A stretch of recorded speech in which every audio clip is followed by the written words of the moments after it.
Hello there. Hello. Hello, Mr. Shot. Hello. Hey. Can you send a link to your stream Yes, as a response to my post? Yeah. I will do that in a moment. I just started the stream. We are all Nice. live for now. Once Good shit. Hey, mom. if your mom is watching, I think we should keep it PG-13. You still looking for Don't steal my mom, you dick sucker. Oh wait, that was the wrong one. Wait, if your mom Hello, is only Manaplate. 13. Are you joining Manaplate, or are you just saying hello? I don't have a partner, so if somebody's still looking, I can join somebody. Shot. Yeah. Shot's jumping in. No stream. Let's go. I'm completely unprepared. However, I do have GM rights. Oh shit. Okay, not shot. When you face shot at the duel, like lightning strikes, you're dead. Sorry. We just revive mystically, you know. If I'm playing undead, you can't kill someone who's already dead, can you? Nope. Right, so coming back to the Mak'gora Blitz itself, many of you have already participated in more than one occasion. If you have any questions, me and Loner are here to answer them. We'll just refer you to the previous messages. Go read, bro. Learn to read. You illiterate fuck. I'm joking. Since I'm not participating this time, organizing should be easier. I'll try to make announcements whenever there's a break or something else happens. And if there's anything you want to ask, like for instance, if you die during the first half of the run, can you level through a break or anything like that? Feel free to ask me. I will answer that immediately. And yes, you can. You can level through a break if you died an hour into a run. Hurt. Very nice. What's going on, guys? Oh. Yeah. So where's Likely? That's your partner, right, Fuba? Yeah. I was just on a call with him. I told him we were jumping over. I was jumping over into this channel. All right. Good. Yeah, he should be on. I think he was making his character. And Nick is who? Is that Fuzzy? Yeah, that's fuzzy. Ah, perfect. So we should all be here except Likely. Very nice. So we'll start in just about 10 minutes. Great to have you all here. Again, we're here to answer any and all questions. Could someone also check if the stream is working well, if there is no echo or any other technical mishaps? I'm gonna go take a leak. Yeah, I see it here. And I will be announcing here or on the stream when we begin. So it's in almost exactly 10 minutes from now. It works fine for me. Perfect. Good to know. So you will never know when I will be flying around you, investigating your endeavors, which is That's nice. yeah, quite fun, I suppose, but also yeah, just put on a good show, I suppose. Looking forward to seeing just how well the teams have prepared and what they have brought to the table today. Our tactic is pressing 3 most of the time and sometimes E. 3 and E, good keybind, Yeah. very convenient.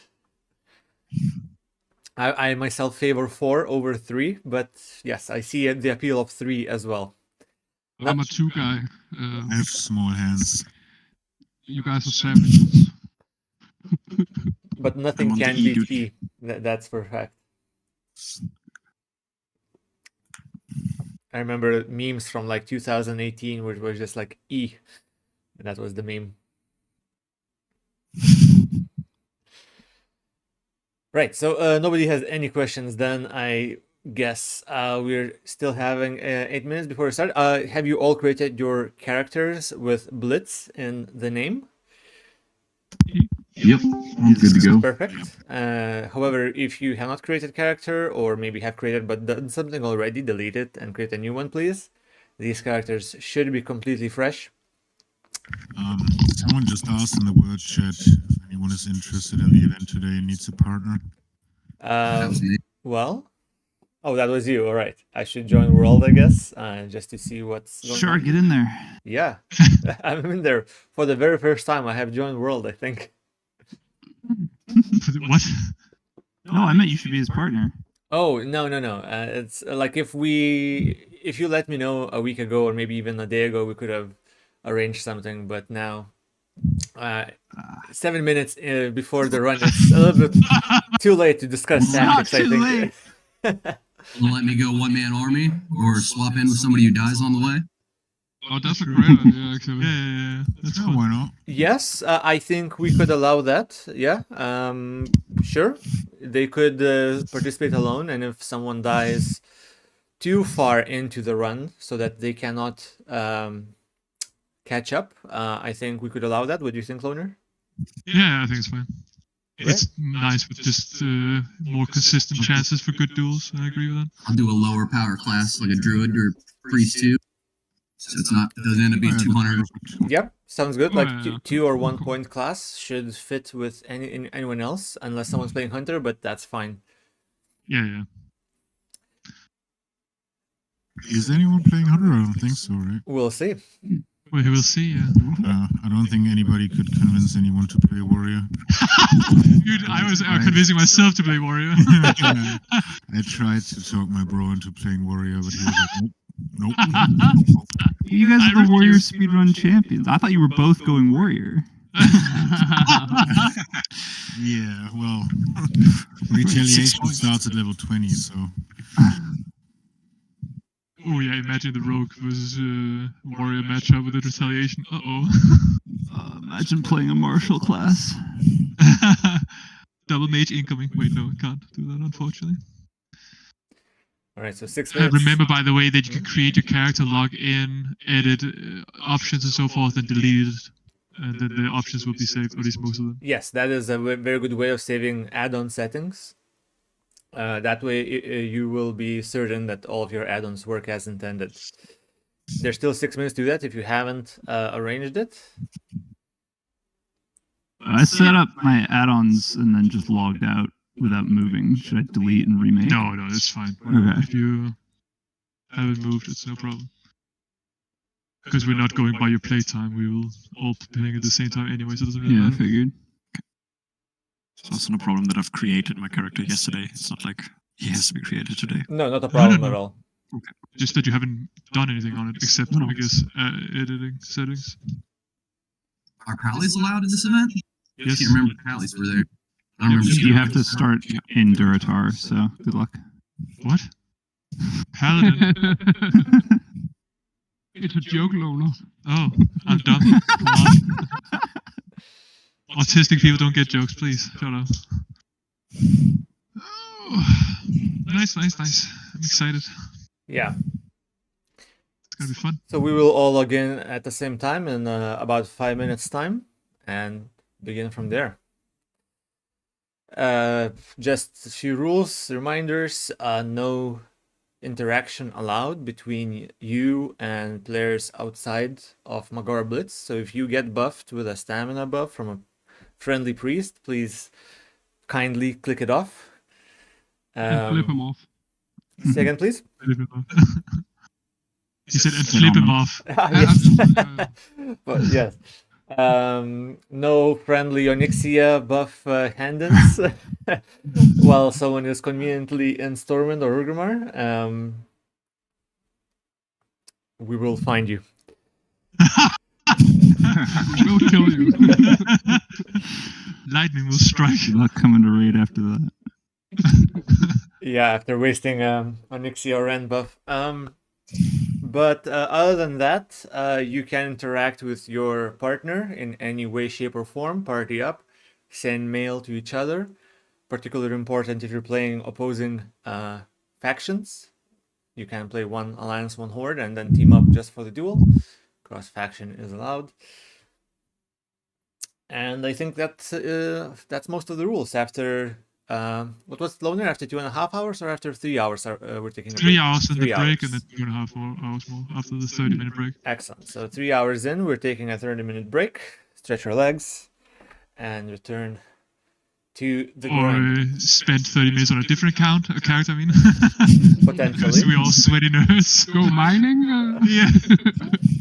Black Lotuses should have respawned, right? I have kind of a dumb question. Yep. But No dumb when the break starts, do we have time to work to an in to park our character, or No. do we need to log out? Log In out at the safe spot. as soon as you can. As soon as you But can. you're only Find gonna a get safe spot and then log out. You're So only gonna get half an hour. It doesn't really matter for the rest of. yes, exactly. It's more for like 20 seconds to log out, I guess. But it is up to you to log out. Like you will have a minute window after the break is called to log out. If you have not logged out at that Alright. point, I will find you. And if you're still leveling or something, if you're in the middle of some leveling event, we may have to disqualify you. So do be mindful of the break timer. Again, I will be announcing things in the Blitz chat. So after you have logged in and started leveling, when you're running somewhere, just type join Blitz. That will be our key chat for all news and events. Oh, so we do need to do a /join Blitz on our characters. Yes, please. All right. I will remind those who have not joined via Whisper, like 10 or 15 minutes in. Cool. All right. And that was not a dumb question. That was completely a good question. Keep them coming. Is trading allowed? Is Trading what? between players in the team? Yes, absolutely. Any form of trading between the two players in the team is allowed. You can send cloth. That is probably the most common thing you want to do. Rust stones. Mhm. Yeah, that's Free also items, cool. weapons for warriors. Yep, absolutely. All right, so we are a minute away from the start. Get your enter world button ready. You have been disconnected. Last question. Yeah, How much wood could a woodchuck chuck if a woodchuck could chuck wood? 17. At least. All right, I think 18 is in the picture. I think we need to know the You have to get up I will early be for this, conservative with my answer and go with 1.5. That's rookie numbers. All right, guys. 30 seconds left. One last thing is if you don't mind joining the stream for a moment to chat about what you're doing, stay on a public channel in this Discord, and I may join you at some point. But other than that, that's not mandatory. And we will be beginning in 15 seconds. The stream count. Get ready, boys. The count is on the stream in 10, 9, 10. 8, 7, 6, 5, 4, 3, 2, 1. Log in now, and good luck. Good luck, boys. Let's go into level Yeah, 1. So good luck. See you in 5 minutes. Those people with SSDs.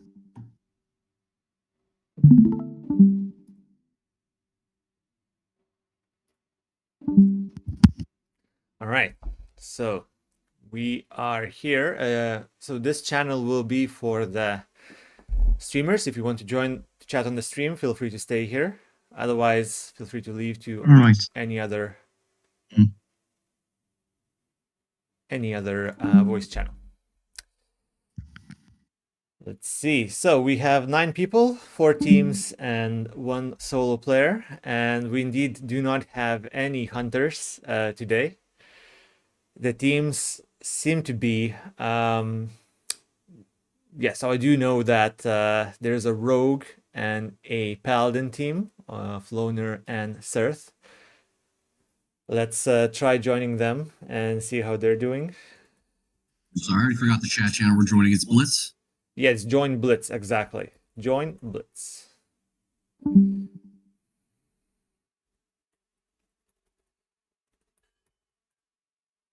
There we go. So yes, we indeed have a rogue and a paladin. Killing all of these kobolds. These vermlings stand no chance. Alright, pulling multiple enemies at once seems great. Let's see who else is in. team-wise. So we do have a druid, that's our solo player, who could not find a teammate and will be joining a team if they do lack a player because of an unfortunate demise.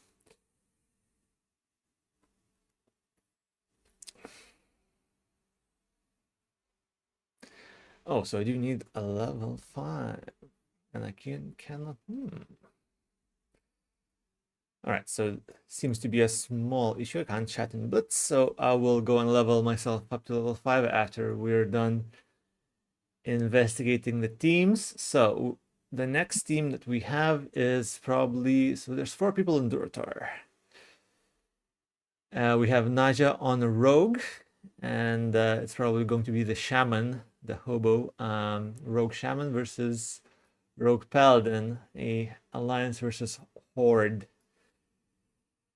duos right there.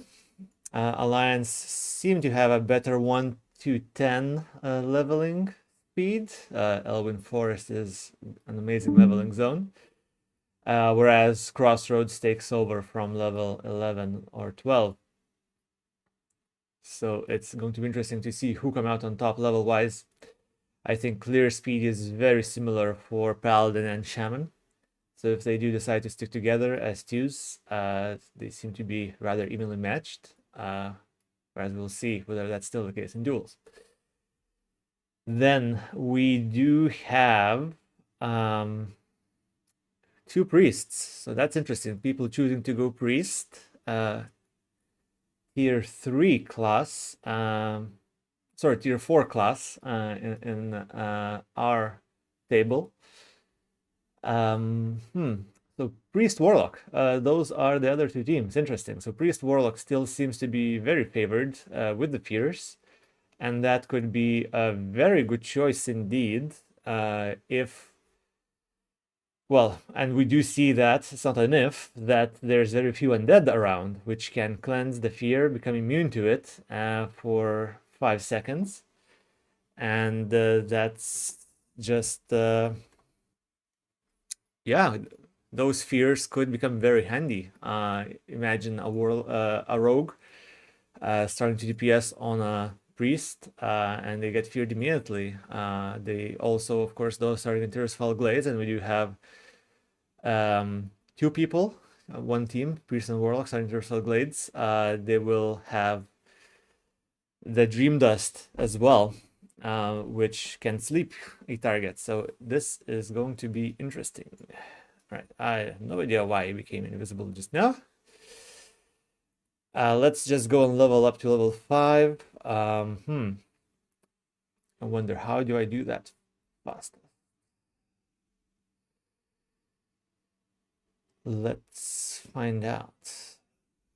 Are there any high-level players I could go to and kill some enemies next to? Yes. And I cannot. All right, I'll just have to message the game master to give me some rights.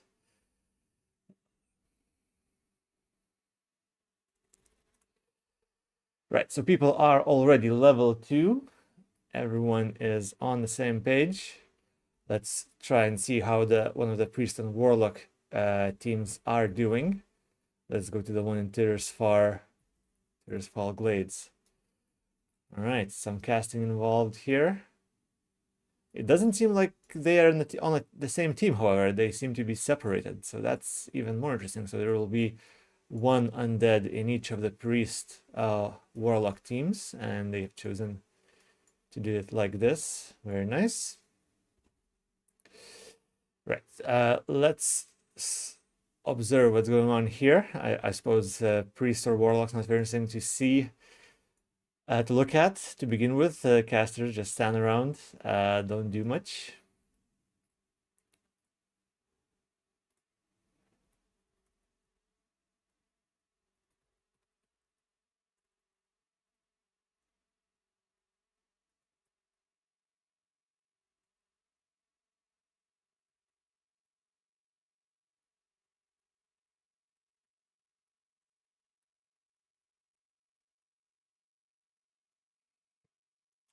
I did request some rights, or at least to get to level 5. So I could chat. Some drinking, active drinking. Ah, there we go, level 60 now.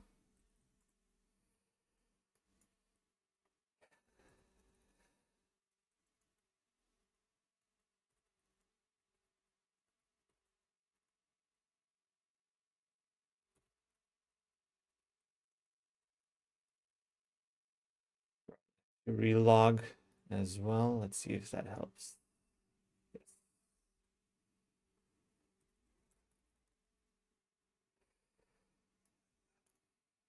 Excellent. So, looking at Priest and Warlock, yes, seems like they are indeed on separate teams, farming all these undead. I don't think that's interesting so far. We'll come back to them after they are out of Deathnell, the starting location for the undead. And indeed, it seems like Priest and Warlock are slower being casters. Everyone else is already level 3. So let's go and have a look at that Durotar team, the Rogue and Shaman.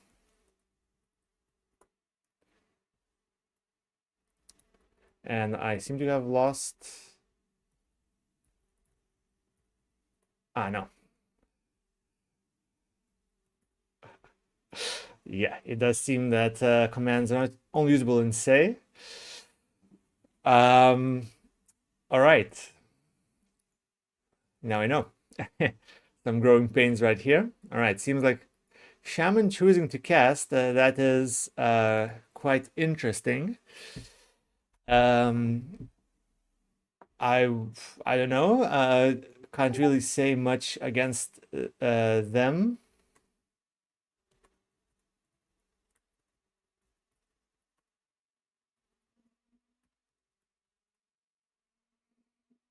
Because they were the winners of the last Mak'gora duo Blitz, which means they're more than capable of making their own decisions. I just remember leveling a shaman myself to some good result. Managed to get to level 12 before we had our first break, 12 and a half almost. Unfortunately, then proceeded to die at level 15 to pirates in the Barrens. Those knockdowns were not very pleasant, right? So they are farming the poison samples. Ooh, going low, but the Scorpion is even lower. Yes, managed to kill that. Nice. Interesting choice not to stay together. I wonder if they still partied up, put free for all on so that they could then loot each other's corpses. Regardless, seems like they, even though they are on the same team, they choose to level separately. Curious that, but perhaps it will work out for them better than it will for the team Loner and Serth. All right, let's have a look at the other team. Still level 3 for most people. We do have... right, so we should have the Priest and Warlock and Durotar as well. Let's leave them for the last. Let's see how our lone druid is doing so far. There we go. Yes, already halfway through, or maybe even completed the cougar. So I see the line of corpses there. Needed those pelts. And talking to another druid here, the quest giver. And now onward to kill more cougars. Leveling druid is quite rough until you get Moonfire. With Moonfire, it becomes much more faster. Yes, indeed. If only you could reach level 20 in this Blitz and then become a cougar yourself. Just like a true druid. And yes, once you reach level 4 as a druid, it becomes much easier, and then again becomes progressively harder until level 10, but bear form essentially is a game changer, and the bears are really strong. There is absolutely no downtime whatsoever. You just heal up after a pull and time to bear. DPS is great in bear, and if you get low, your mana continues to regenerate. And then you rinse and repeat with every enemy. I remember even if you outlevel some enemies, you could do double or even triple pulls with the once you get swipe, but that may not be the case for this particular event. Yes, however, Blitz seems to know what they're doing, absolutely going through all these enemies, pulling very nicely from afar, finishing with some auto attacks, waiting for mana to regenerate. That is nice. All right, let's leave them for now until they maybe do the quill bores. Those get something somewhat more spicy. There are some inevitable double pulls there, although they will be level 4 at that point. All right, we already have our team in Elwyn, level 4. As we know, Elwyn again is very strong, 1 through 10, and that is showcased right here in our leaderboard. Let's now go back to the other priest and warlock team who are in Durotar. And yes, they are now... yes, so the team Naja and his brother seem to have outpaced the priest and warlock, the casters, and now they have to wait for the Sarkos or the Scorpion workers, or both, to respawn.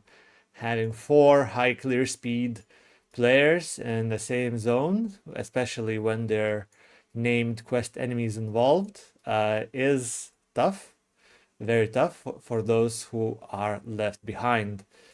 I remember in one particular event, Naja was on a warrior, or was it not? Was it maybe Naja or some other player? But they were on a warrior, and on level 1 they went straight to Sarkoth and killed him. I didn't even know that was possible as a level 1 warrior. However, they did that just to escape the wait time that ensued for me and other players, who were then forced to wait for the rather hefty respawn timer. I believe it's around 7 minutes. In fact, it may be possible that it's not worth waiting for Sarkoth if it means that you're just, I mean, there's no enemies to grind around, but it seems like the players have indeed moved on from this area.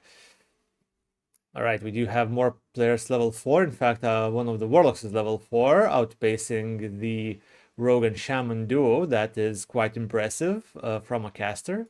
Of course, they now have their imp, which helps tremendously in DPS.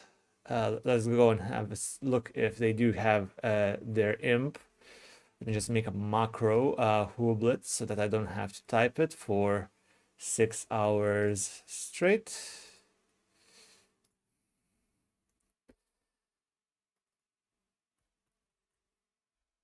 Yes, here we go.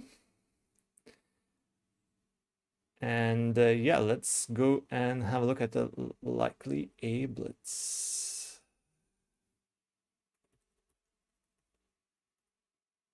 Is that not the correct name?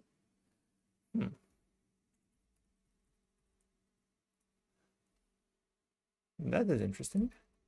Maybe I have to type in the full name. Yes, I do. I see.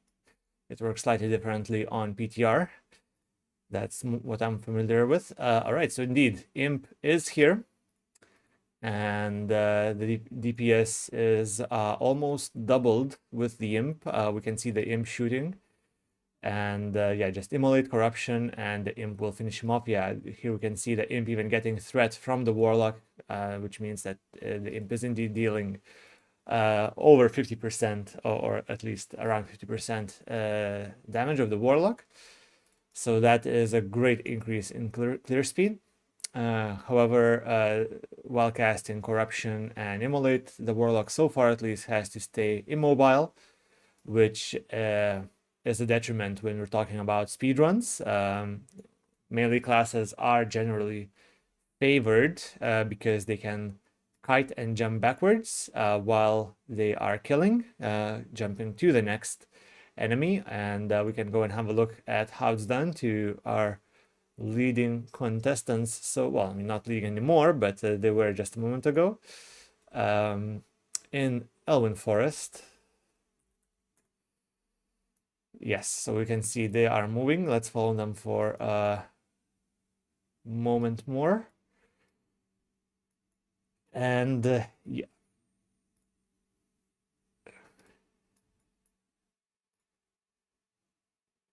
Welcome everyone in the chat as well. Right, so you can see that here we go, they're fighting a wolf, but they are actually just running uninterrupted to the next enemy, which then makes the clear speed that much faster. You can grind while you're running towards the next goal, towards the next quest, and leaving just a trail of corpses in your wake. And that seems exactly what they are doing. Maybe grinding slightly more, maybe they still need some of those workers, but the next quest is with the laborers in this mine right here. And this will be seeing as they're level 4, they have already probably completed the other quest with the bandanas, or maybe not. We will see.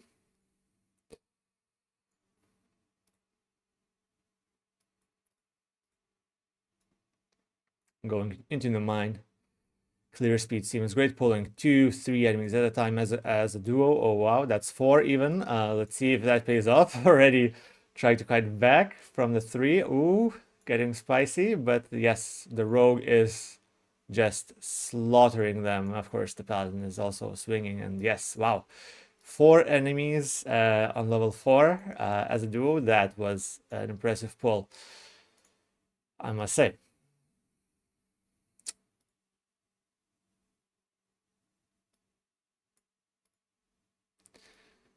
Right, and they venture onward and level 5 already. Interesting that rogue is still not level 4. I wonder where they whether they were out of range somewhere, like split, just like now, so that they lost some experience. But regardless, level 5, that is likely our first level 5. Indeed it is. Everyone is level 4. The pace is great. There we go, level 5. So level 5 in 19 minutes. That is, I must say, quite impressive. Nothing short of impressive. We can indeed have a look at the leaderboard of WoW Hardcore. A very nice implementation to see of all the players who ever stopped playing or died at level 5. Just who was the fastest. It was 17 minutes, so we do have some faster times, but there was our paladins. Yes, that makes sense. There were level 5 warriors as well. That's interesting, but yes, level 19 minutes is well, like within top 10. And as a duo, I imagine that's harder to do than solo. So very well done, this team, keeping up, not keeping up, but leading the pace.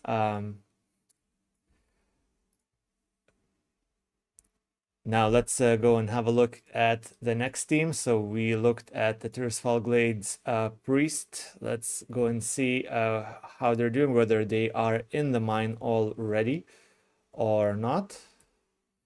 In the mine of the spiders. Yes, indeed, that's exactly where we find them. So they are fighting all of these spiders. Not much to say here, I guess. One thing for priests specifically is that their DPS is rather low, perhaps one of the lowest among all classes up until they get a wand. So I wonder if those priest warlock teams will be going for some cloth farming in order to craft those early level 5 wands, which will boost the kill speed for priests significantly and somewhat for the warlocks as well. So that's, I think it's going to be interesting to see as we progress outside of Death Knell into the zones where linen cloth starts to drop. Pumpkin farms namely for the undead, and the Kulturas Marines for those in Durotar. All right, some drinking. Yes, indeed, it seems like we do have a solo player here in the mines, going rather deep in. Those mines are absolutely cleared out of this spider infestation. And well done. All right, still only one team is level 5. Let's go back and have a look at the druid. We said we would have a look at when they are in the Quillbore camp, and that's exactly where we find them. Let's have a look at how they deal with the cave upcoming. And it is possible to do a double pull here in this tent with a chief, which you do need for a quest. So let's wish them luck and safety. Just a reminder for the viewers that this is indeed hardcore. And if you die, well, you die.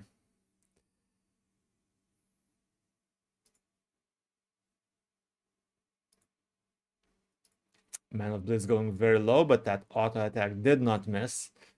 I fear to think what would have happened if it had.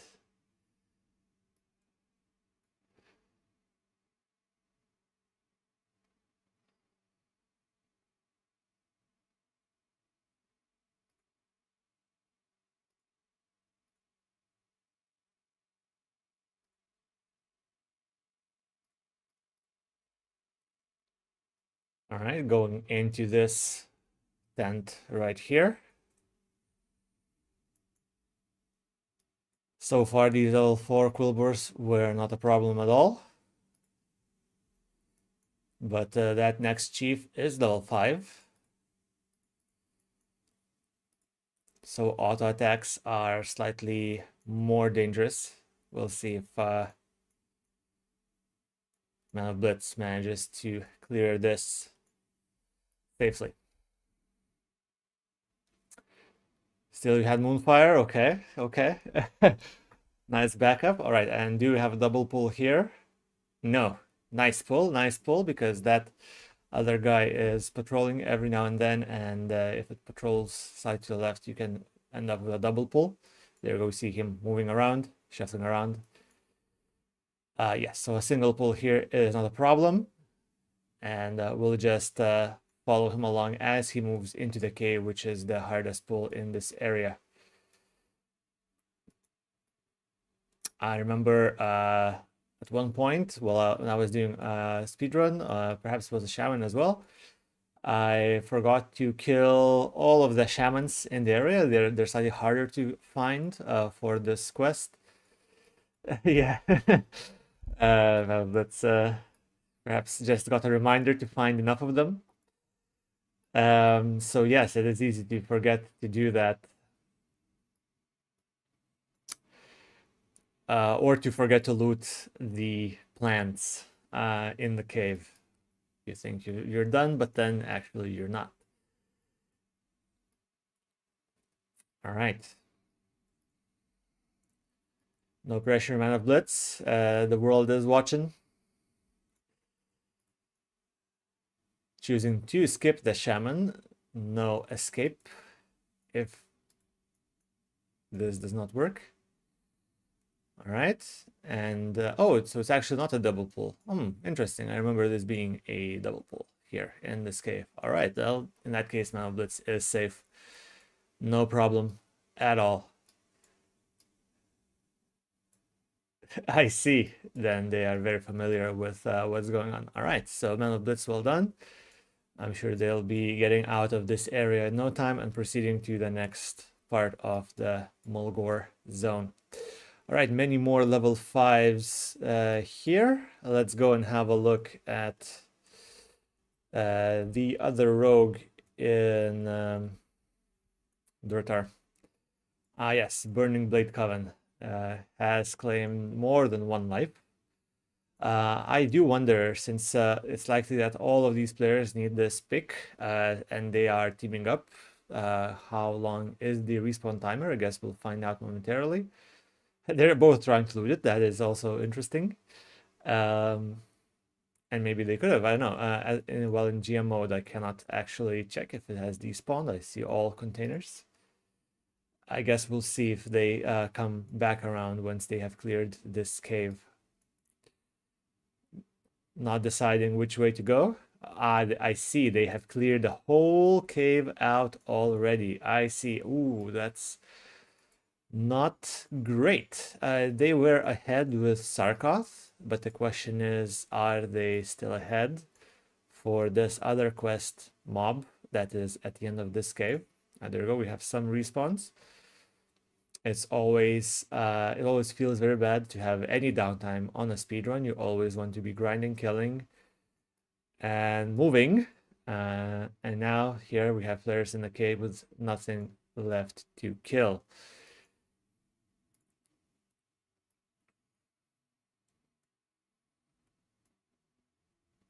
And they seem to be heading out. So let's leave them at that and see how our level 6 already. Level 6 Paladin in 27 minutes or less. That is impressive. Now let's go and have a look how the other team in Durotar is doing. Still stuck with level 4. That's mainly because they couldn't get Sarkoth, and there we go. They're still in the Sarkoth area. Probably got him already. Just grinding out those corporate workers. I trust. So yes, being misled to this quest of Sarkoth probably cost them some time, and they are no longer able to keep up with the best quest route possible. There we go, level 5 just now. That's great.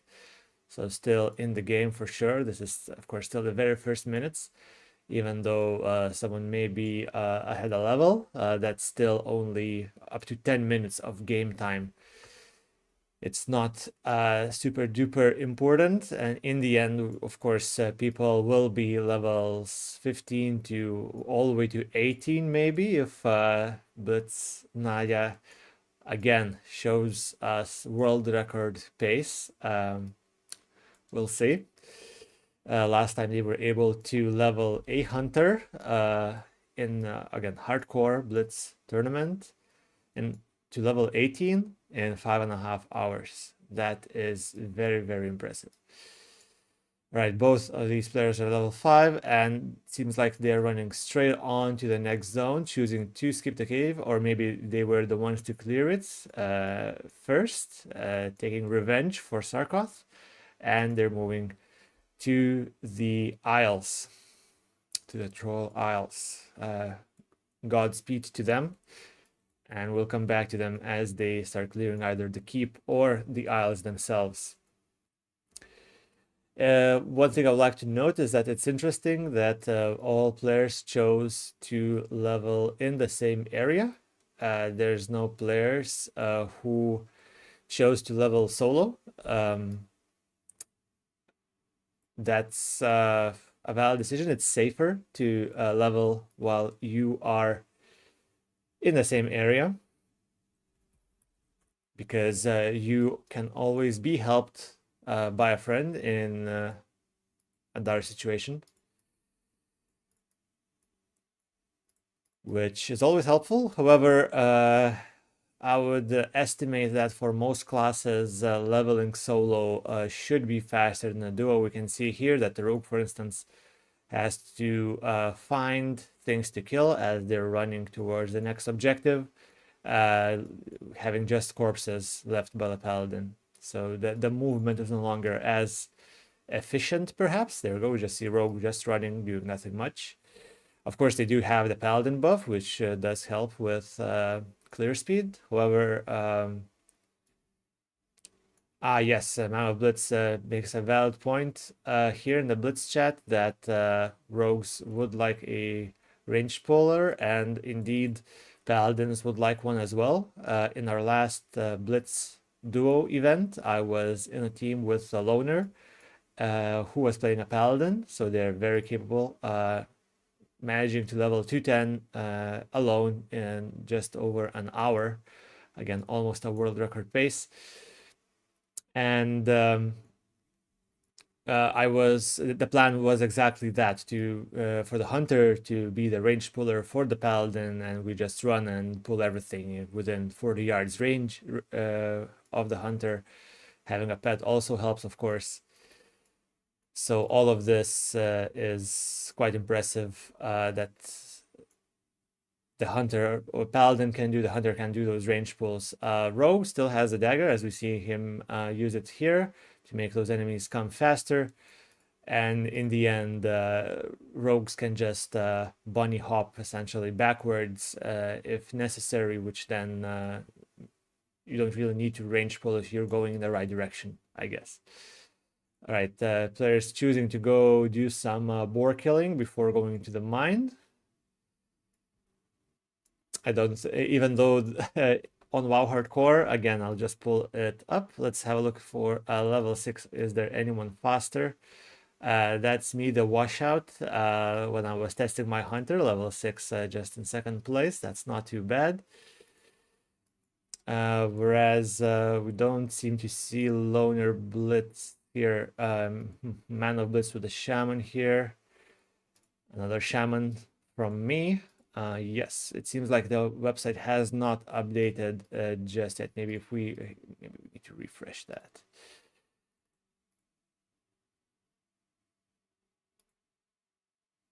No, indeed, it does not seem to have updated just yet. People are just too fast for the website, so we'll just wait for level 7. Right. Right, so let's go and have a look now at the Tirisfal Glades team again.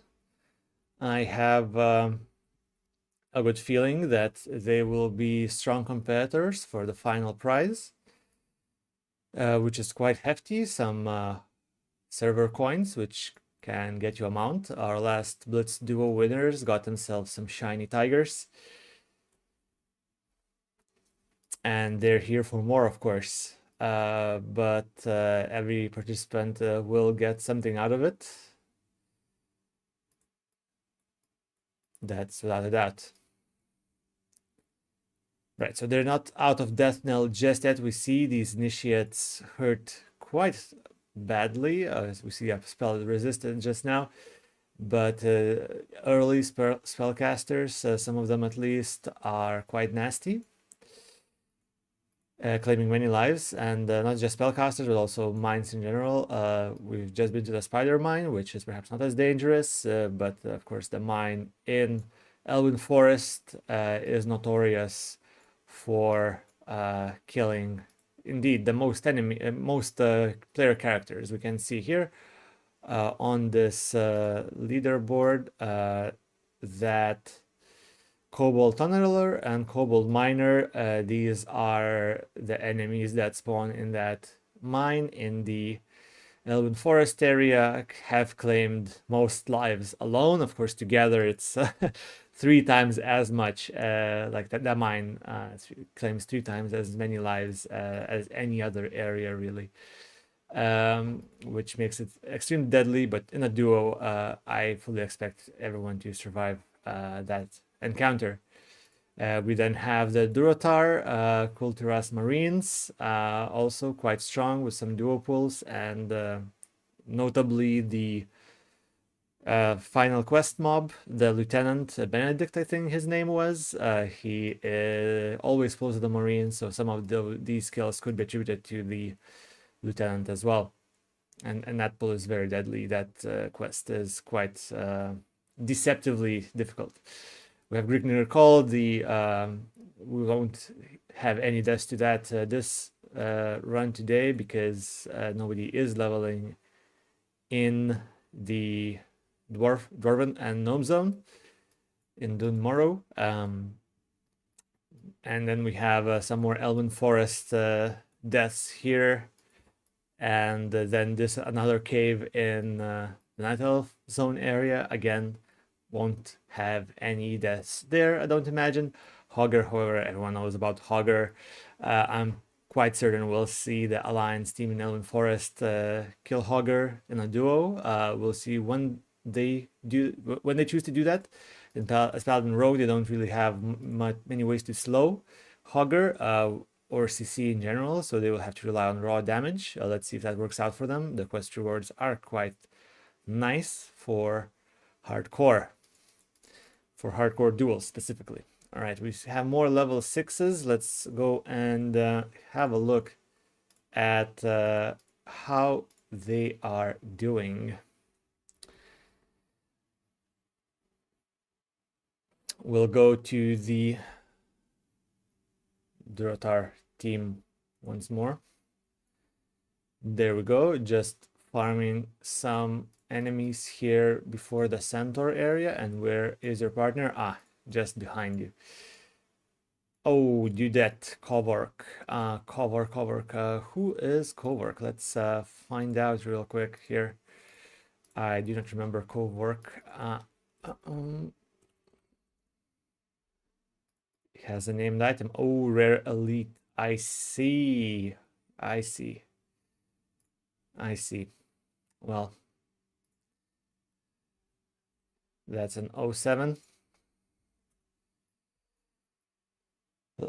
Fighting a rare elite as level 32 against level 37 is never going to be nice, even as a hunter, perhaps the most overpowered class there is to level. And that's why in this particular Blitz tournament, we don't have any hunters, because we have assigned a point-based system where we have assigned each class a certain number of points, and you cannot exceed 5 points in your team of 2. Namely, hunters have 5 points, 4 points, and warriors have just 1 point. So these are the top and bottom tier classes respectively, which means that if you want to play hunter, your partner must play warrior.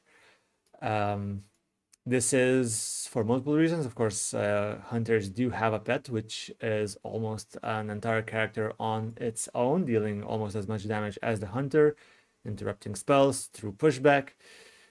And hunters are also very great at questing, which again, Blitz Naya, who we're following here, showcased in the last Blitz duo, leveling hunter to level 18 in 5.5 hours. So that's, I would wager, only possible as a hunter.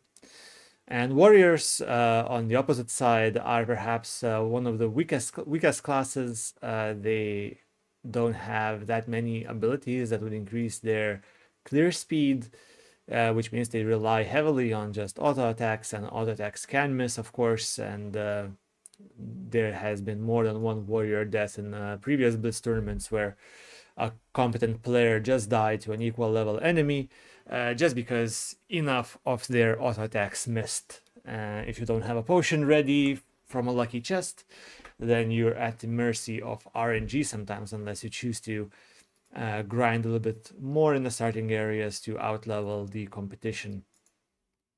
So hunter and warrior are, like if you want to play hunter, your partner has to play warrior, and this in our eyes made hunter slightly more balanced in a PvP environment where, again, hunters shine. However, we see that none of the teams chose to play hunter and have loner Blitz on level 7. That's impressive, 40 minutes. So yes, which means that nobody wants to play warrior. It's not like nobody wants to play hunter, just nobody wants to play warrior. I myself love playing the underdog in all games, so I wouldn't mind playing a warrior next time when we organize this same event. But we'll see. And we have Murloc Lurker taking another life of a Warlock, another one to the list, as we saw Murloc Lurkers are here in rank 6. Maybe they will overtake the stream runners, their compatriots, sometime. Very deadly indeed. They lurk around that lake in Elven Forest. All right, so we saw enough of these guys. These Centaur, again, since most people, every team in fact, chose to level as a duo, they're not presenting many issues, but we see one death here of a priest, and that's because these Centaurs sometimes do a blind ability, which reduces your hit chance quite tremendously.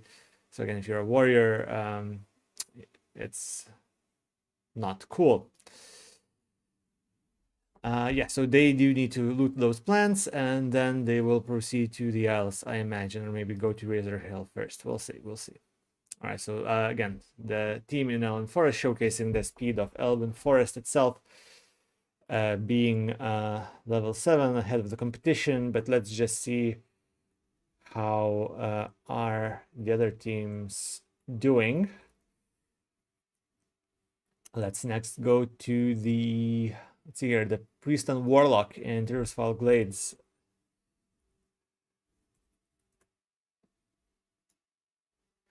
Yes, druids are slow indeed. Here we're picking some doom weeds. Not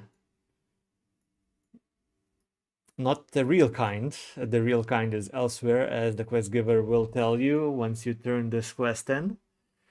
Yeah, that's the druid, the solo druid,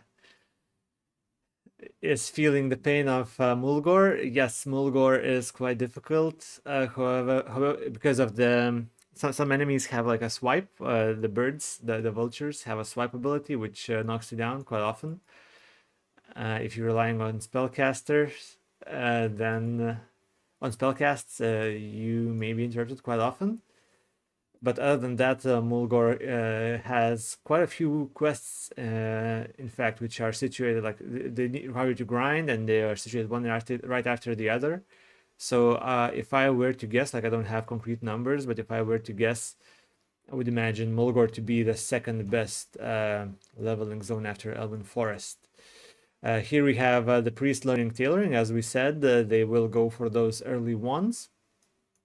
Increasing their clear speed tremendously, but once again, I would like to remind you that even if you're wearing a wand, you still have to stand there for some time and just shoot, while other melee classes can kite while they're killing, which means that since World of Warcraft can sometimes be thought of as World of Running, and Warcraft, we can see that people are just running here, and if you can kill while running, that increases your experience gain tremendously.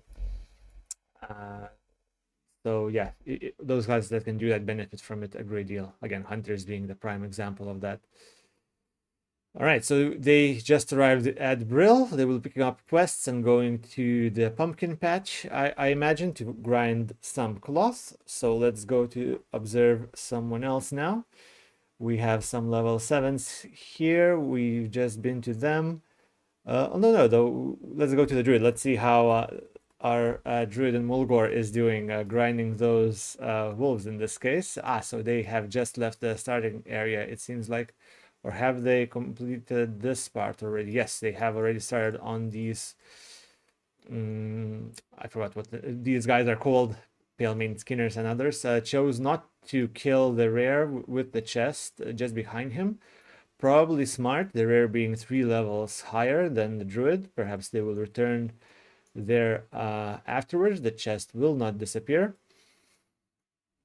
And of course, rares are not made equal. All rares up to level 10 don't drop any green items, which would have stamina. They only drop some white items, which are not very good. Those Plain Striders, those I remember being so upset about them, running away at full speed every time. So you have to essentially position yourself in a way that they would run away from you in a way that you want. And you also want to hold your Moonfire abilities so that you can kill them just after they start running. And will he die from that? Will Moonfire tick enough? Or will he re-aggro after looting this Let's see if he manages. The pull timer is 10 seconds. And yes, it seems like that was a great idea. Well done. Well done. All right, and we have Man of Blitz. As I said, Mulgore is not a bad area, or perhaps one of the best areas for leveling. Just look at the number of mobs around here, and you have to kill most of them for the quests. So you get both the grinding experience and the quest experience, all in one place with little to no running. So what matters is your clear speed, your DPS. The way you manage your mana in speedrunning is very important as a mana class. You want that to regenerate naturally as much as possible so that you don't have to drink at all sometimes.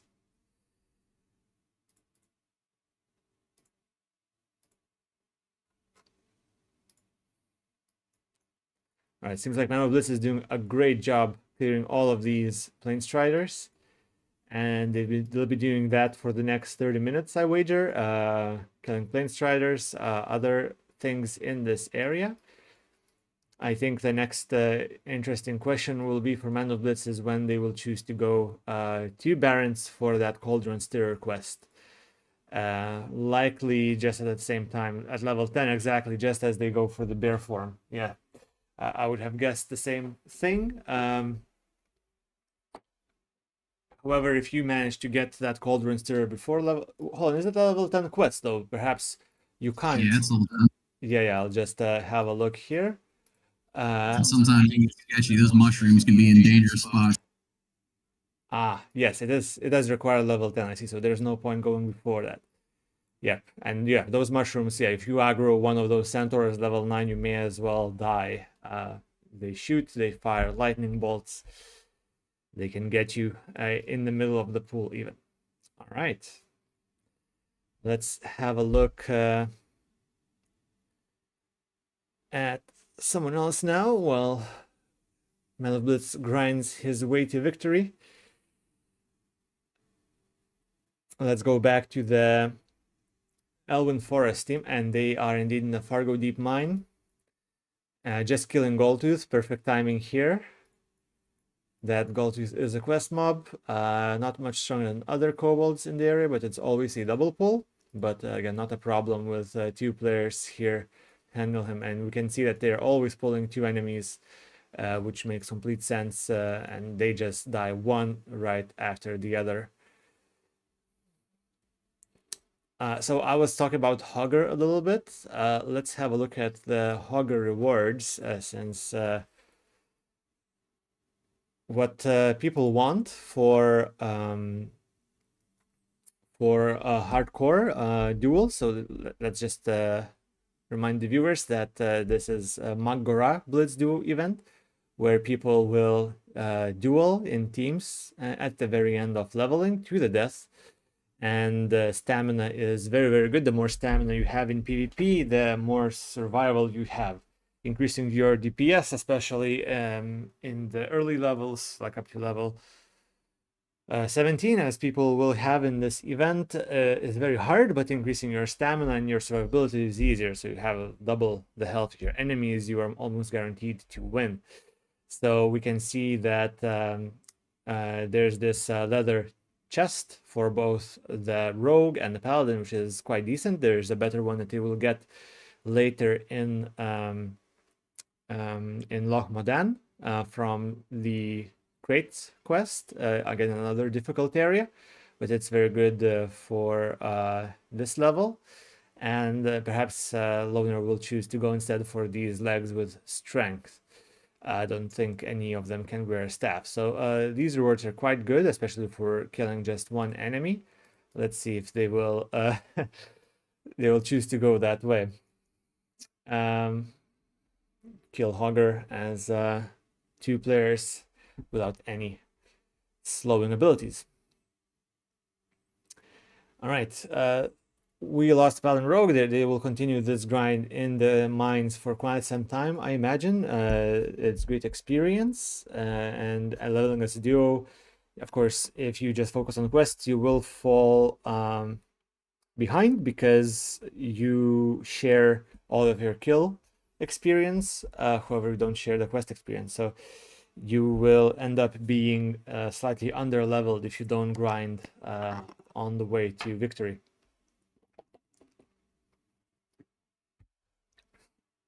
Right.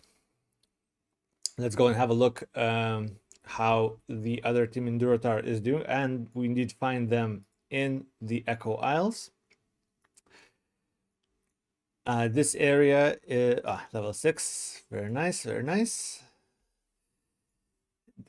All of the enemies here in this area are casters, and some of them do have healing wave, which is always awful to play against on the early levels, because only shamans really have an interrupt with Earthshock.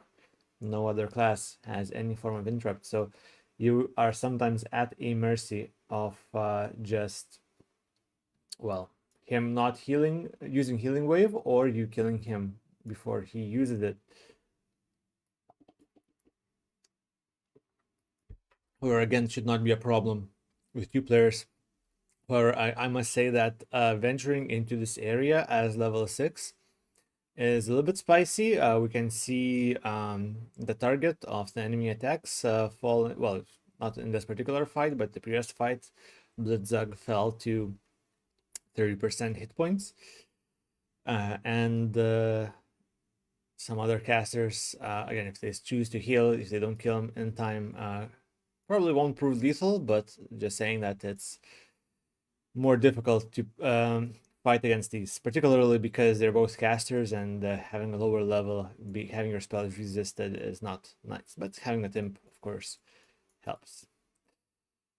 And we do see a rogue's corpse right here from some time ago who suffered a death from these casters. And yes, the reason why level 6 is not the best idea is because Zalazane, the named quest mob that you're here to kill, is level 10. And they will attempt Zalazane, it seems. They have to pick up the skull from this ritual circle. And they also have to kill Zalazane. Let's see if they choose to do that now, or will they choose to level 7 to have more survivability.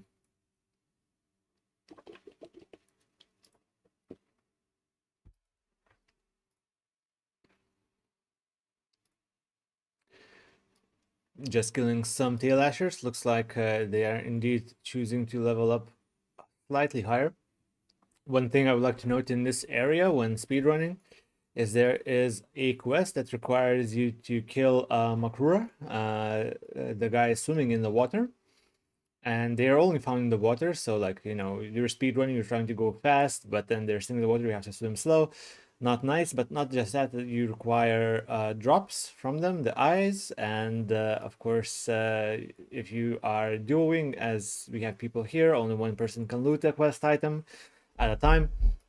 So not only that they're hard to find, not only that they're in the water, but you also have to kill twice as many. I wonder if teams in Durotar will choose to forego that particular quest. However, if I'm not mistaken, that quest also rewards some really great items like this one. Yes, indeed, it's the same quest, the really sticky glue. That is an item that is great for PvP. It essentially acts like a net from NPCs, making a target unable to move for 10 seconds. What's great about this item is that it is instant cast, can be used against anyone, so if you see someone running away, you just use it and they will become immobile, allowing you to swing at leisure. Or if you are a ranged class, you can just net an opposing melee class and run away from them. Acts just like a frost nova that cannot break and even lasts longer than 8 seconds. Which, yeah, so indeed, I would expect both teams to go for these Mak'gora eyes, but the drop rate, even though it's quite high, these enemies are quite difficult to find. Yes, Druids, Blitz is saying that Druids can shapeshift. Yes, indeed, that is one of the strengths of Druids in PvP shape-shifting, even though mana intensive duels rarely last very long, where druids are the classes who can make duels last much longer than usual due to the power of bear form, healing, and just raw survivability. The question is, when do paladins get Blessing of Freedom? Let's have a look.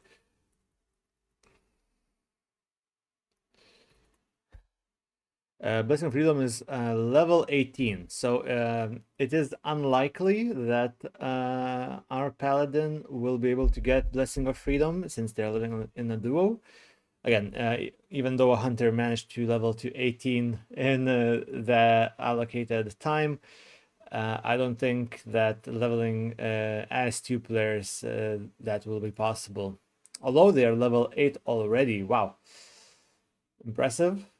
While some people are still level 6, so we already have someone in the lead with level 8. Again, Elven Forest showcasing its strength, and these 2 players have been preparing for a long time for this event.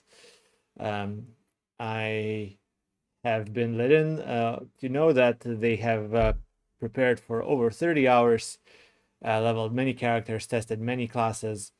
Let's see if that works out for them.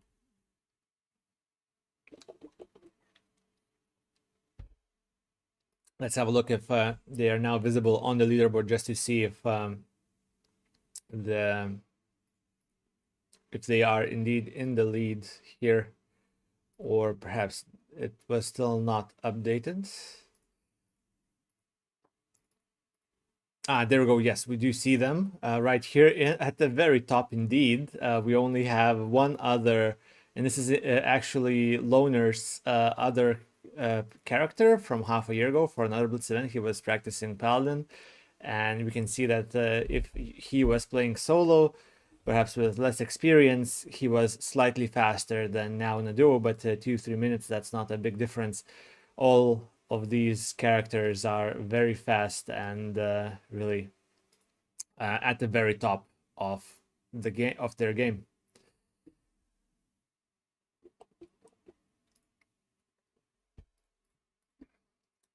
The Murloc legendary Swoop Gizzard. Yes, that has a notoriously low drop rate. I may or may not have abandoned quests at times just because of that not dropping. So well done, Man of Blitz. You're on the right path.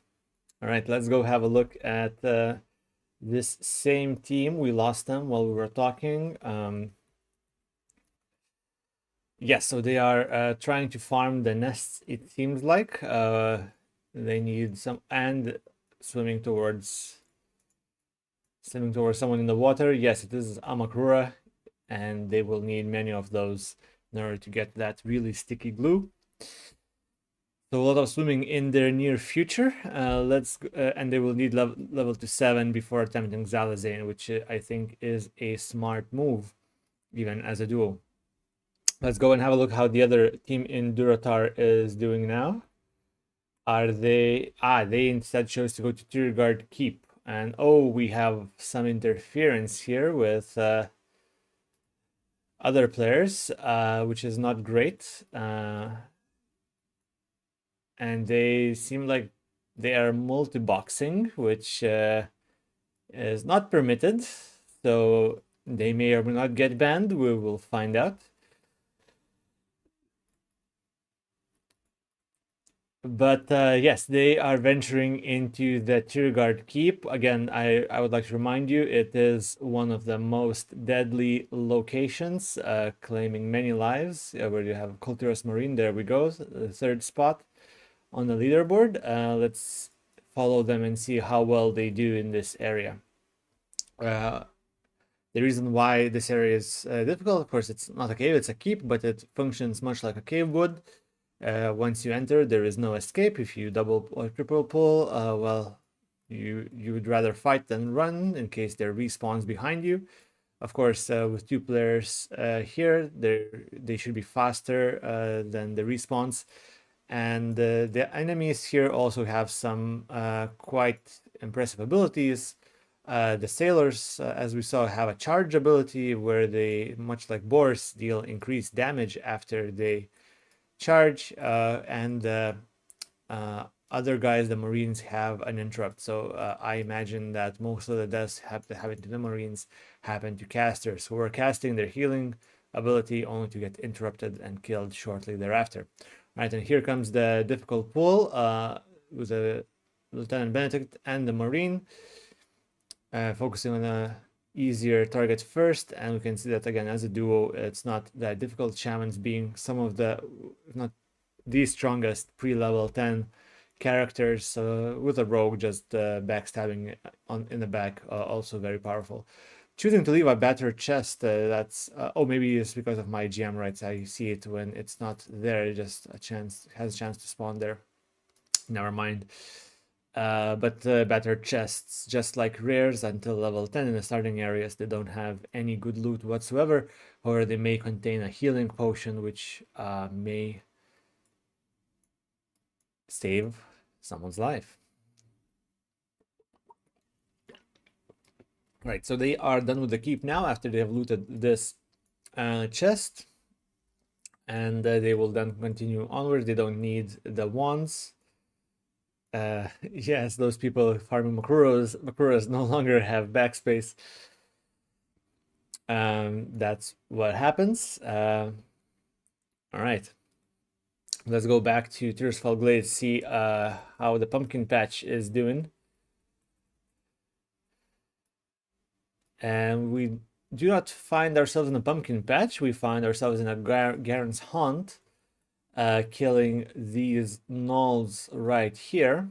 I don't remember if they do drop cloth. Let's have a look. What's the name again? Rothhide Mongrel. Ah, yes, indeed they do drop linen cloth, so you can farm them in either area really. Then it doesn't matter much.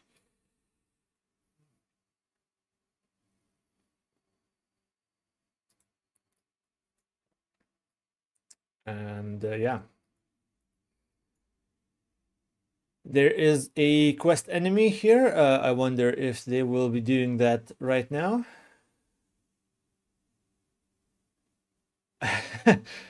That's interesting, Blitz. If it was for a Wrath rank 2, that may have been okay. You would want to buy a new staff at some point anyway, or you buy your old one. Yeah, that's a shame. Those thresholds that you want to reach in the early game are quite important. So there's the experience thresholds for certain quests. You can't pick up a new quest until you are of a certain level, but perhaps even more important are the copper or silver thresholds, which are required for learning new abilities and buying some key items which increase your clear speed, like weapons. Vendor bought weapons are often very powerful for shaman, for druid.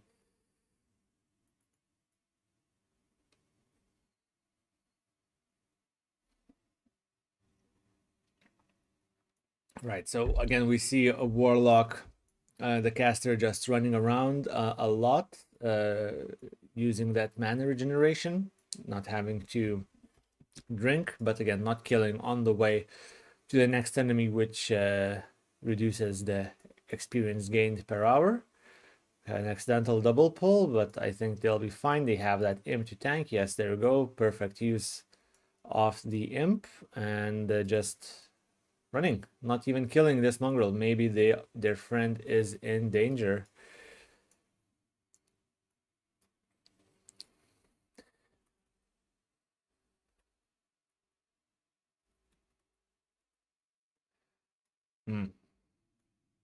We saw their friend, right? No, that was a respawn.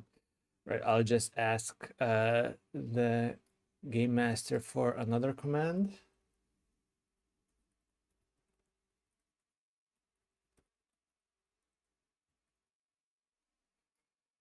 In the meantime, yes, so the warlock is just running around, perhaps not the most efficient thing to do. Best to just dot and run. I used to level a warlock myself, still have it on the if you look at the WoW hardcore leaderboard, My warlock here is rank 4, so this was quite fast, level to level 60 in 2 days, 21 hours. Of course, no dungeons, just questing and some grinding at later levels. However, we of course have, well, me with 30 minutes here probably will get deleted from the leaderboard, but we have Naji here with under a day played, which is super duper impressive. They have managed to level 1 through 60 in less than 24 hours. Yeah, nothing short of impressive. That's if anyone beats that time, well, you're welcome to try. And that's a warrior, not a mage, for those curious. Right, so we do have the priest catching up to the warlock here, not in level, but in position, and they should start on this difficult quest here in the hut. That mega die is level 11, so red to the priest, just orange to the warlock. However, they do have some healing, and the mega die, if I remember correctly, also has some healing on his own. Let's see how they do it. Or they choose to not do it just yet. Well, we'll wait with them for some time, see what they decide to do. But after they do this quest, they will likely go to kill some Murlocs. Just waited for level 7, I see. Yes, that makes sense. You don't want to fight red enemies as a caster. But after they're done with this, they will go kill some Murlocs for their fins. And they will get the item why people are playing Undead. It's not just for the Will of the Forsaken, the fear immunity, but also for the, well, let's just see how they do it. Pre-shielded, using the imp to tank some hits. Great idea. Even the imp is shielded. All right, already at half. Looks like they're doing a very good job. No resists. Yep, and just, oh, that was one hit. There we go. So if, you know, a single player level 7 tried it, could die in 5 or 6 attacks. But yep, they did it. Well done. And now back to Brill and then to Murlocs. So what they wanted from the Murlocs is the Dream Dust, I think is the name. No, that's not the name. Well, it's a dust. Maybe we can just find by its fins instead, Murloc fin or something. No, it's not this one. Well, regardless, they're looking for those fins, and once we complete that quest, you get a quest reward, 5 pieces of dust, which then sleep an enemy for 20 seconds. So imagine PvP scenario, if you manage to get it off, it has a cast time of 2 seconds. If you manage to get it off, then one of your opponents is sleeping for 20 seconds, incapacitated, and you can just have your way with his teammate. At this level, only undead, and of course we undead have it. The only 2 undead will be the ones with the dust. So only that could cleanse it, or a paladin with a bubble, which perhaps is not the most efficient way to use a very long cooldown. Right.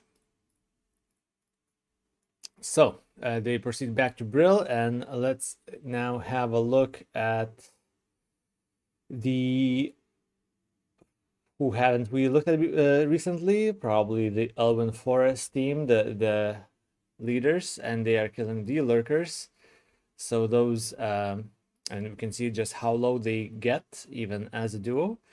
They just killed a very nasty pack. You need to kill it for this quest here to look at the corpse of a guard. And you can see that there's 3 Murloc corpses right here. It's at least a double pull of level 10 or 9 enemies. And why these enemies are quite nasty and why they have scored, this place is the second ranked in deaths overall, is because these foragers can heal with a healing potion. And here you can see Loner stunning him, the Morlock, just as it got low so that it does not drink that minor healing potion.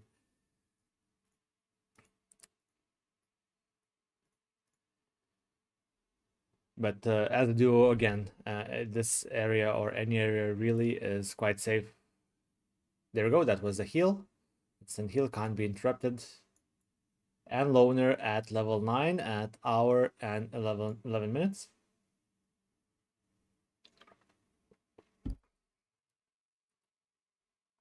Very, very impressive. Man of Blitz still at level 7. Yep.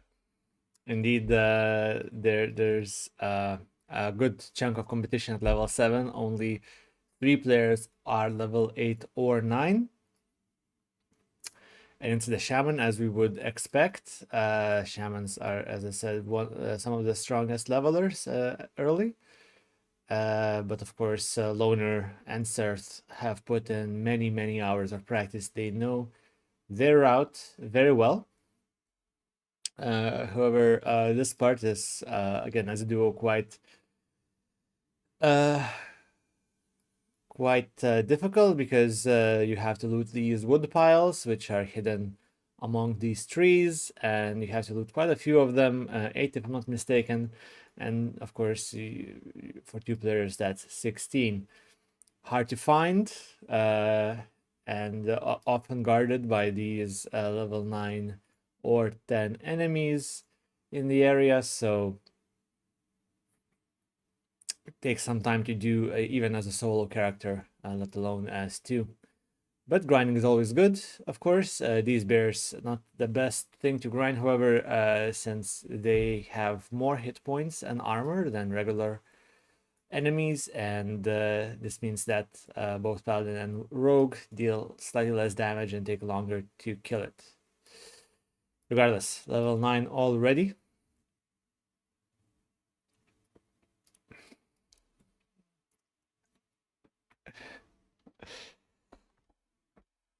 Let's see how everyone else is doing. And oh, that is in.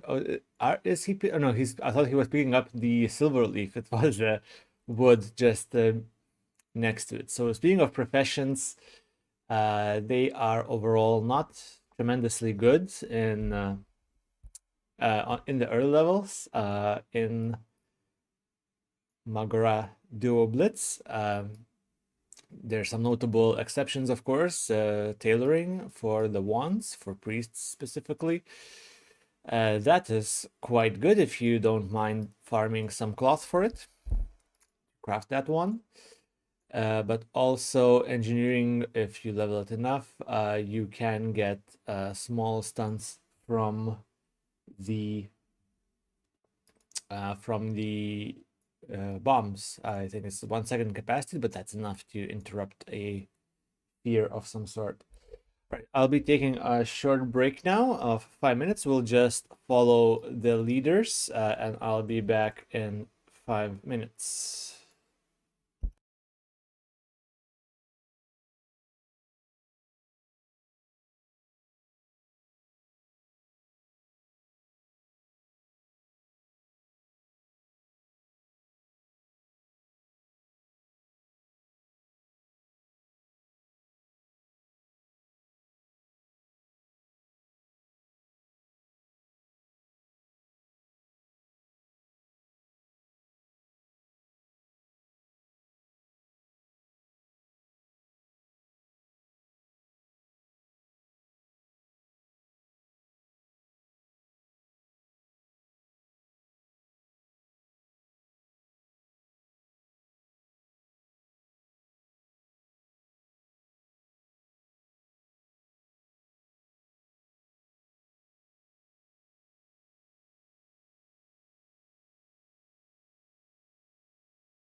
All right, I am back for more. So we did see the leading team complete the quests in this area in the Eastvale logging camp, and now they're proceeding back to Goldshire for more quests in the western part of it.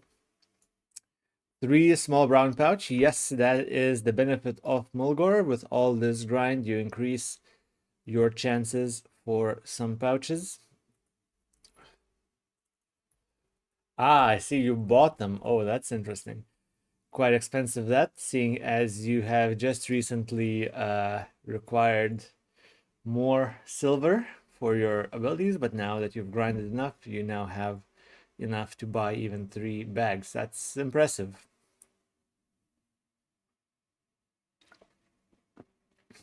All right, summoning that spirit here, Man of Blitz. Takes a very long time to summon. What is it, 20-second cast, or is my UI? There we go, yeah. 20 seconds. Those 10 seconds were very long. So I'm not 100% sure, and you probably shouldn't try it now, but I don't think you have to follow the vision to complete this quest. I think it's like a pad. I think if you get too far from it, it fails it. Yeah, so I'm not sure. I'm not 100% sure. I'm pretty sure, like, I was fighting swoops one time, and I just get chain stunned, and it got too far away to fail me before. Okay, then don't listen to me. I'm trying to sabotage your run right here.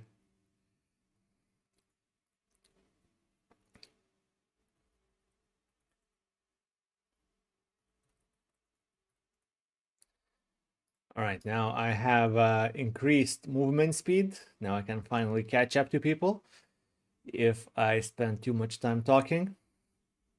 All right, so Man of Blitz taking the long way, still grinding along the way. That Plains Vision will not aggro anything, will not stop for nothing. So you can just grind and get your XP per hour up that way. All right, great. So we'll get back to you once you start killing those harpies, which become slightly more interesting than just these wolves without any real abilities. And let's go and have a look at the other team in Durotar, who have now completed their quests in the keep, the destroyed keep we see right there. And this is the last quest giver they handed in the quest to, on top of this tower, and now they're proceeding elsewhere. I think we'll come back to them once they're out of the town. So let's go and have a look at the other team in Durotar, who are catching up, level 7 now. And they have just completed the quests in the Isles and now are going into the keep. So the teams in Durotar seem to have either communicated where they're going, so that they don't do the same quest at the same time, fighting for enemies, or maybe it was just luck, who knows. Regardless, it benefits both teams not to be in the same place at once, because, you know, if one team wins, the other loses, sure, but then both teams actually lose against the rest of the competition by fighting against each other. So it's a win-win situation.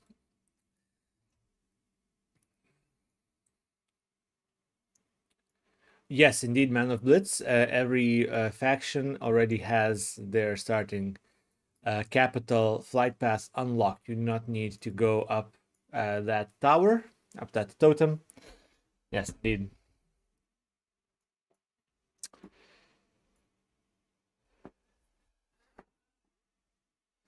You will be able to take the flight from Crossroads to Thunder Bluff when you have that quest complete for the Cauldron Stir.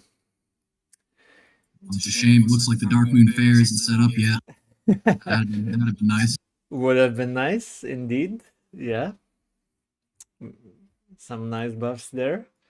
Completely legal. I remember in one in the second Blitz solo event that we had, Tanky Sword, our main tank in the raiding team, has won because they knew of the Halloween event, which gave them extra advantages. So they completed the Halloween event. I'm not even sure what they got from that, but I remember them being far stronger than the competition by having those consumable items from the Halloween event. So having knowledge of these subtle mechanics or events that happen in Azeroth really helps. However, of course, if it's not up, it's not up. Right, so they are going to the keep. We already been through the keep. We saw what dangers lurk within. I'm sure that as a duo, they will survive to see another fight.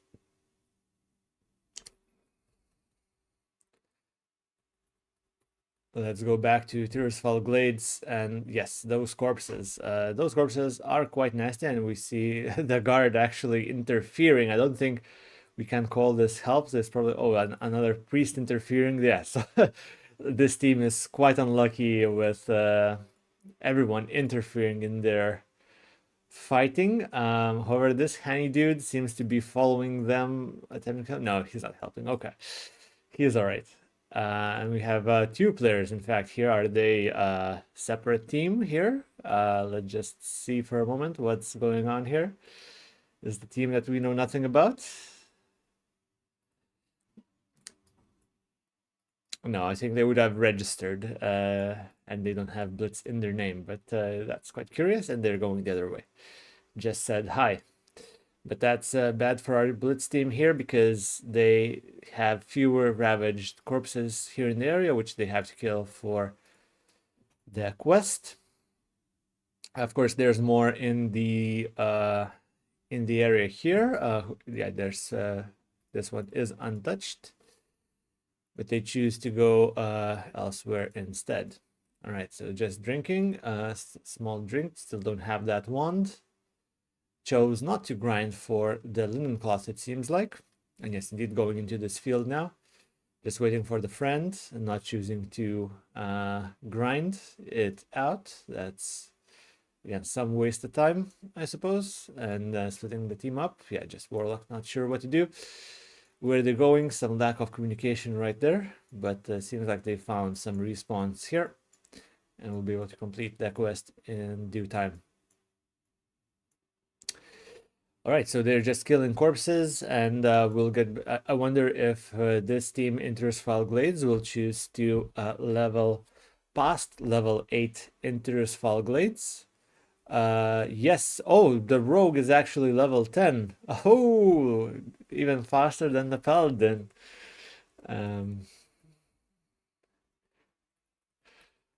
1 hour 24 minutes to level 10. Let's have a look at the leaderboard, just how impressive that is.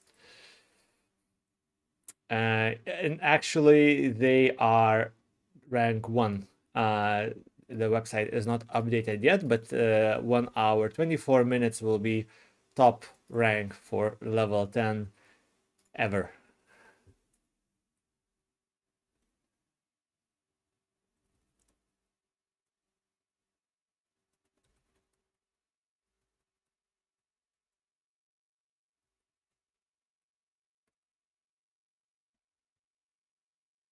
Very well done.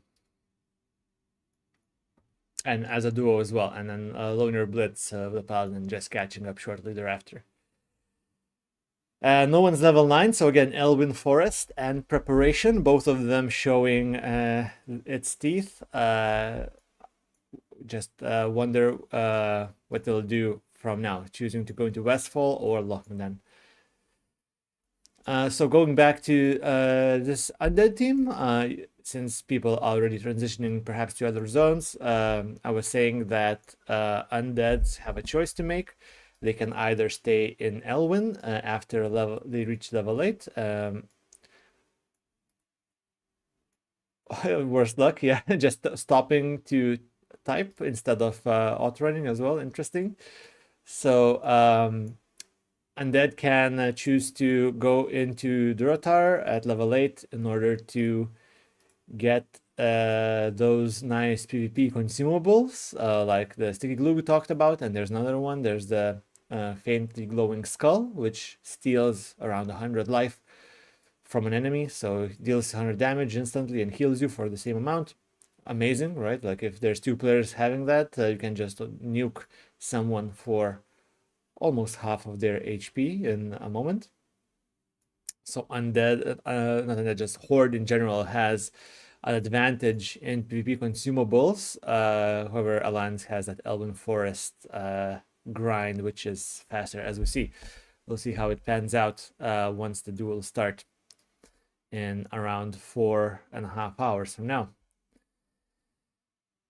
Yeah, so but undead, again, coming back to undead, once they complete this part, it's not just that you want the consumables from Duratar, but it's also that the quests sort of dry up.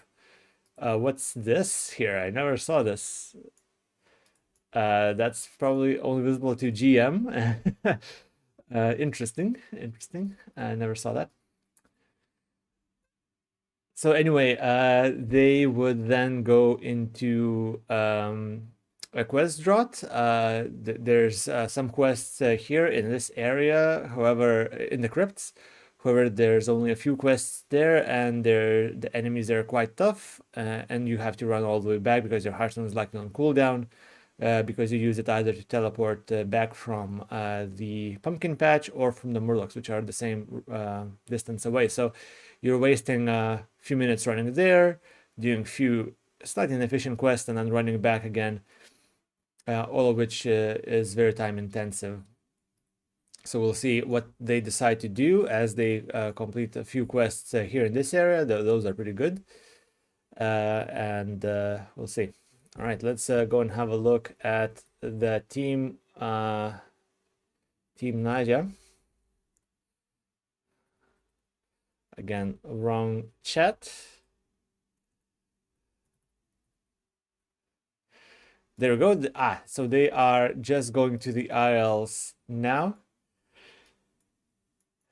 Again, having to farm all of those swimming Mak'gora.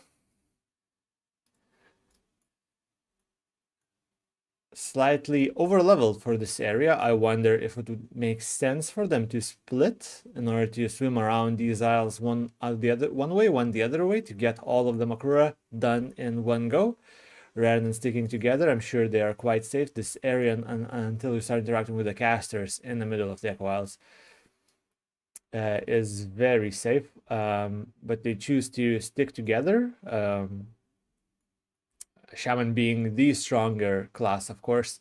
Rogues not that far behind if they keep their health bar full. Yeah, but they're just going for the casters now, it seems like. Okay, so we've seen this area already from the other team, so we'll just go and look at someone else, but they will probably stick around for some time farming those Mak'gora unless they already have them.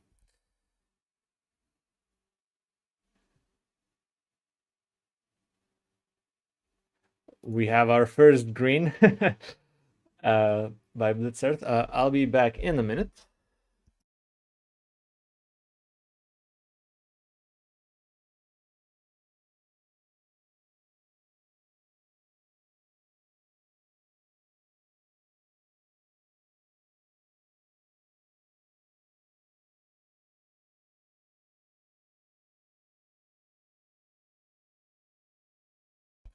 Right, I had a delivery to accept. All right, so we do have Blitz, Naya, and Blitz Hobo grinding all of these casters out, kiting some enemies into Totem Rage for slightly more damage or less damage taken, so it's Totem. Again, Shamans just have all the tools in the world in these early levels. And Loner and Blitz going to Stormwind City. I would like to remind everyone that auction house is not allowed. Of course, because that that way you could just transfer any items or gold to your other characters. So they're not going to the auction house. Instead, they're probably going to buy some scrolls. Let's have a look if that is indeed what they are doing.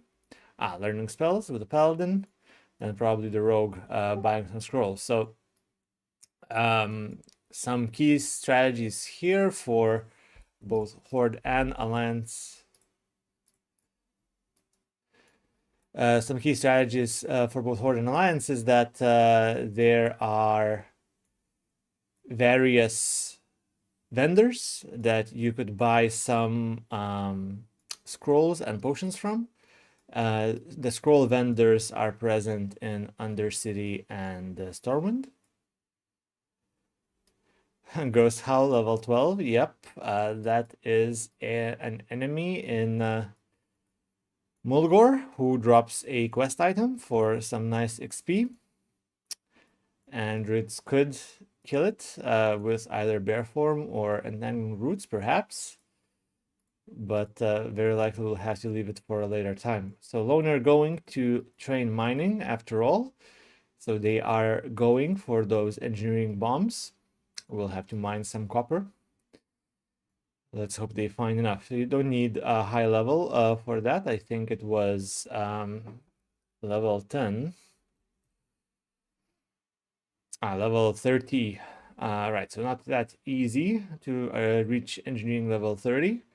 You have to do quite a bit of mining, but deal some damage, but more importantly, interrupts spell casting, which of course Rogue has through kick and Paladin has through stun. Not that difficult for these classes, but still beneficial. It's like, you know, free real estate for PvP. Let's have a look at some other, and we have a Blitz Loner logged out. That is interesting. Let's see when they log in.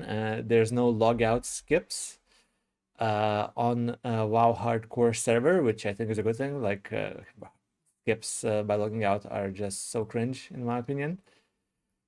The train. So you are going to the Law Modan and Vagash route. Yes, so the train, there's one bug with 1.14 client where the train does not come.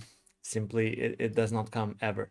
So for those playing 1.14, the more modern version of the client, yeah, or that could happen as well. For the more modern version of the client, you have to play 1.12 for these trains. So you log out while you have rested XP in Storm, and then you relog to 1.12 client, jump on the train, and then you can relog back once you have arrived at Ironforge. All right, so we'll leave them to go on a train. No one yet is level 9. Let's follow Man of Blitz and their Harpy/Ghost Howl adventures. Right, so they Mazonache is skilled. Oh, that's a rare mob. Hunters really favor this one for its very unique model. However, any hunters in the chat, well, it's dead. You'll have to wait for another. Oh, it wasn't you? It's just to the left of you. Maybe, again, I only see it with my GM rights. I see. When you said Mazonachi in the chat, Blessed Run, I thought you killed him, not completed the quest with the same name. I see. Yeah, so these swoops we saw using it using the swoop ability, which stuns, and again, now Blitz dropping low. They could easily take down an underleveled character with those stuns alone. There go another swoop. Malblitz should be good. They have enough mana to survive. And the swoop is already very low. But those are very dangerous enemies. And if a character is 2 levels lower, which sometimes happens, like level 9 swoop, max level against level 7, who's just starting these quests, you could die. But Blitz showcasing some skill here and surviving and just going to hand in some quests. All right, so we'll get back to him once he's out and about in the world. So let's go to have a look at the Durotar team. Just got him in Razor Hill, training some abilities. And the priest is just upstairs. All right, so I think we'll get back to them once again. They are somewhere else. All right, so we just found Blitz and Hobo completed. The quest here took some skulls, likely killed the level 10 quest giver, not quest giver, the named enemy for the quest. And now they are killing these poor trolls, being trolls themselves. Can you call it homicide or is it trollicide? Well, I guess we'll never know. Anyway, yeah, so they're just grinding together again, choosing to stick together rather than splitting and having perhaps slightly higher clear speed. So is lack of preparation, communication, or a conscious and deliberate decision? We will know at a later time. So yeah, we've seen this area. We see the team loner in Ironforge. I wonder if they will do Vagash immediately, going to Loch Madan, or will they do some quests in Dunmorrow? So we'll follow them in a few minutes. However, in the meantime, let's go and have a look at the unlucky team in their Glade. So they indeed choose to go back west to likely do those quests in the crypts. So let's just follow them for a moment and see if they go into the crypts, or have they perhaps not completed the pumpkin patch quests just yet. While they are running, we can talk a little bit about the team compositions. Now that we see that all of the teams survived the early levels, of course, surviving until level 8, getting dazed, that's always not nice. So the early levels doesn't mean you will survive later, because there's essentially 2 spikes in difficulty in classic hardcore World of Warcraft, in the early levels at least. The first spike in difficulty is as you leave the very starting area. So like this Death Knell area for Undead is much easier than the whole Tirisfal Glades area here. And that's the first spike in difficulty, so as you reach level 5 or 6. And the next spike is as you venture out of the starting area itself. So for Undead, if you go into Silver Pine Forest or into Barrens, that's the second spike. The enemies have more hit points, they take longer to kill, and they start getting abilities, some of which are quite nasty. Particularly if you have to pull 2 enemies at a time.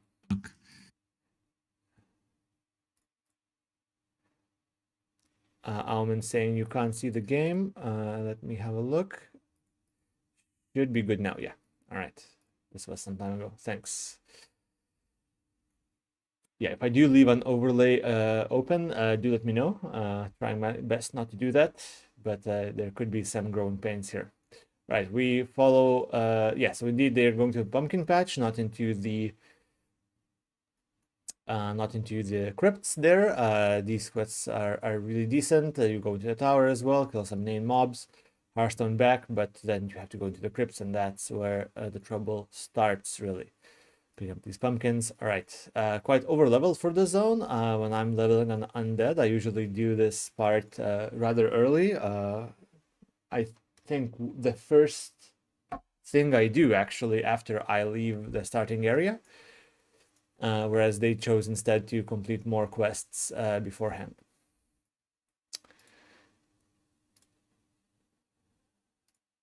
Right, so let's talk about the team compositions now. We do have everyone level 8 besides one group who is ahead. So since they have prepared at least until level 10 so well, we can perhaps expect them to be one level higher than the competition once the actual Mak'gora duo happens. But the one level difference, if you're level 16 or 17, is a minor difference. Like the differences come from every other level, every even level. So level 14 to 16, some casters specifically get new ranks of abilities. For example, priests, it's very important to get level 16, because If we look at their where's the spells for the priests? If I remember correctly, it's Mind Blast, exactly. New rank of Mind Blast. You really want to use Mind Blast over Smite. It has a shorter cast time, deals more DPS. So if you get level 16 as a priest, you get Mind Blast. That's amazing. Of course, level 14 is mandatory for the Fear, and that's what I think this team and the other priest and warlock team have as their strength is the Fear, because no other team besides the other priest warlock team will be able to clear it, and priest Fear is instant. It's unavoidable, inescapable, and once it's over, the warlock can just re-fear, of course with a shorter duration, but that's still a very long time someone will be not playing. Warlocks have a very high survivability, so do priests with the shields and the healing, as long as there's no interrupts. But of course, with interrupts, we have the two rogues and the other teams who will have their kicks ready, and at least Team Loner will have the bombs as well. All right, looks like it's about time to visit Team Loner for the Vagash. Why am I here? I wonder. It's the wrong name. Yes, they are indeed going for Vagash, and they are here. I hope they didn't kill it just yet. They have.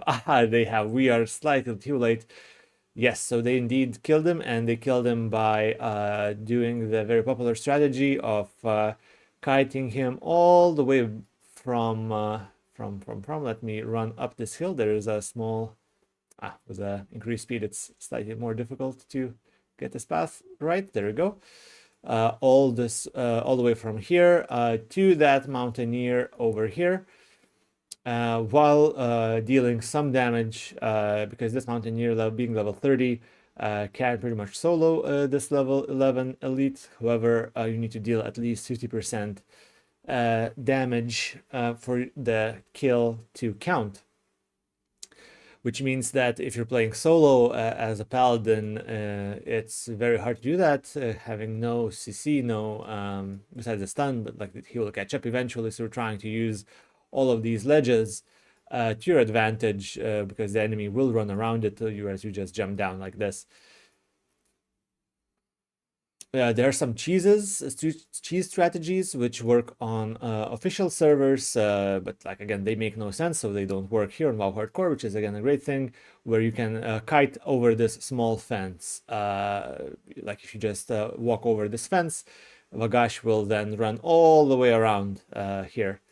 Like imagine a giant whatever beast not being able to step over this fence. Well, that's just how official servers were made, I guess, but not the case here. And we have Vagash here, who is really strong as an elite, but again, this mountaineer can kill it if you kite Vagash to him. Serth found another green item, really lucky here. However, Owl, not the best role for Paladin or Rogue or Clear Speed in general. All right, we have level 9 finally with Blitz Hobo. Let's go have a look at how they're doing. They're still here in the Isles, probably fishing for those Mak'gora. Not that easy to find them.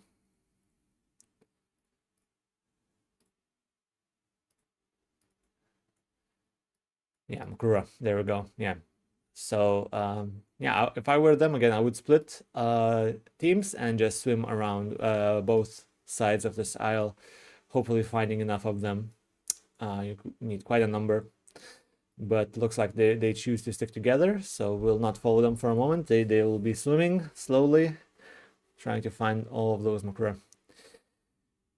Let's go back to Man of Blitz, and oh, he's doing the dwarf site. Now that's an interesting quest. Let's stay with him for a while, and let's try this command where we can actually fly in the air and observe from above. So we have Man of Blitz here, killing these appraisers, which also have a heal ability. We really don't want to pull double pulls in this area because all of these enemies are quite strong, appraisers being the stronger ones, of course, with the heal. However, there are patrols here, as you can see, who also have some respawn timer. So if you are playing a class that doesn't have great clear speed, like the current druid, you run a risk of fighting yourself into a corner, where since you need to go and pick up these pickaxes, you also need to destroy them in this forge right here at the end of at the far corner of this area. However, you have to clear all the way around or through the middle, which is more difficult because of the patrols, but if you can pull safely, that's fine. So you have to destroy those pickaxes you loot in this forge. However, it's not necessary to do that if you are playing a class that doesn't have great clear speed, if you fear respawns behind you, because there's another forge in Thunder Bluff. If your leveling route allows you to go to Thunder Bluff before handing in this quest, then you don't have to destroy the pickaxes here. You can just instead go and destroy them in Thunder Bluff. That's news to Man of Blitz. I may have spoiled some since he's in the chat, he's listening to the commentary. Yes, indeed, the Man of Blitz. There is a trainer of blacksmithing, I think, and just as you take the lift to the Thunder Bluff, they're right there next to the auction house, and there's a forge you can destroy the pickaxes at. That much I'm sure about. I wasn't sure about the spirit that you had to follow, but this much is true. Any forge works. Right, but again, you need to loot 5 picks, and the drop rate is not 100%, so let's see what Man of Blitz decides to do. Looks like there's still some patrols in the area. And we have a level 11 dying after 2 days played, whereas we have people at level 10 after just an hour and 50 played, probably close to level 11. So that's the way we do it here. And will Man of Blitz survive this encounter? Let's have a look. And no dazes, running after stomping, not trying to aggro again. If you don't do any threatening things like damage, they should do aggro within 10 seconds. Yes, he survived, but that was just a patrolling from the back. That's why this area is quite dangerous. So he had full health, he had War Stomp, he used both very efficiently and successfully, didn't get dazed, survived to live another day. But a less skilled player or less lucky player would potentially die here. I have had risky encounters here myself during speedrunning. All right, so we have level 8, 9, 10. Likely those level 8 will be level 9 soon. Level 9s probably will stay level 9 for some time, knowing Man of Blitz just reached the level and the other level 9s are grinding those Mak'gora, swimming slowly. And level 10s will be level 11 shortly. They've been level 10 for 20 minutes already, I think. Let's have a look if the website has updated. Yes, it has. And indeed, we see both Blitz Serth and Blitz Loner Blitz having number 1 and number 2 spots for level 10. That is very impressive, being 8 minutes ahead of the next player, and like the average fast clear speed is about 2 hours. You can see 155, so they're full half an hour ahead of other good players, other fast runners, fast levelers. And there we go, Serth is already 11, as I was saying. Very impressive. Their preparation is paying off. I wonder if that continues to be the case as they leave Elwyn Forest, because the quests do dry up slightly as you get into other areas. it's interesting that he chose to go into Dunmorrow rather than staying for some Westfall action. Westfall has some good quests, but I suppose they will be returning there. Or will they go into Darkshore? Darkshore has some great quests. We were discussing this with Loner, who was on my team on the last Blitz duo, which leveling zones are the best. And for Alliance, we unanimously decided that Darkshore is the best place to level after level 11 or 12. There's just so many free quests with the beached sea creatures and other quests that you just loop around from Aberdeen, complete like 3-4 quests, like with the buzz boxes and everything, and then go back into town, complete the next 3-4 quests and complete those and pick up all of those beached sea creatures and everything on the way. Plenty of battered chests as well, rare spawns. So yeah, Aberdeen, it remains to be seen whether Aberdeen or Barrens are better, in fact. They're very comparable. Loner also level 11 now. I fully expect them to continue being rank 1 and 2 respectively in the leaderboard once it updates. But we have more level 9s now as well.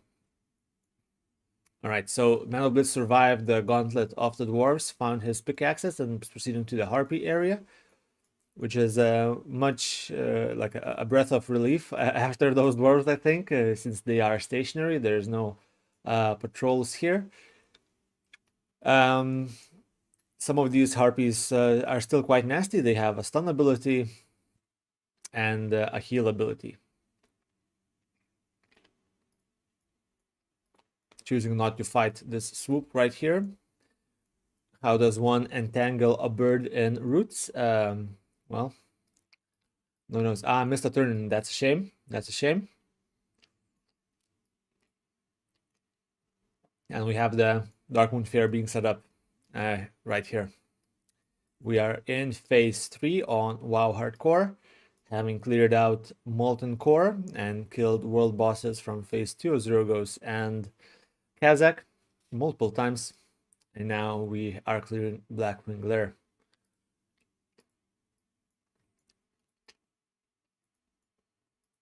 All right, let's follow someone else for some time now. Let's go back to the Dunmorrow guys. Ah, and they are indeed not choosing to go just in Dunmorrow because they were traveling and completing these quests in the Golboral Quarry. Very likely they're choosing instead at level 11 to go to Loch Modan, which I think is a smart move, as we were creating again with Loner our last plans. For Alliance speedrunning, we found that there's very many good item rewards that have a lot of stamina in Loch Modan specifically. So if you are looking for that stamina, which is very good for hardcore and for duels, of course, then you want to spend some time on Loch Modan if you are playing Alliance. And we have a slightly hidden quest here to kill this Mangiclaw, which rewards a very, very good hammer. Let's have a look at that hammer. And Blitz Loner will be using that hammer. Oh no, maybe he already killed Vagash. Never mind. They have already killed Vagash, so they will not use that hammer. Ah, but it rewards a dagger. Then the rogue will use that dagger. I see. But if you can't kill Vagash, which sometimes happens if you're playing alone and playing a class without much CC, then this hammer is the best weapon you can find before going into Loch Modan. Very nice. But the dagger for the rogue, some agility, slow speed, it will be amazing. All right, so we'll join up with them once they are starting their quests in Loch Modan. It'll be very interesting to see how they do the mines. Some of the enemies in the mines with the kobold there are quite sketchy.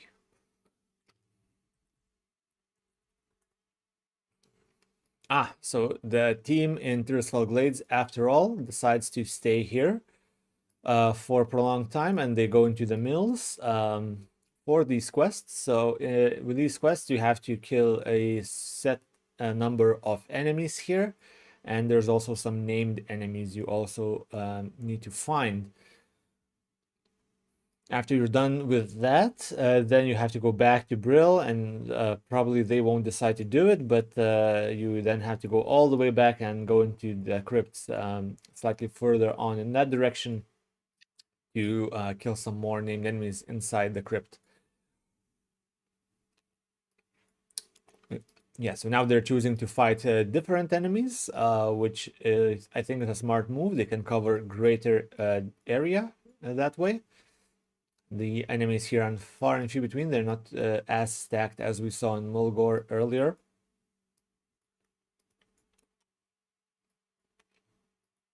And they seem to already be shooting with the wands, having farmed enough linen cloth to craft their first wands.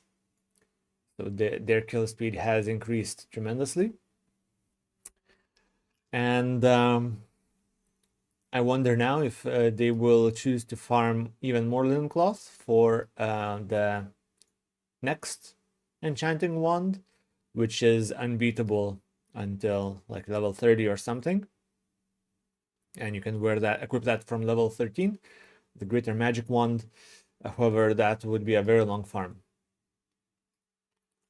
We had one event half a year ago, which was Dungeon Blitz, where we had teams of 5 competing who can clear the dungeon in Orgrimmar the fastest.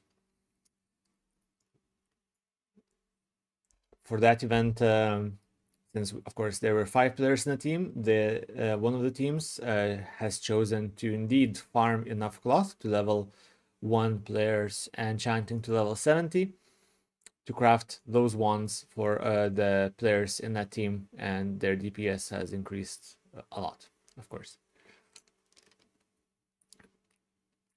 All right, we'll go to Man of Blitz to see how they're doing with Ghost Howl.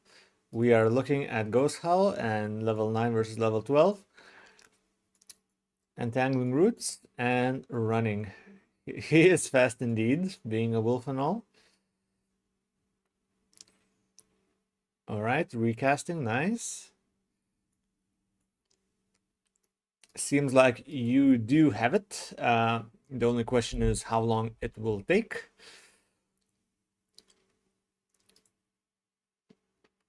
Will take quite a while.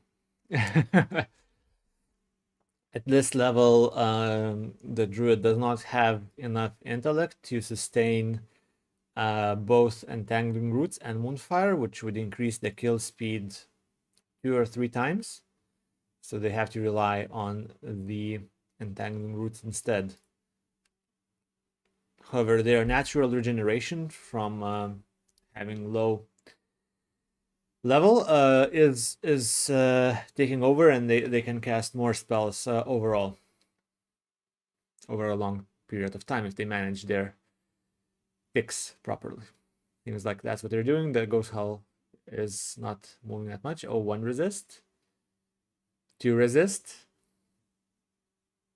3 resist. Uh-oh. Okay, already running. No, the third one didn't resist. Okay, that was... it seemed like it resisted on my screen for a moment. That was getting scary, and Manfred abandoned ship. Thinks that it's not worth it. Or maybe he will return shortly. That was scary indeed. Fighting 3 levels higher opponent. That's also rare.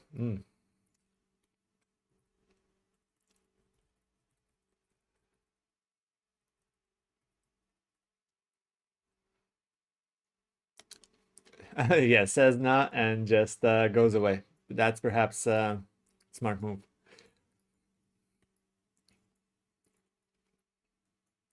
All right. A level 10 from this hobo. Well done them.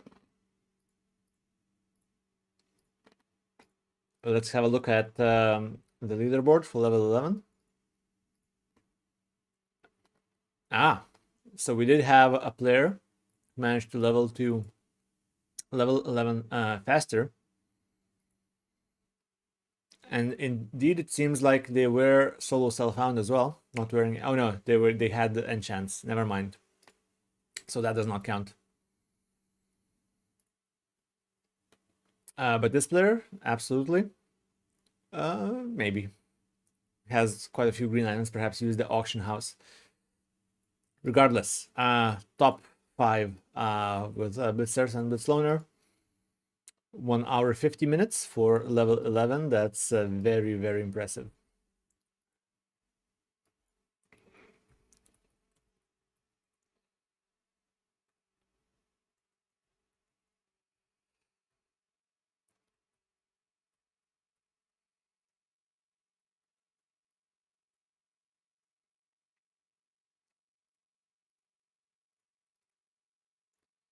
All right, we have this team, level 10 and 9, killing all of these harpies. You do need a good number of them. You essentially have to clear the whole area, both left and right. And we have Blitzug here. Oh, the other team just cleared this area, so they are fighting for respawns. And indeed, it is tough. It is tough. There's a very limited number of these enemies right here. So I wonder if Blitzmon and Zug have enough killed so that they don't have to return here. Whereas Hobo are going here, where, yeah, again, these are just respawns that they're killing. Because, yeah, it's likely that Team Blitzmon have enough, having returned. But maybe they are here just in time for respawns then. These enemies themselves are not very tough, even if you were to fight them solo. But yeah, just in time for some respawns. So again, let's talk about some matchups here. We talked about Priest Warlock having the fear. Now let's talk about the difference between Paladin Rogue or Shaman Rogue. Paladin is, of course, the class with perhaps the most cooldowns at this level. And yes, there we go. They're just waiting for respawns. Not a good place to be, but there we go. We have some. Yeah, so Paladin does have Lay on Hands, has a Blessing of Protection, and has a bubble, Divine Shield. Oh, Divine Shield, like Divine Protection. They don't have Divine Shield just yet, but functions much in the same way. Shamans, on the other hand, have totems, with some of which are really good, like against the rogue. They have dual wield, so they deal lots of small hits, whereas the Stone Skin totem will reduce the damage taken by 7, which means that that one totem alone effectively reduces the rogue's damage by about 30%. Which is very, very substantial. It has to be killed, but then the shaman can just use one global cooldown to recast it. And of course, it also reduces damage from the paladin somewhat, but not to the same extent.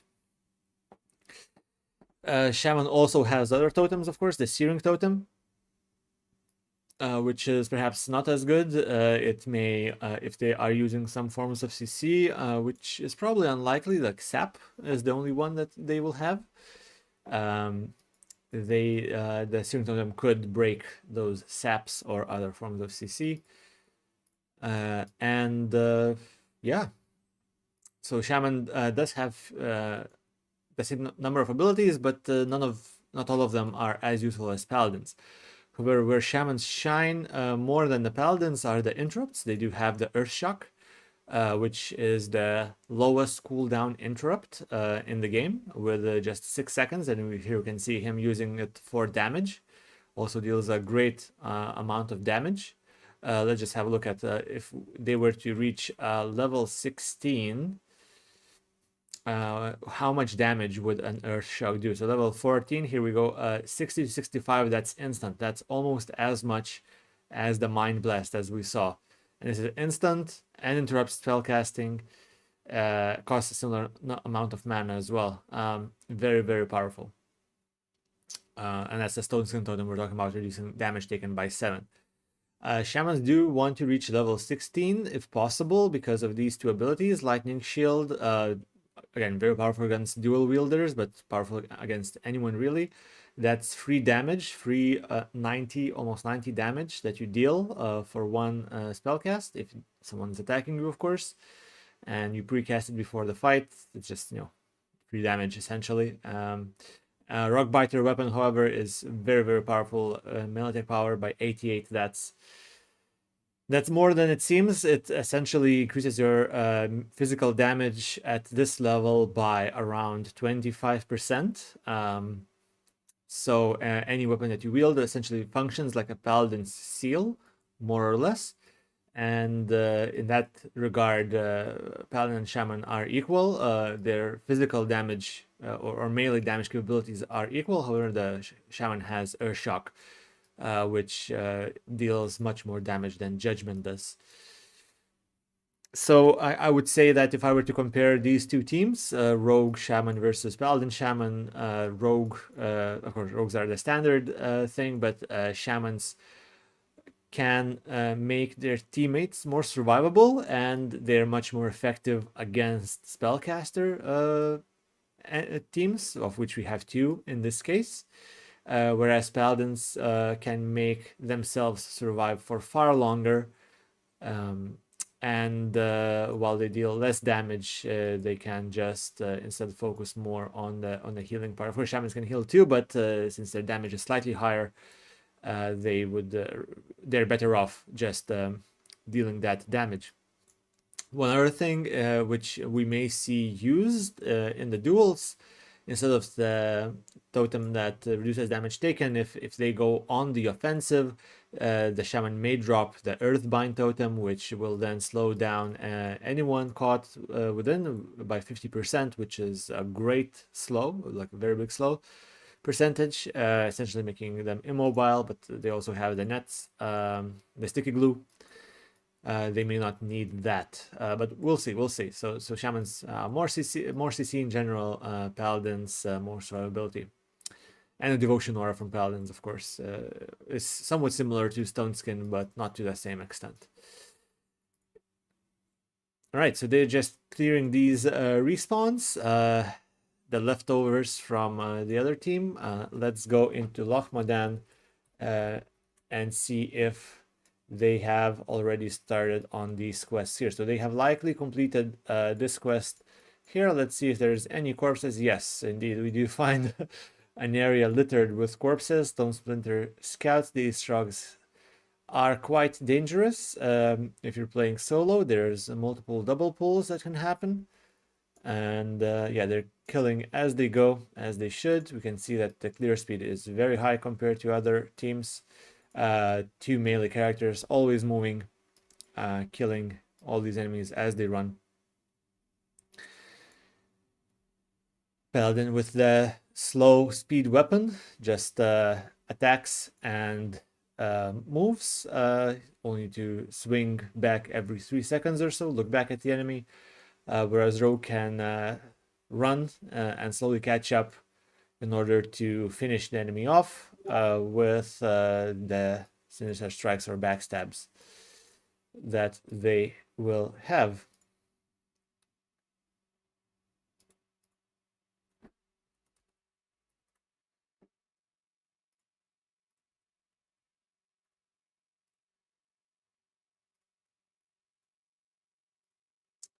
Right, so we will come back to this team once they start doing the Kobold Caves in the north. That's when this is going to get slightly spicy with all the fire damage abilities those guys have. Let's go back to the other team who were ahead of the other team in Durotar with the Harpies. So they, even though they lost Sarkoth early on, they then caught up in the cave, and then they were first in the Isles, and then they were first in the Harpies. Now it seems they're first to try to fish, literally fish, for the amulet that drops from these crocolisks. And the drop rate isn't great. Let's have a look at the drop rate. I forgot the name of the amulet. Let's see, Dreadmaw Crocolisk.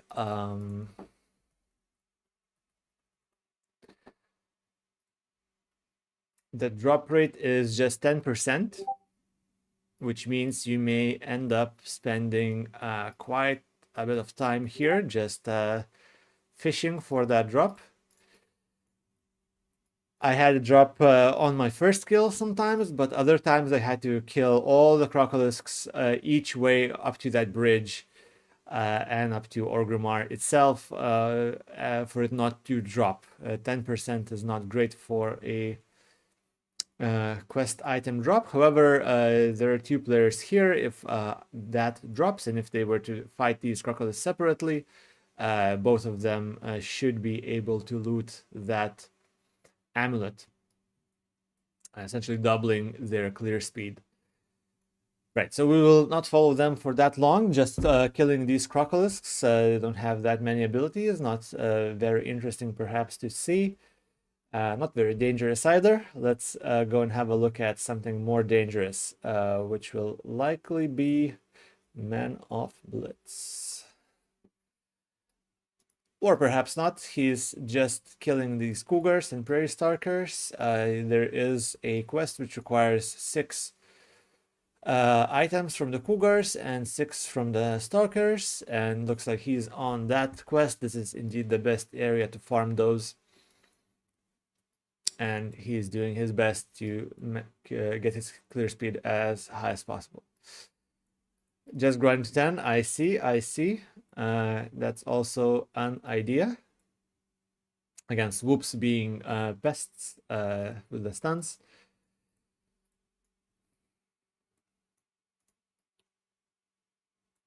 Right, so I wonder for Man of Blitz, which way will he choose? Oh, resist. Oh, okay. Left at 15% health. If that attack missed, then he would have been at the mercy of Moonfire not resisting and killing. That was, yeah, just a druid at level 8 to 9, much like a hunter at level 7 or level 6 to 7, being very weak until they get that concussive shot.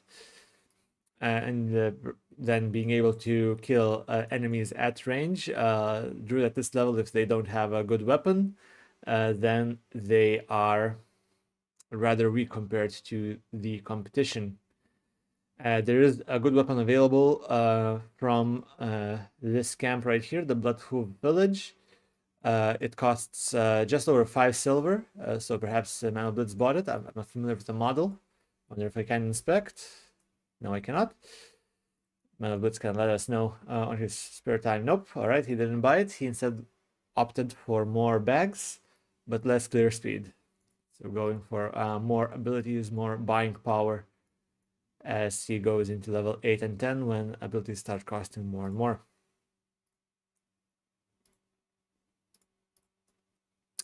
All right, so once Man of Blitz reaches level 10, they will then proceed to go into Crossroads, and we'll be back with them once they start getting those mushrooms, doing that dangerous quest in the Crossroads in the Centaur area. Let's go back to the team in Loch Modan, and yes, they are now moving towards that dangerous cave, picking up this quest upstairs here in the bunker. They found a traveling merchant. I don't think there's anything one can buy from it. Let's have a look. Grayshan. Iron stove. Yeah, just bread. He sells bread. Not very impressive, not like the other traveling merchant, which sells very nice weapons. However, those weapons are for levels that will likely not be seen in this Mak'gora duo blitz. However, a loner will like, I'm sure, a weapon from a vendor here in the northern wetlands, which can be bought at level 14, I think. Costs like 57 silver or something, and is a great mace with lots of stamina. So just fighting these boars before they venture into the cave. Let's see how well they do. It seems like they're doing the sausages quest. For the sausages, each player will need 3 items from boars, spiders, and bears. And the drop rate isn't that great. However, it involves grinding. So as long as you're moving between here and the town in Loch Modan, you will be killing enough of each, even for 2 players. And here we have the tunnel rats. So these vermin are quite nasty. That's what I said earlier, when there's 2 spikes in difficulty, one being leaving the starting area, and then the second being leaving the starting zone. So these enemies being level 11 in the starting, not in the starting zone, these become much more scary. You can see that even as 2 players, they're dropping quite low in their health. Imagine pulling 2 enemies alone. That could mean the death of someone. And that's indeed, again, what... Oh, did they really get it? Did they really get a green item with this swing speed? Okay. Again, can't inspect, but we can look at the model, I guess, of what Loner Blitz is wearing. It's this hammer. Let's have a look at what the model looks like.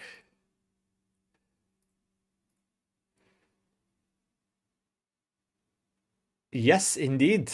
Indeed, they're wearing this hammer. What? Well, that's a lucky drop.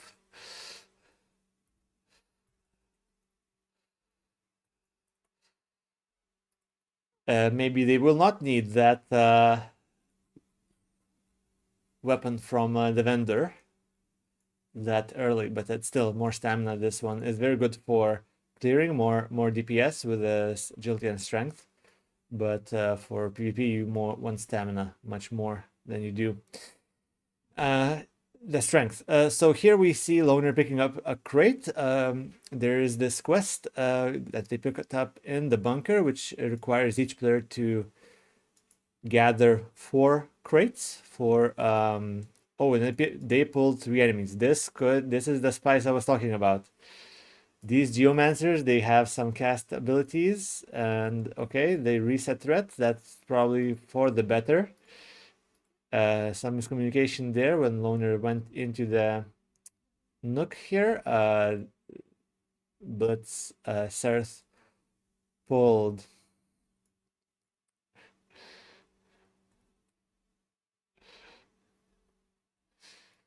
yeah, but seems like they're now pulling in 3 enemies. So this is the spiciest pull in this dungeon. Well, yeah, call it a dungeon cave. As 2 players, it's much easier, of course, but you can see Loner Blitz already with 2 stacks of Sunder armor. So essentially, well, he has Devotion War Paladin, but not at 0 armor, but nearly there, and choosing to reset. That's smart. This pull is definitely not doable as a solo player at level 12. If I'm playing solo, I choose to do this quest much later at level 14 or so, once you can comfortably pull 3 enemies and survive to tell the tale. But as 2 players at level 12, we saw that they still struggled, or managed to overcome the danger, and still we can see that Loner Blitz is dropping very low almost every pull. Very low indeed. Drank a potion right now, 5 stacks on their armor. That's definitely 0 armor. Devotion Heart only grants 160. I wonder if they're mindful of their Sunder stacks or not. These diggers are the ones who are applying Sunder. Now the Sunder dropped. Nice. Yeah, but these crates, if you can't clear that 3 pull, you are stuck with taking the 2 or 3 crates at the beginning of the cave, and you may end up so that all of the crates respawn towards the end of the cave, which means that you essentially cannot complete the quest otherwise. Oh, and they pulled from above. That was probably not intentional. They're trying to reset right now. And Loner Blitz taking a lot of heavy damage. Probably still has the... Yeah, and they got it. Yeah, it was a body pull, so that was very smart. By body pulling, you essentially have different leash timers for each enemy.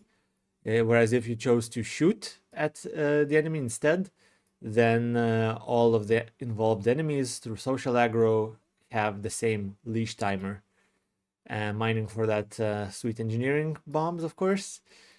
So if you are facing enemies that you know you will have to reset, it's always smarter, even as a ranged class, to instead body pull, to walk up to them, and then just focus all of your damaging abilities on one enemy, and others will reset after the leash timer has expired. All right, seems like they're doing a great job. There's also sometimes a rare, if not mistaken, at the end of this cave. Let's see if it is up. It is not, but this chest may be. Again, I see all the possible chests. This may not be present in reality. However, they seem to be doing a great job. Loner, however, is dropping low, but I guess that's the price you pay for going super fast. All right, let's go and have a look at some other teams now that we see that they will survive through this cave, quite likely, unless the respawns will get them. We'll see, we'll see. All right, so we have one player in Undercity. We'll leave that for now. Let's go and have a look at how the team that was clearing the Harpies is doing. Aha. So they are just going from... we just missed it. We just missed it. They killed... what was his name? The quest dude here with the imp, which is quite notorious for its difficulty. Yeah, I can't even see his corpse. Maybe it was killed... Fizzle Darkstorm. There we go. Yeah, that's his pet. His corpse must be elsewhere. You can pull him alone, not a problem. Like, he patrols up and down here. The issue with Fizzle is that he's a caster who has an imp, and they just spam, like, they just stand there and spam at you with their casts. So as a solo player, it is quite dangerous. You have to know what's going on, and if you are under-leveled, sometimes you may end up using some of those single-use items you acquired, like the skull that steals life in order to survive. However, as 2 players, I'm sure they had no trouble killing a level 12 named enemy, especially with Shaman being able to interrupt those shadow bolts coming from Fizzle. So they choose to grind these lightning hides. I'm not 100% sure why. I don't think they drop any quest items or are involved in it. Let's have a look.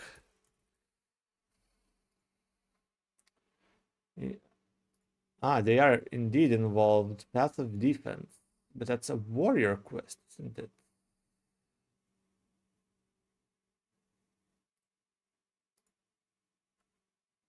Yes, I think that is indeed, that's a warrior quest. They don't have a warrior, so I'm not really sure what they are doing here with these lightning hides.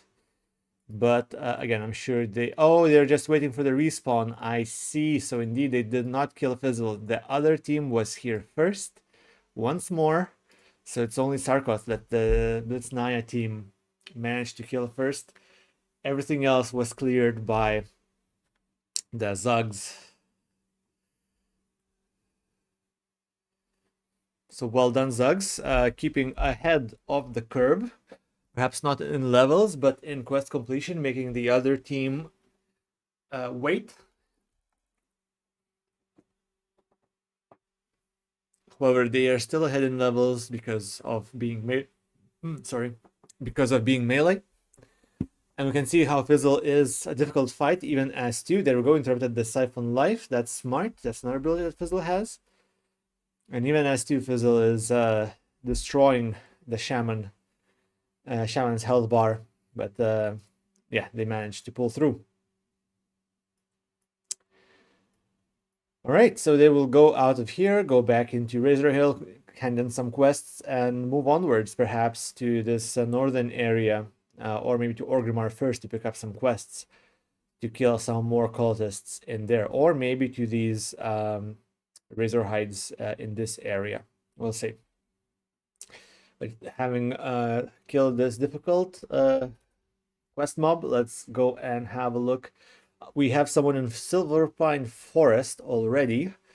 Probably just started. Indeed, we just see Undercity right here in the vista with one player already going forward. It seems like they left the Warlock slightly behind in Undercity for them to complete the Voidwalker quest alone. Voidwalker quest at level 10 is not very easy. If I were in this team, I would probably ask for help. I just like Saucy died now to Cragboar. I've seen other players die to the Voidwalker in Undercity at level 10 to 12. That Voidwalker slaps quite hard, and you don't have the imp to help you, if I'm not mistaken. I may be mistaken about that, not sure. Let's go have a look at how they're doing, because Fubar is just farming the discolored warg hearts right here, which each player will need for some healing potions as a quest reward.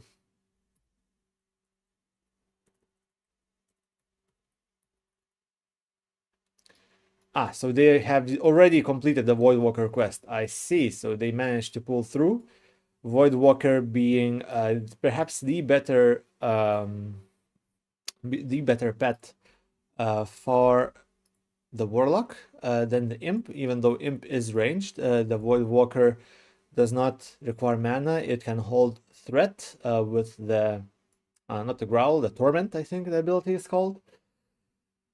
And once you get a sacrifice, let's just have a look at the sacrifice, just how much, how big of a shield is it? So it's only at level 16, so Warlock has to reach level 16 if they want to have it. This is very vital for the duel, because you can pre-shield, essentially, for 300 health, which is almost as much as you will have at that point. So if Warlocks do reach level 16, which I think is the threshold for most classes, and they will have this sacrifice ability.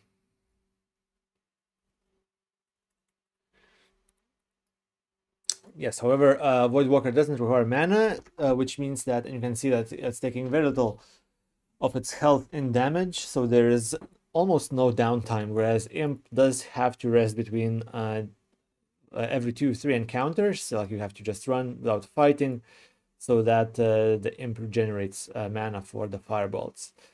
Even though the raw DPS from the firebolts is very slightly higher, overall I think the Voidwalker is the pet to go going forward.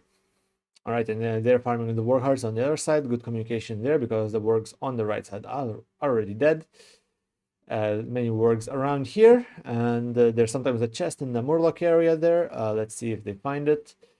However, let's also go and see how the other team in Durotar is doing. Have they managed to find that Crocolisk amulet? Yes, they have, and they have just picked up a quest from Marga, so they are indeed going again ahead of the other team, going into this very dangerous cave in Durotar, the last area in Durotar where the highest level enemies are around here.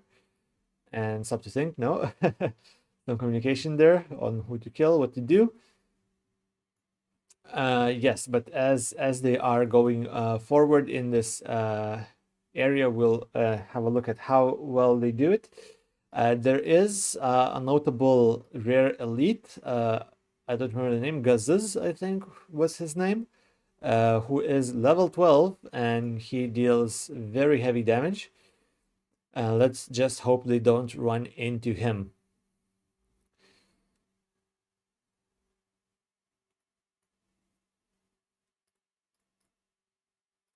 I think that even as 2 level 9s, they would be hard pressed to defeat a level 12 rare elite in this cave right here.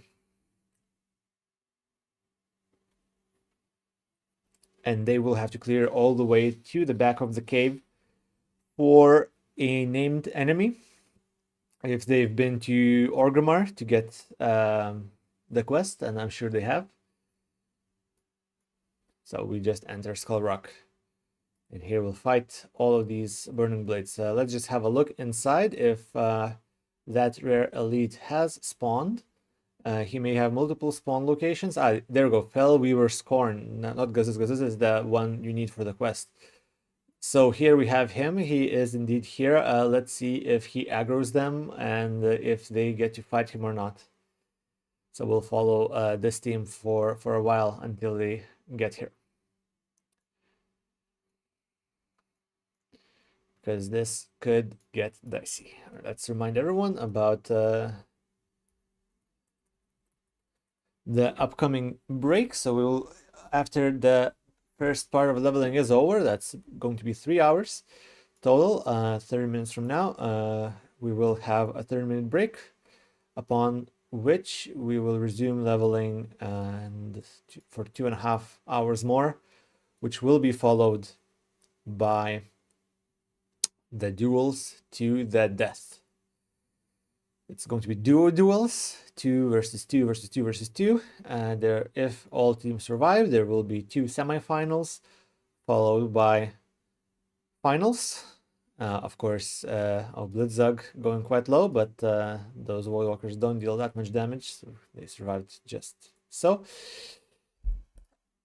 But you can see again how being underleveled this cave, there's like again a spike in difficulty is present here, even in the starting area, in this final cave of the starting area rather. So we will have the semifinals, we'll have the finals, and only one team or maybe even one person will survive today. Everyone else, well, since it's a hardcore server, will die once and for all.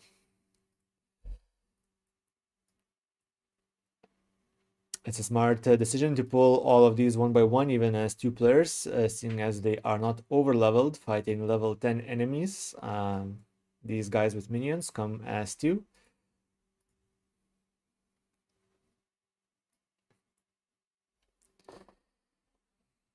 Let's have a look at what abilities does Fell Weaver Scorn have.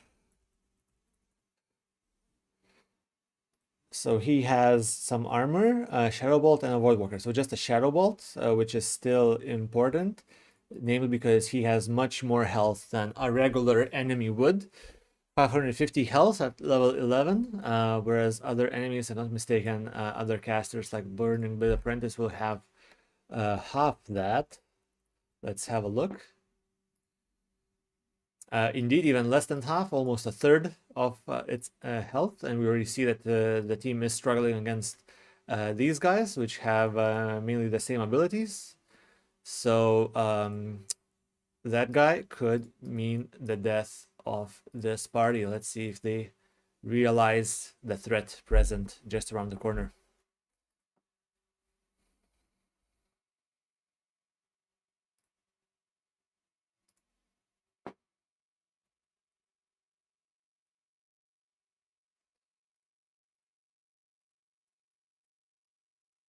Just a few pulls away.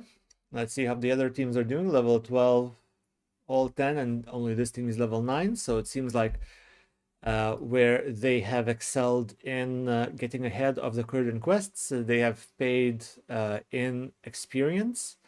After all, both are important. You get good items from quests, which help you in. And did I disconnect just now, or did the server crash? Yeah, I did too. I didn't disconnect? I disconnected. I was auto running the Barons. So the server crashed. First time. Maybe it might just be 1.14. Are we the only one disconnected? No, server crashed. Okay, server crash. Okay. Did any of you got disconnected? Did you guys also disconnect? Yeah, server yeah. crashed. Server down. Wow, of all times the server crashes, like never ever did a server Oh, crash. we up. Anybody else? Yeah. We up? Alright, so there is no win. I'm next to Fizzle. What the fuck? There wasn't a rise of. So Like a huge rollback or what? No, I did not roll back. No, Like, I also yeah, still two- have the claw. I'm just like. Alright, Excellent. I had a pretty good rollback. Yep. Very, very big rollback. You guys do not have a How roll? many minutes? Like I got lost 2 minutes. Where are you? All right. I did too. I'm back in. How are you? I have like a 10-minute rollback, like the whole. Okay, so listen up, guys. So you guys continue playing, as it wasn't interrupted. Unless you die, then we'll try to respawn you, revive you because of this death. And I was following everyone silently on the stream, so I will check. Like, could you just write me where you spawned right now, and I will tell you how much extra time you have during the break to level. Just write me a private message on Discord with where you have appeared currently. All right. Dude, I'm dying here. I think this is looking pretty bad. 33. Ah, there you are. There you are. There you are. Yeah, we spawned in like in between 7 HP, dude. What the fuck? Yeah, this kind of sucks, man. We get You rolled unlock. way back. I spawned next to Fizzle, but I didn't get aggro. But I still have the claw. Do you have the claw? Yeah, but the amulet is gone. Yeah, the amulet is gone. Like the quest after that is gone. That's okay, guys. Again, you will get extra time for that. Just again, I didn't receive any private messages. Okay, just one. So Just had to stop dying. since you Oh are my god, sir! What the fuck? What? You got fucked by the rollback. Yes, a lot. Holy shit! What's your XP? Did you lose XP? I'm 30% into 12. Yeah, I ran all across the zone. Do you still have all the items? No, I don't have money to buy the mace and shit. No, we have the mace. I got the mace. Oh, okay. Oh, that's a weird rollback then. Oh, so I have Do you to have go the down items? and- I still have the eels and shit. What? Yeah. Oh, so you have to head in. Do you have the intestines and all that crap? Yes. Okay, fine, good. Just keep running. So we go up and have you done the eels thing? Yeah, no, I haven't. You just go run again. okay, guys. So Right. please, again, every team, could you message me where you respawned? So I will. don't have mining gear. I haven't done filthy paws. What are you on? Are you on Shard? Whisper me like on Discord, No. please. Can you not fucking? Okay, go down. No. Yeah, so that's kind of awkward. The server is always very stable. This is perhaps the second crash I've experienced in playing for a year and a half here. And of course, it happens during an event.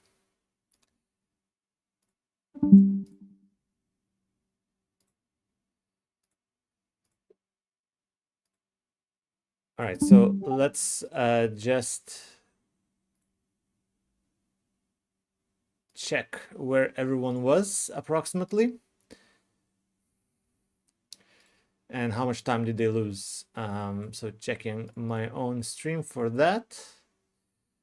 Let's bring it up for you guys.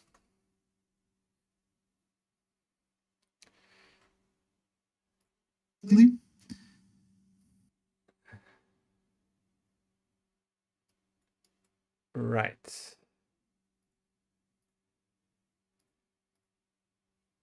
So one team spawned near the orchard with the escort done. So they're saying they didn't lose progress. That's all right, and we're following them.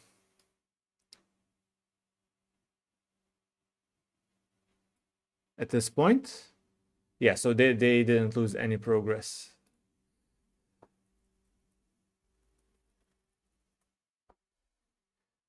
So giving them 2 extra minutes. Now let's look at the Druid, Bloodhoof Village. We haven't looked at the Druid for some time, which will likely mean that we're not. Oh, oops. There we go. Which will likely mean that they are. We're not sure just how much time they lost. We'll just have to ask them to make a fair assessment. They were here seen the last time. 40 minutes ago, indeed. We haven't looked at them for quite some time. There we go. We looked at them 20 minutes ago as well. 25 minutes ago or so. So they shouldn't have lost that much time. But 2 minutes, okay. Then Men of Blitz, you also take 2 minutes. That's completely fine. Thanks for making a fair assessment.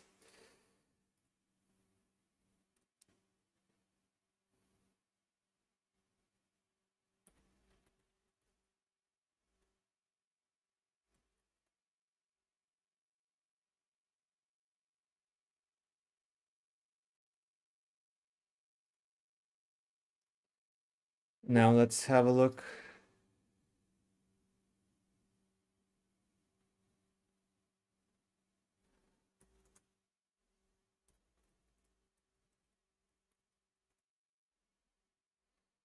Just talking to Team Loner, they're saying that they got teleported all across the zone. And one of the quests has also not been completed. Let's just have a look at where they're at that point. Trying to make this as fair as possible for everyone involved. Right, so we had them here. Just seen them in the cave, and this is just around 12 minutes, 14 minutes before the crash. They were in the cave, and they whispered me with some coordinates. Let's have a look at where that is. Another Morrow, it's Lochmadan. Yes, so they're saying that they got teleported to 4210, which is just at this vendor. So they probably went to the vendor after we saw them go into this cave. So they probably didn't lose that much because they were at 5868. Yes, they only lost this time running. So I think that 4 minutes for running and 2 extra minutes for the quest should be good if they have not lost XP.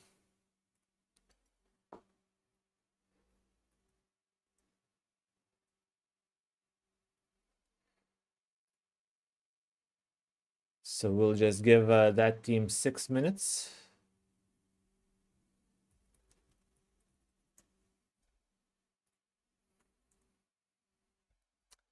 Oh, rip. Oh, and that was not due to the rollback.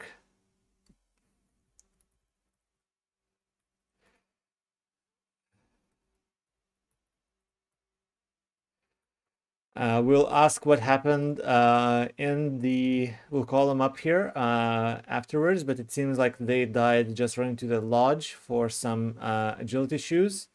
Aggroed some of these buzzards, perhaps too many of these buzzards, which are high level, and died. Yeah, that's a difficult one. And there's a rare as well that they had to avoid. It seems like they just died by trying to get those very nice shoes with stamina, I think, or agility, or both. All right.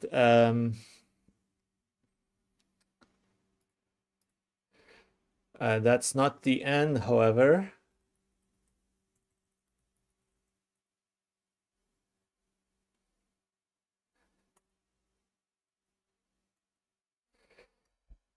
They may continue leveling.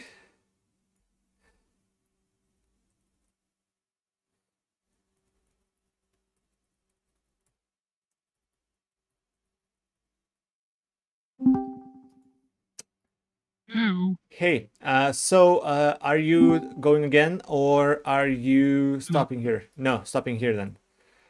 All right. I kind of got major fucked by that DC, but yeah, it is what it is, I guess. Yeah, but your death, well, essentially could probably not be appealed because of the disconnect. You died in an area where you were just running forward, getting some shoes, some spicy shoes. But yeah, so Loner, you should continue leveling. I don't know if you're in this chat. Yeah, well. Your new teammate is the druid.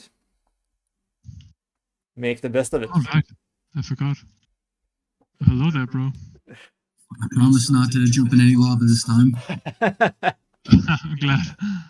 Yeah, so you still have a very good teammate. Where's my macro? Macro is gone as well. Yes, it is. So anyway, well done, Serth. You really outperformed the competition. Looking at the level 12 leaderboard, you can see on the stream right now, you guys are number 1 and number 2 ranked by leveling time. Yeah. We did well. Very well. Practicing. Yes, and it shows. Perhaps not practicing these skip strategies enough. Yeah, but I got teleported all across the zone, so I had to use my sprint early and evasion too soon, and yeah, it is what it is. Yeah, I think it's a bit of panic. All right, so Loner, you continue leveling. Sir, you can tell us what happened. What? Tell us what happened, sir. Like, how did you end up in this position? Oh, I got after the reset, I got teleported all the way to the north, like all across the zone. Like basically, you couldn't have put me further away from where I was. And then I used sprint earlier, and I used evasion because of a bear. And then I pulled some birds, and I didn't have any cooldowns, so I had to pot, and I pulled more. Ah, I see. So essentially, yeah, you didn't have your sprint up, and then you took a risk, which ended up costing your life. Yeah. I see. Yeah. Well, it is what it is. Yeah, everyone suffered from the disconnect. Loner, did you suffer from disconnect personally? Not at all, basically. No. All right, then you don't get any minutes. Yeah, thanks. I have already given Sir 6 minutes, which would have been enough to recompense for the sprint cooldown. But seeing as you died shortly thereafter, it has all gone to waste. Rip.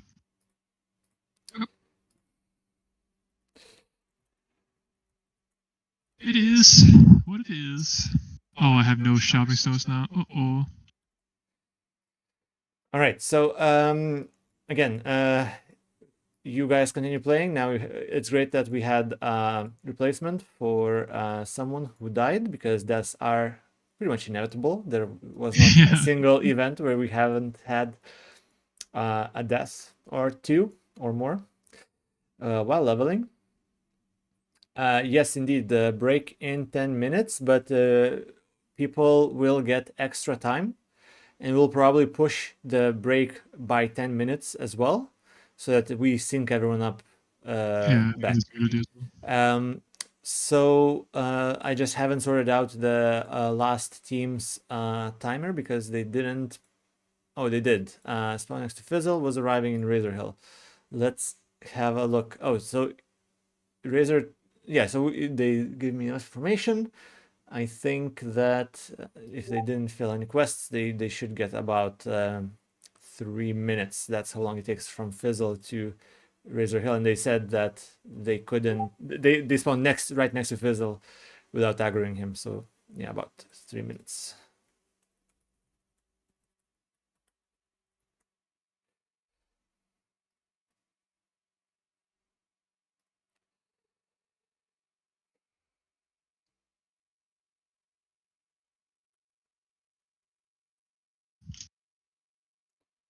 All right, so I'm just trying to write to everyone that we'll push the break after, push the break 10 minutes longer, but then everyone got their allocated time, which they can play longer before the break starts.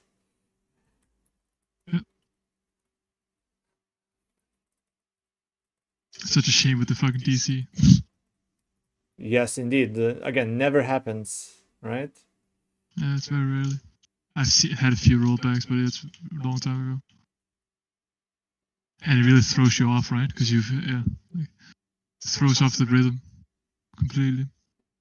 I think it's the main reason why I got kind of pushed back like 10 minutes or something. So it couldn't have been worse, to be honest. Yeah, but it was the panic. Like, you would have gotten the 10 minutes, right? It's just that you used to sprint when you shouldn't have, which is fair. Like, I understand the panic. But you could have even used sprint to escape the situation, wait for it to get off cooldown, and that's how you would have used that time. But it is what it is, yeah. Yeah. It sucks. Sucks us, we've been training so long for this, and then you fucking died to this bullshit. Yeah. It really sucks.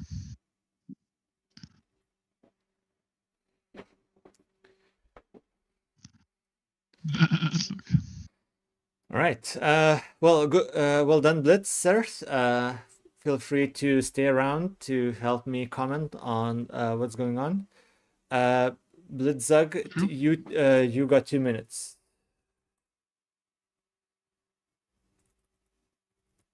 Who's Blitzug? Up there, who is participating with us.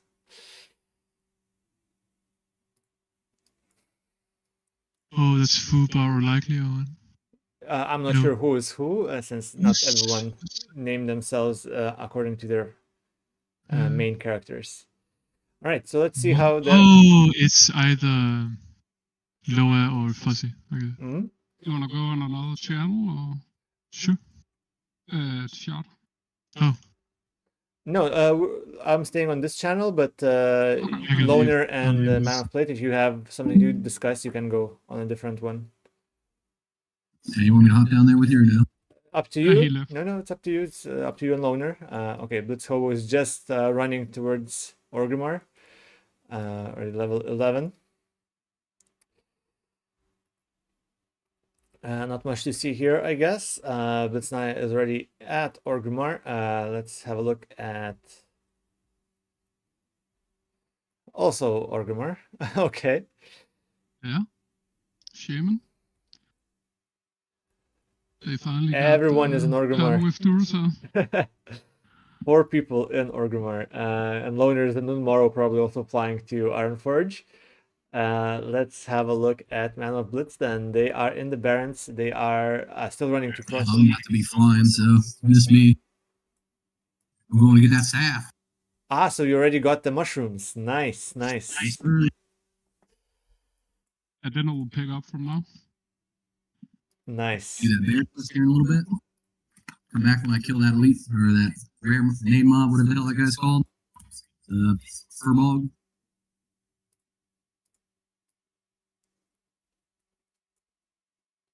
Sure. But you're planning to do it with the druid way, the moonfire, and entangling roots, right? Oh yeah, absolutely. Yeah, it hits quite hard. It can rage, I think, if I remember correctly.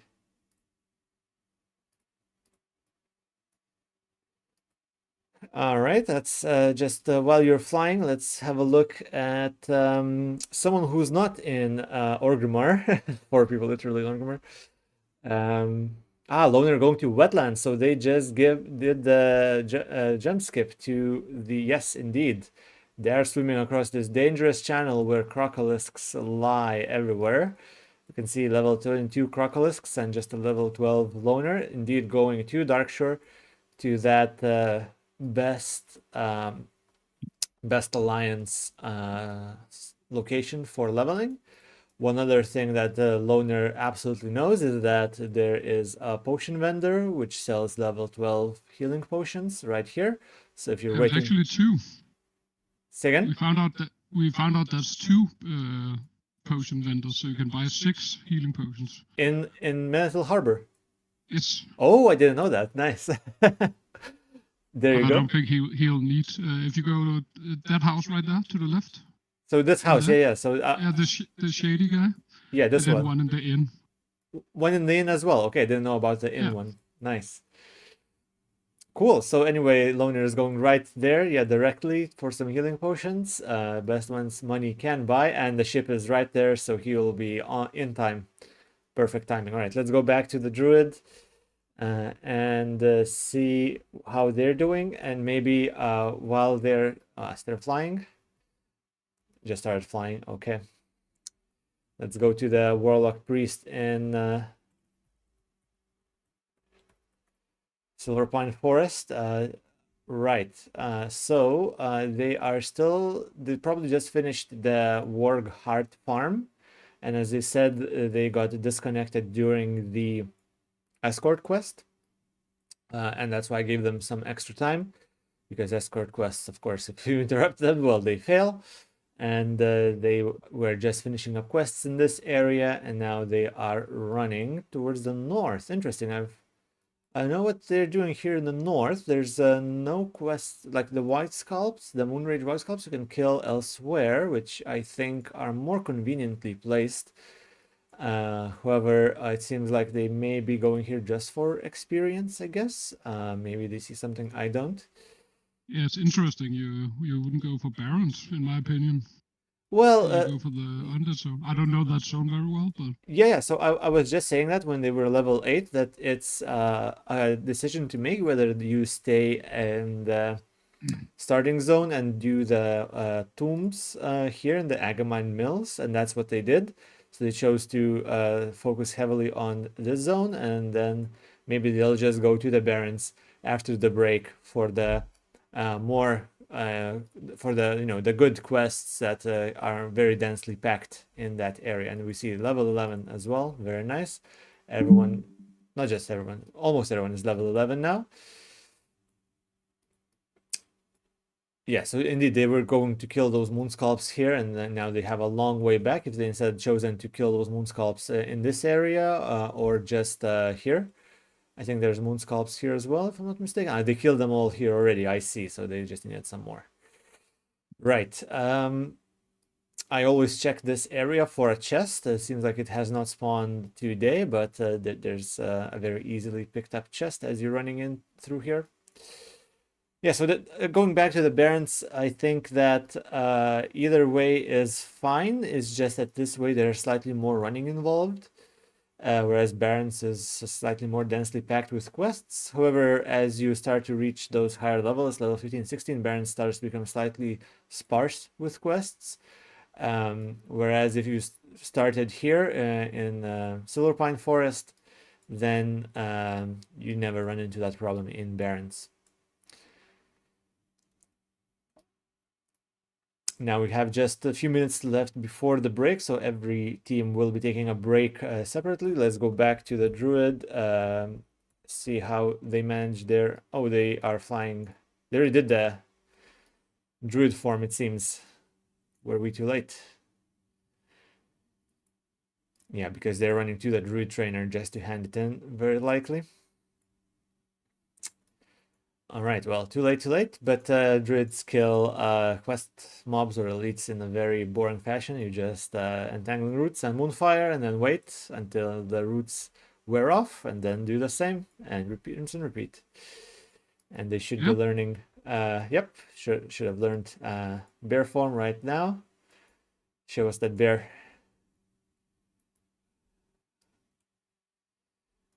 All right, not showing us the bear. That's all right. that's a pretty good time for a Torrent Druid, I would say.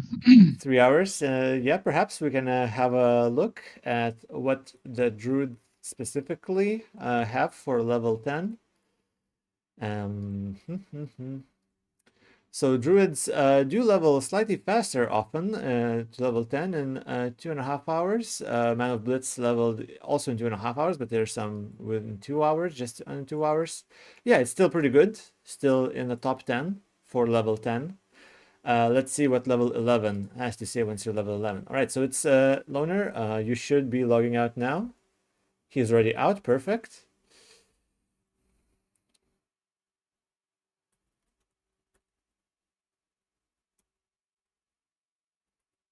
Yeah, the Torrent zone is pretty hard compared to a lot other, I would say. And Druid isn't the best up till 10, right?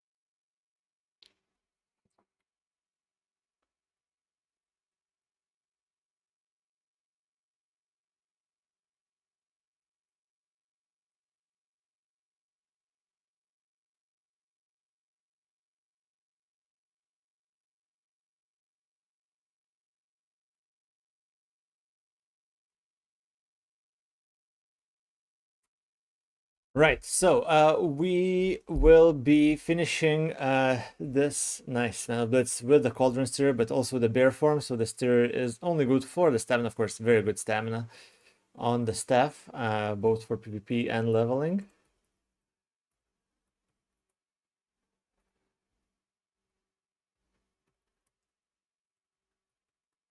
Let's see where this team decides to log off. Just outside of the cave. They likely will start their adventure after the break by going inside the cave. We didn't get to see if the other team killed or was seen by that rare elite.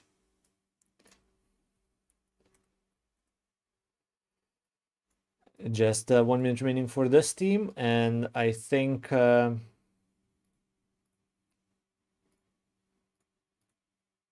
that will be all. Yes, indeed. And of Blitz also has 1 minute remaining. And we should see Blitzmon and Blitzzag logging out any moment now.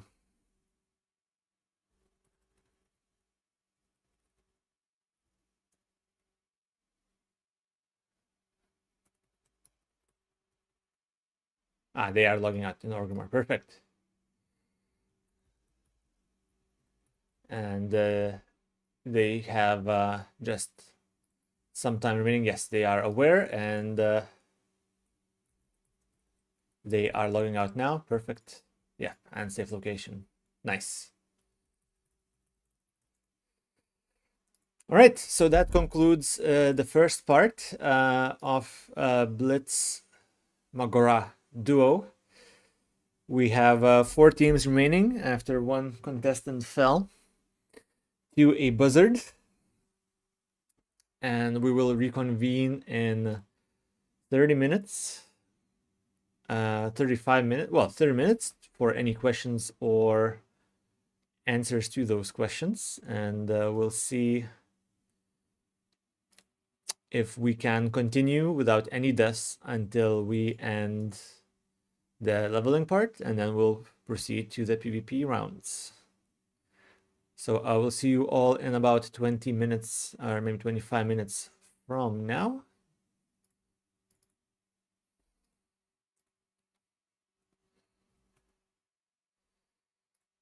And hope to see you then.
He's probably AFK anyway. Hello.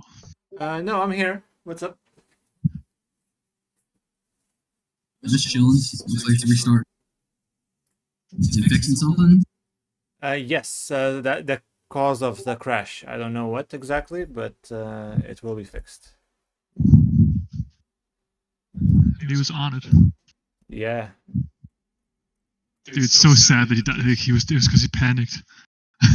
Like, oh, what a bad way to go. Panicking due to like server shit, like, and then dying due to that. It's so fucking annoying. But yeah, so it goes. So it goes indeed. Very shame. Such a shame. It's been such a cool duel. Well, it will still be a cool duel, I'm sure. Yeah, I think so, but I don't think Paladin Druid is going to put up much of a struggle against them. But we'll try our best. By the way, I have both well-fed food for you, and I have potions, the big healing potions, and scrolls of standard protection. I was holding on to some meat. I was going to make some. Are you making the 4-stam or you just 2-stam? 4-stam. Ooh, nice. I wasn't going to go that high. No, I got it from Quest. Alliance OP. Oh, that's sick. Yeah. You guys get like free potions and stuff too. That's nice. Yeah, no. I bought those. But you can't really buy them efficiently as Horde, so yeah, that's also Alliance Plus. I mean, you guys get the fucking skull, and you get sticky glue, and you get slumber sand. Yeah, I'm gonna grab some sticky glues, try and get that quest done. Yeah. If you have time, excess time, you can also get the slumber sand. That'd be good. And then we have some CC impressions. I think I tried it before and I couldn't complete it. I think it's been fixed. It's a 4-step chain though. It's yeah. Has it been fixed though? Does anyone know? Because yeah, I also tried getting it without undead and it didn't work. But I've been told it was fixed. Yeah, whatever, don't try it then. Why is server shutting down? Because he's fixing it.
So how to say this? The time that was afforded to people, what was the longest time given? Like, when is the thing gonna start again? So we all started at 40. In 24 minutes from now. We all start at the same time. We just logged out at a different time. Yes, I know. That's why I asked. The longest time? Sorry. It's 10 minutes. It's fine. I get it. It was for Serth, 6 minutes. Yeah. And then he didn't even get to use them. Yeah, shit happens. Oh, I forgot. I got 2 swiftness pots. If you think you might want to use one of them. Yeah, the problem is if you use that, then you don't get to healing pot. I'm not sure. I think 300 health is more important than the swiftness. We'll see. Yeah, I was just thinking as a paladin, it might be worth. You just heal yourself a bubble. Yeah, the problem with that is though that they could just root me when I pop it, right? And then I just wasted a potion cooldown. I won't get 18, which is when you get freedom. Dude, if you can get Paladin 18, that shit is so OP. Oh my god. At least the druid can avoid the root and shit. Oh yeah. Yeah, but it's the fears, I think, that are going to be the bigger issue. Yeah. It's going to be chain feared the whole time. Well, hopefully we won't meet the priest warlock shit. What was it 2 times rogue shaman? 2 priest warlock. 2 priest warlock? Yep. Oh yeah. Yeah, I was also thinking it would be good with it. I don't think it's that good. Interesting. I like it though. It's a cool comp. I just looked at the new plague, the quest that rewards number send, and indeed it should have been fixed. Yeah, I think so too. Well, you can, if you have time, you can go for it. Otherwise, I mean, that will enable us to have some kill potential. It's a lot of time though, but yeah. Yeah, I am aware. But I mean, otherwise, I don't see us having kill potential ever. You have root, but yeah. I can try for it. I don't know if I'll be able to get 14 in, get that and sticky glue. What level are you now? 10. I just started on the druid stuff. Oh, okay. Just ported to Moonglade. All right, that's low. Yeah, do all that stuff, and then I got to fly back to Thunderbluff, which is like a 10-minute flight or some bullshit. No, just level then. Just level then. Sorry. No, I didn't know you were that low. That's all good. Yeah, I just hit 10. That's fine. It'll speed up now for you because of the bear form. Yeah, it'll probably be another 30 minutes before I get that. I could see if I save and wait for my Hearthstone, I could just grind and then use the Hearthstone again after an hour and teleport back. But I'll be stuck without bear for an hour. No. Get bears ASAP. That shit speeds up your leveling by a lot. But yeah, the Dual trade 7-minute flight for it. The dual I think you could also go for the skull. It's pretty good as well, both heal and instant I'll do damage. both now. And if you do the Chris one in Durotar, you're not too high level for it anyway, so that won't be the biggest waste of time. But I definitely think the Slumber Sand is, because that's a lot of running. It's all the way north, and you have to go back and forth and collect herbs and shit like that. I don't think. I agree. I don't think that's good.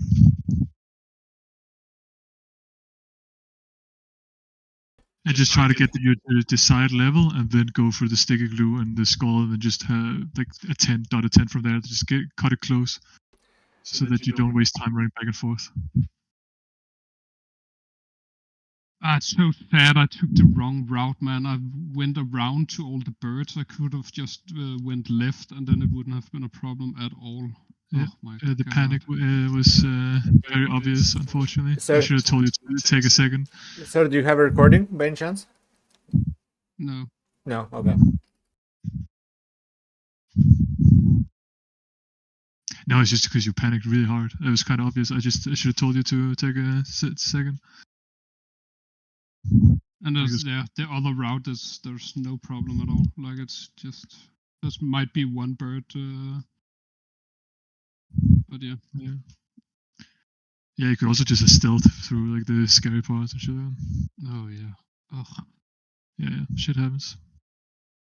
I've just been training for so long, man. It's fucking. Yeah, I know. It's because you wanted to pick up the pace. I am aware. But yeah, there's no need to go that ham. Oh well. Yeah, y'all were already ahead. Yeah, I mean, it's just that when you're in the flow, right? Like, dude, if you, I don't know if you watched any of the stream. I'm assuming Shad saw the sweat. Like, dude, that shit was like on point. Most of the shit, like we pulled it very well. And like, if we have a thing where I get aggro, few hits, and then I run away to the next mob, and then the rogue is just backstabbing and looting, and some of the drop quests, right? So he gets to finish the quest of drops because he's the one looting, and then it turns around. So when he's done with the drop quest, I have to start looting. So that means he starts daggering, right, to pull with his throw. Yeah, throwing weapon. Then I get to loot, and we had that shit quite well done. It's like super smooth. So yeah, I mean, when you go from that kind of level of sweat and like flow and on point shitness to like have the rollback and whatever, like it throws you off, obviously. And that's what happened. It was so far away. I spawned up at the dam in Lockmordan, all the way north, and I was all the way south. I was like a minute away from the boots. Yeah, Were you split before the rollback? One more time, sorry? Were you split before the rollback? Oh, yeah. It's because we do a drop quest. Then I finish it first. I go buy the boot, and Loner tries to finish it while I get the boot. And then we both herf to Ironforge and then go wetlands. But, yeah. The dream was cut short. I fucking hate it. It is what it is. It's just very unlucky. Like, that was obviously not have happened if you hadn't... No. The roll, like you were super panicky. Oh, shit happens. Also, just the confusion with you having the ears, but actually having handed in the quest and whatever. Yeah, it was bugged. I still had the ears on my back, but the quest was delivered or something. I'm not quite sure if I got it though. But yeah, I tried to abandon it, retake it, but I couldn't.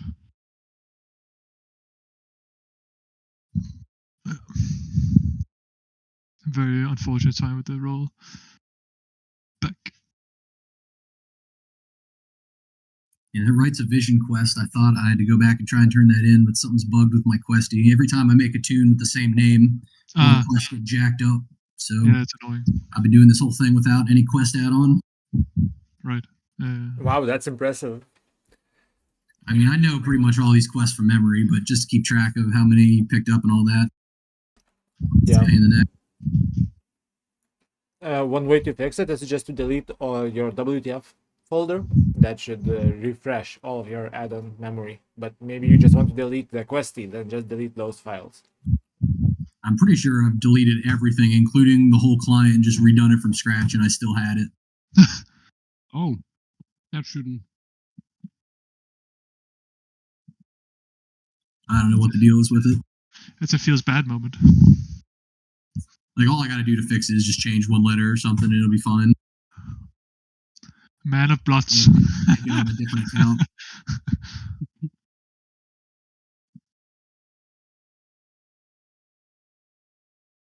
What? How come you didn't sign up earlier? If you're actually interested in joining, I don't understand. Did you not see? I sometimes have to get called into work on Saturdays, but fortunately, we've been a little bit slower, so I didn't get called in. I see. So I get the day off. We got a 3-day weekend this week. Very nice.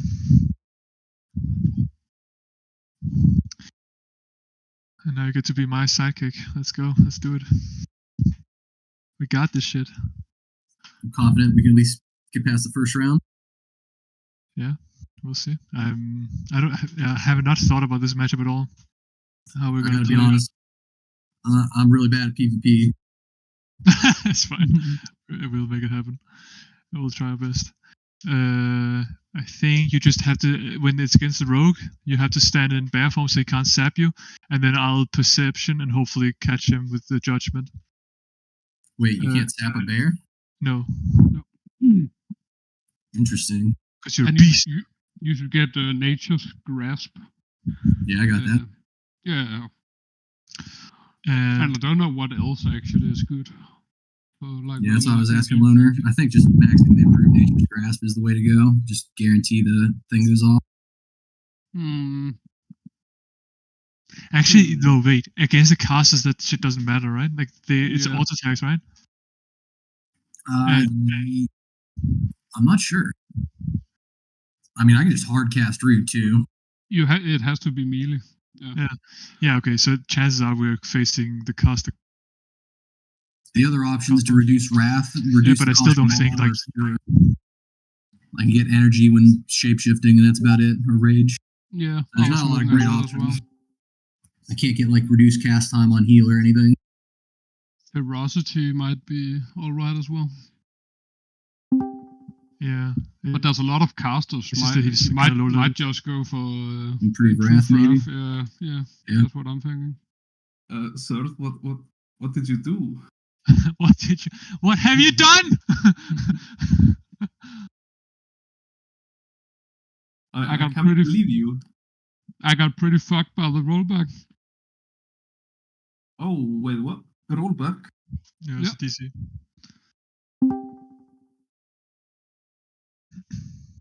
Hello, Mr. Naya.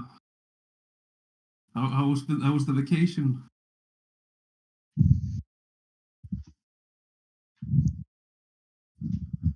He's still on vacation. Breathing hard into the microphone. Oh, I am? No, I think it's not yet. Oh.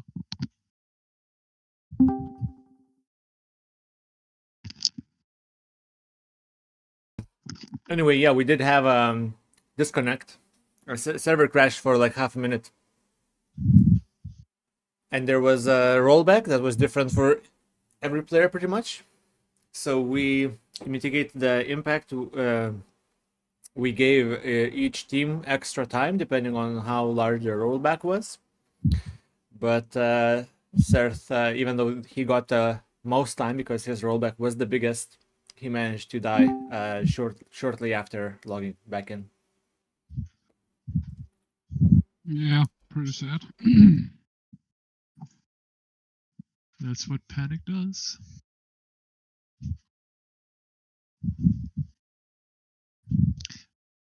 I'm sad for you guys, man.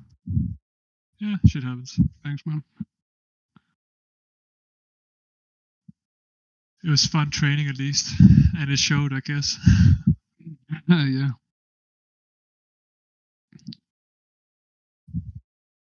Yeah, we did better than our training sessions, and we were really lucky on drops also and lucky, yeah. chest and rare mobs and shit. Yeah. We were rolling Yeah, and go. you guys did level very, very fast. My brother was looking at the stream and he told me you killed a lot of higher level mobs Yeah. We were crushing it. until one of these higher level mobs killed theirs. Yeah. True. Yeah, you guys Yeah. had a huge XP lead. I thought for sure you guys were gonna stomp it. Well, we were, but not the duels potential, because they did have better matchups, I think, for most of them. It's just that we would have like 1 or 2 levels on them, most likely. So I think we could have gotten out ahead, but they definitely did have the better matchups, I would argue. Like the duels. Yeah, but I think everybody, I think they were mostly casters, so maybe you had a chance to get some lucky resists due to the level difference. True. Yeah. Are you gonna do And a it- countdown? And if you get slapped down, then like it's 2 versus 1, right? You can fear still and stuff like that, but Yeah, we could spicy. If they played it really well, I think they We're have a good good to shot. go. What did you say, sorry? We show 11:30 on my time. We're good to go. No, we're delaying it by 10 minutes because people started at different times. We now start at Okay. later. 10 minutes. Well, I'm gonna go see if I can get some meals. That's a WoW game right there. What do you mean break? I don't do breaks.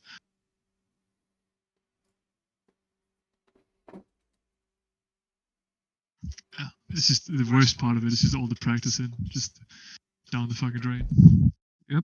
Oh, don't tell me about it. I had so much smoother practice run, and this time it was very, very awful. Oh. My luck was alright, but Fobar's luck was awful. What We happened? spent so much time killing dogs and zombies, and we really lagged behind in Terry's Fall. Yeah, okay. You get high level. There was also another group of players who are not in the Blitz, but there were 2 other players next to you farming those same enemies. Yeah, Oh, I hated them. that's so unlucky. We did have like some guys where they just stopped because they attacked our mobs and shit. They just get away, and then they actually got away, left. So I was like, glad, thankful. I was so happy. yeah, we were pretty passive aggressive. We Yeah, met stop. 2 people, and the only thing we wrote to them was stop. You just, straight up Mak'gora duel them on the spot for these mobs. These are my mobs. One of them was 5 level above us, a mage, so I think that would have gone pretty horrible. So anyway, we'll be restarting in about 8 minutes from now. Does anyone have any questions or concerns?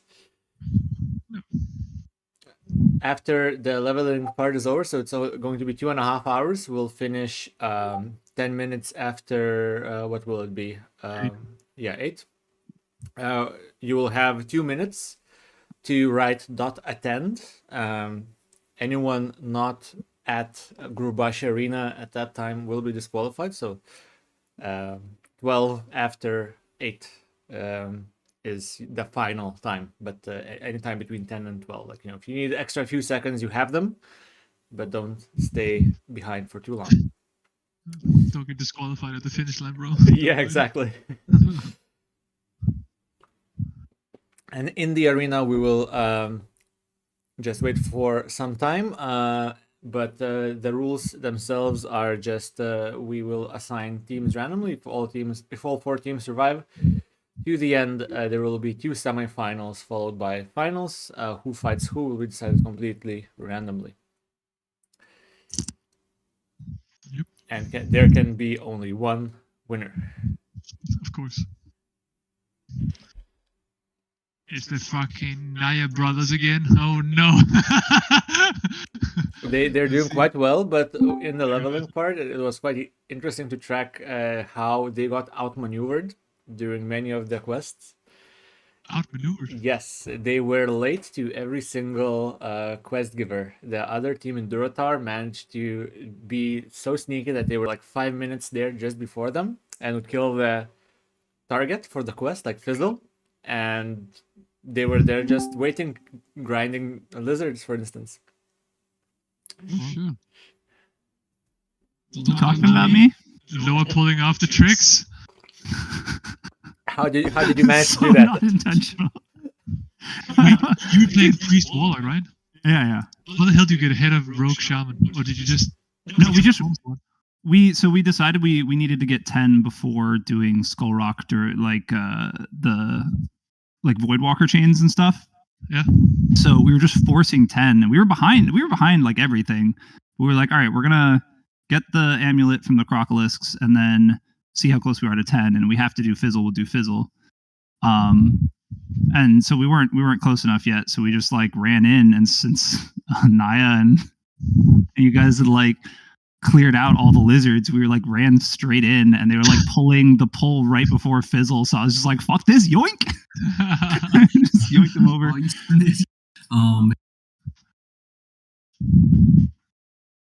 Very nice. That's a great competitive spirit. Yeah.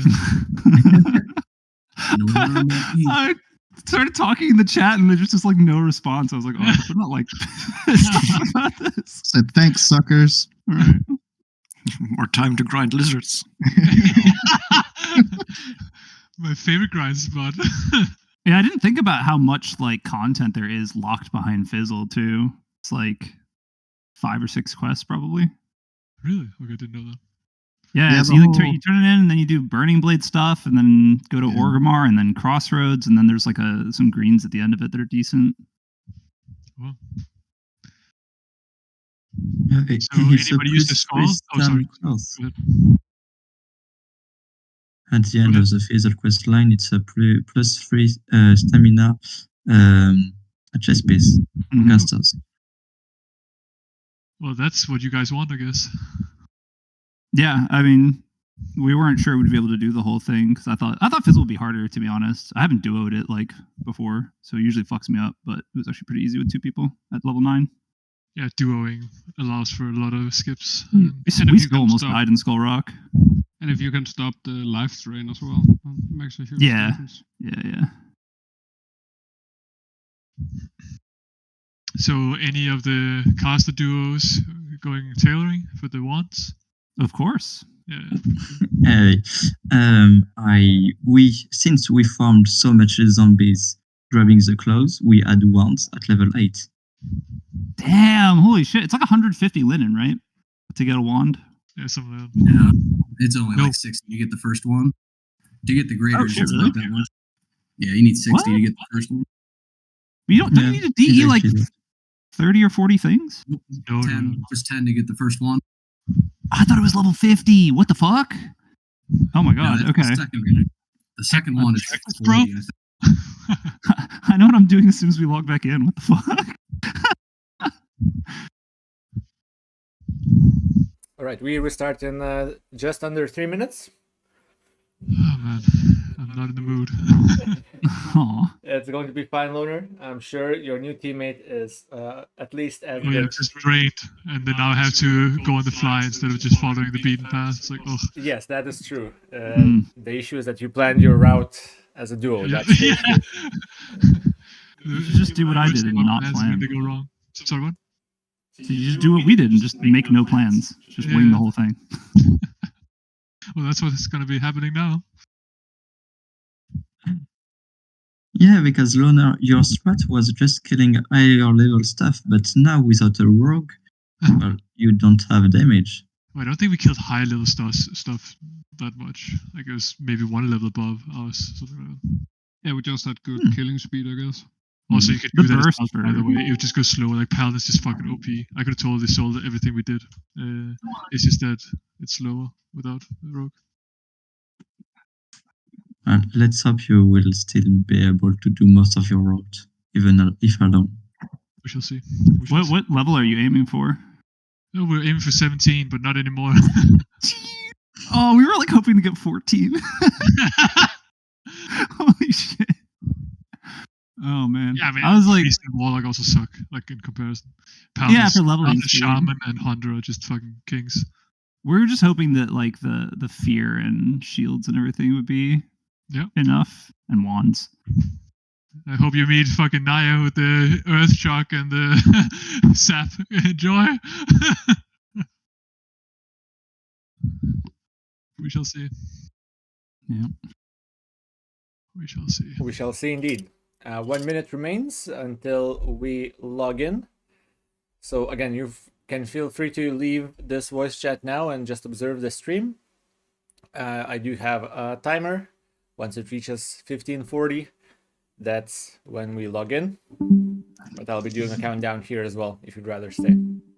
Good luck, boys. Good luck, Yeah, guys. good luck to you. Yep, good luck. Best of luck to you all. Good luck, guys.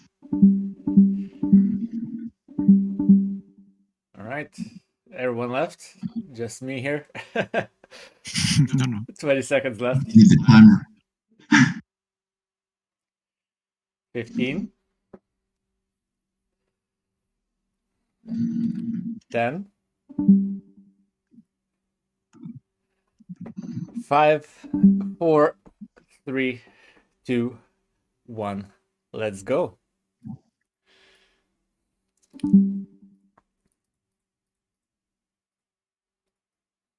All right, and we are back. We are back to Skull Rock, observing Blitz Naya and Blitz Hobo. The probably favorites now that Serth of Team Loner has met their unfortunate end. They were also winners of the last Blitz duo that we held a couple of months ago. Let's see how well they fare in Skull Rock, the cave just underneath Orgrimmar, which has claimed many hardcore lives. Remember that we are playing on a hardcore server, so your death is final.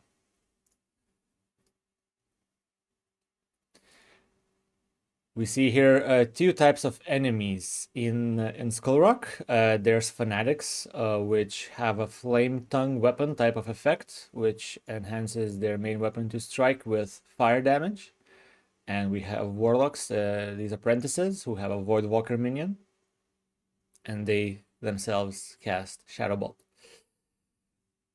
These apprentices are not that bad because their Voidwalker minions don't have that much health and grant 80% experience that the apprentices grant themselves, which means that grinding them isn't too bad, particularly as a duo, since They are very tanky though.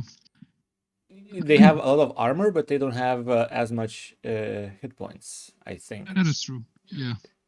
I don't have an add-on which shows hit points. Oh yeah, but they do struggle to killing them. Yeah, maybe you are actually right. Maybe it's not worth then. Regardless, they have to go to the end of this cave to find the quest mob for, as we learned, a very good chest with stamina. However, what waits just around the corner. Let me just modify my speed so I'm faster. Around the corner is so actually after the restart, we had the elite despawn, and Gazuz is just here around the corner, so it's perfect for them. Where are our pals? Oh, they actually decided to turn around. Is that yeah? Oh, so they were not here for that quest. They didn't go to Orgrimmar to pick it up. They just went here for Insignia, right? Yes, exactly. They got 6 each, and now they're going back to this guy in the hut to hand it in. All right, so maybe they'll be back later. I see. All right, well, let's have a look at how the others are doing. I was hoping to follow them until the end of the cave because it gets more interesting in caves than anywhere else. Let's just join Blitz in case. No, I'm still in. Okay. And let's have a look at the Silver Pine Forest team. We saw them killing Worgen just north in the Shining Strand. Now they're going south. There is a quest. They're probably just grinding towards the mages, the Dalaran mages, down further that path. And there are sometimes some battered chests around here. I don't see any at this very moment.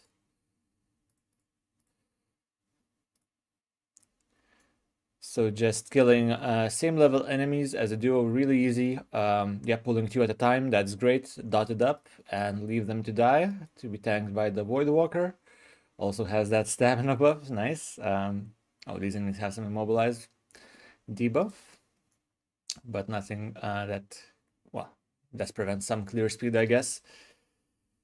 Right, so they seem to be doing just fine with these similar leveled enemies. And plenty of healing from the Ubar Blitz. Let's have a look at the now lonely Loner Blitz, who is freshly in Darkshore, completing these first quests, having picked up many in Aberdeen, has already captured the Thistle Bear, and now has to kill some of these furballs. Probably first has to just explore it, yeah, going back now. This very smart movement. This Windcaller has a stun ability, which is melee, can be outranged, which Loner has done successfully. If you swing, then move back, wait for it to expire, then swing back, you lose pretty much no time doing that. And Loner will continue grinding some of these. I don't know if he already has that quest, probably not. One of these quests in the buzz boxes requires you to gather 5 or 6 claws from these cats. That is rather difficult to do because the drop rate is rather poor, and those cats are not localized anywhere in particular. Right, Aberdeen Sentinel didn't help Loner with that bear because he didn't deal 50% damage to it yet, but that's just her situated in an unfortunate location. Right, and Loner will be handing in some quests here with the bear. We'll leave him for now while he's in Aberdeen and come back later. Now let's go to the other team in Durotar, and they have just entered the Skull Rock for Gazus, I suspect. As I was saying just before the server crashed, this team was about to venture forth into this very cave. However, we also had the rare elite hiding just around the corner. Since it was level 13, it may as well have aggroed on them when they were level 9. I thought whether they would notice it, but yeah, it seems like they know what they are in for, and they are aware of the danger that lurks just behind the corner. Let's see whether they decide to engage in that. No, they pull something to the side.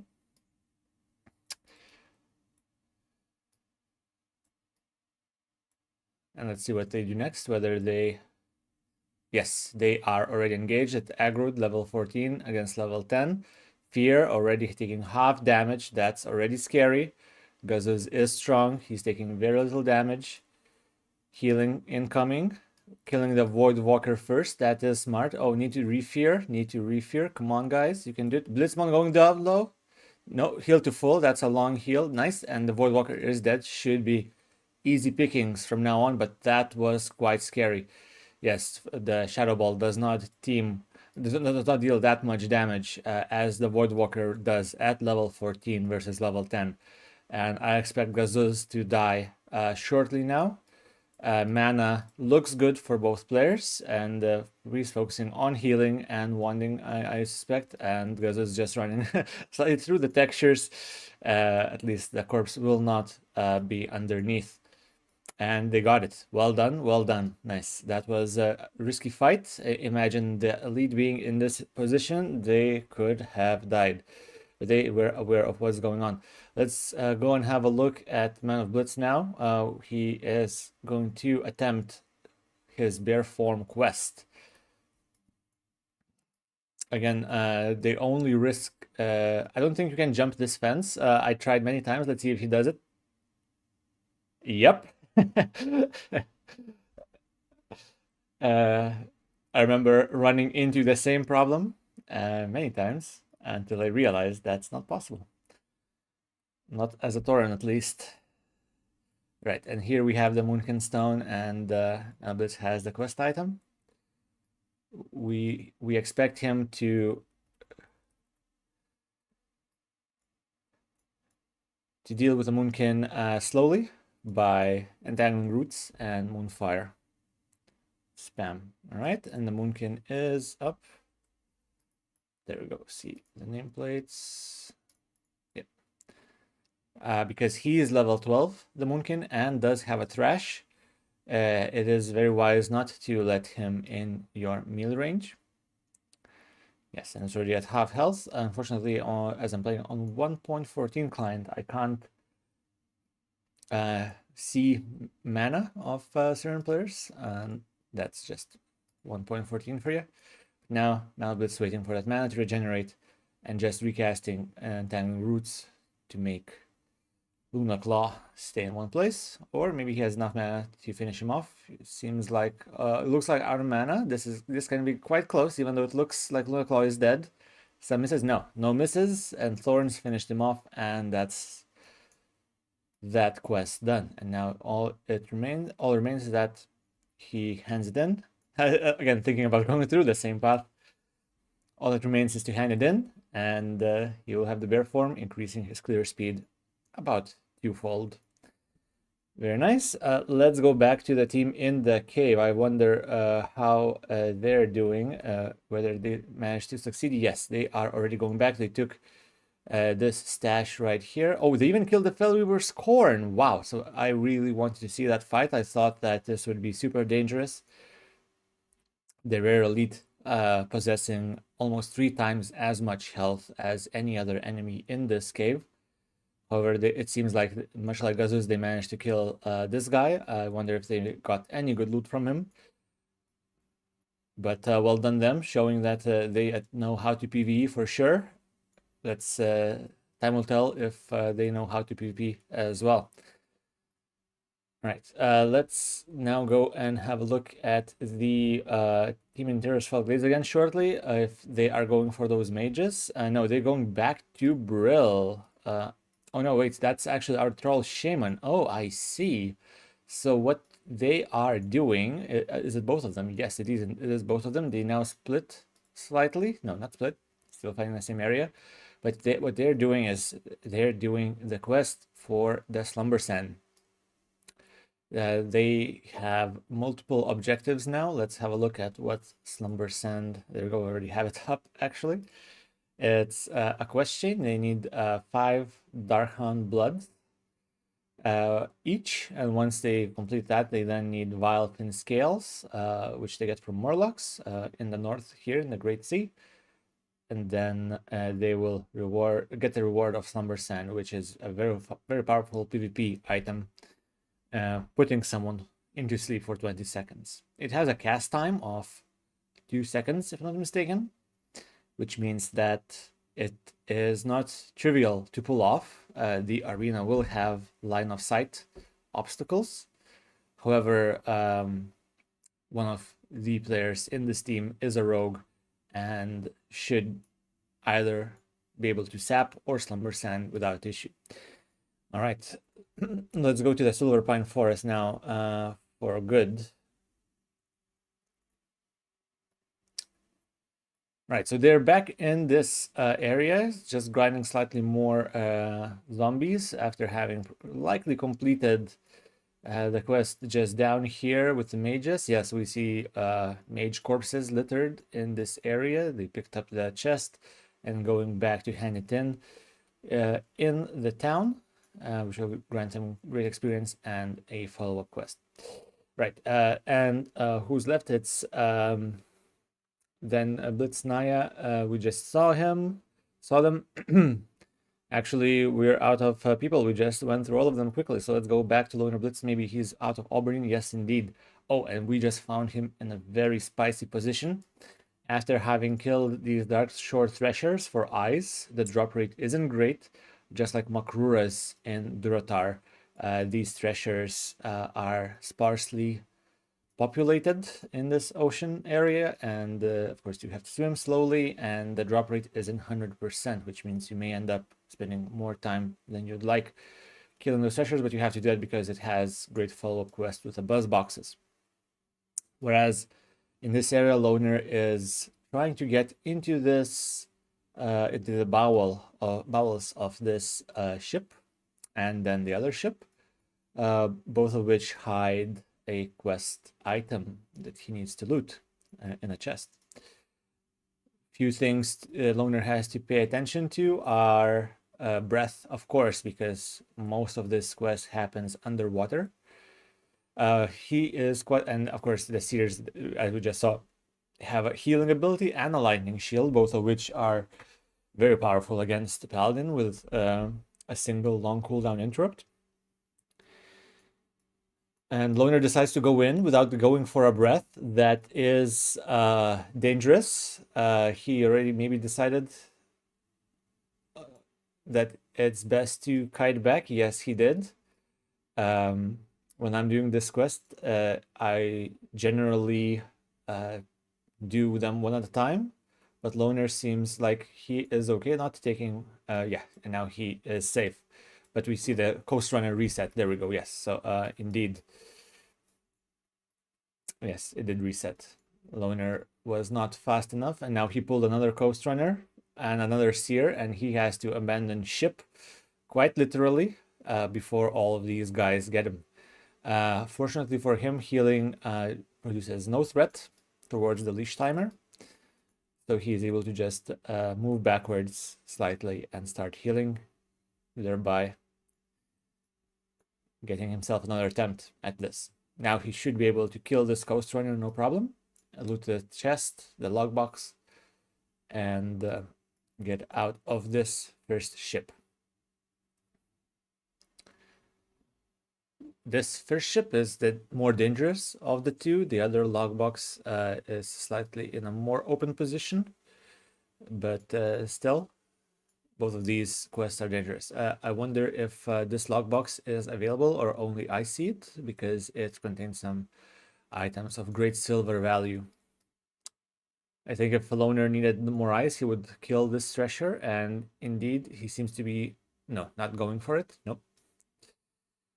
And then he's going for the second ship. Let's stay with him until he succeeds. There is another crate here. These armor crates are slightly worse than the weapon crates, silver-wise. They cannot contain any uncommon items.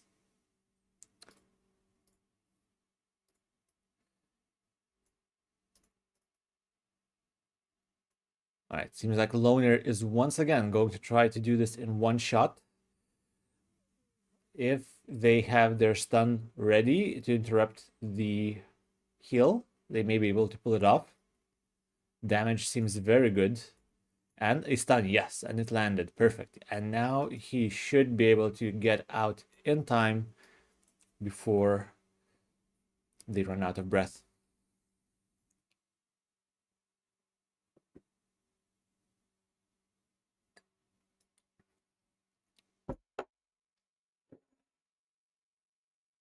Serth, are you here?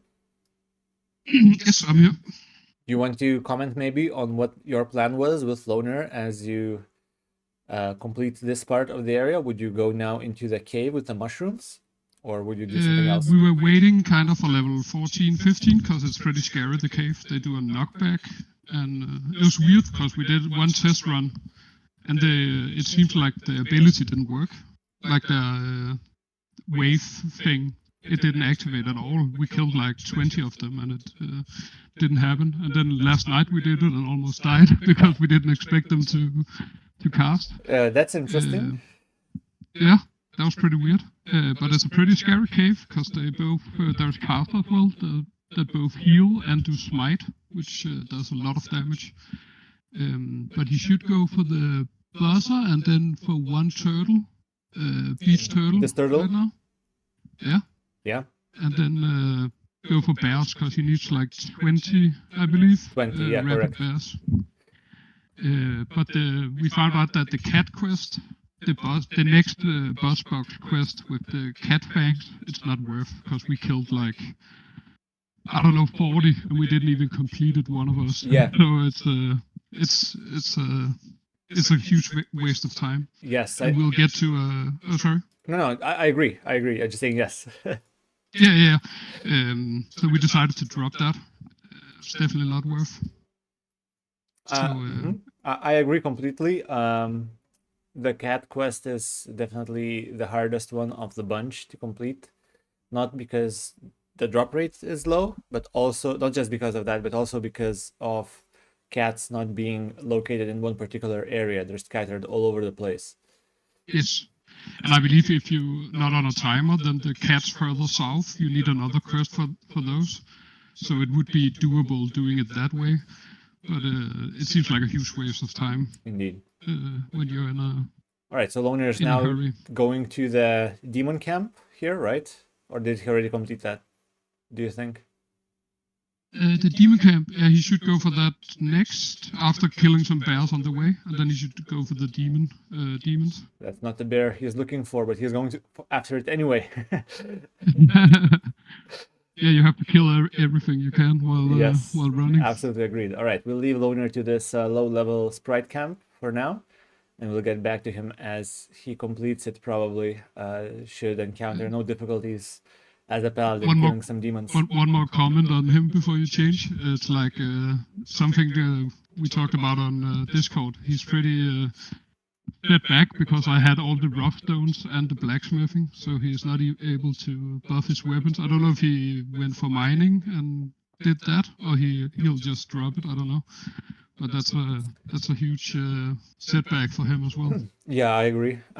At this point, like you did get that nice drop, level 10 green weapon. That was amazing.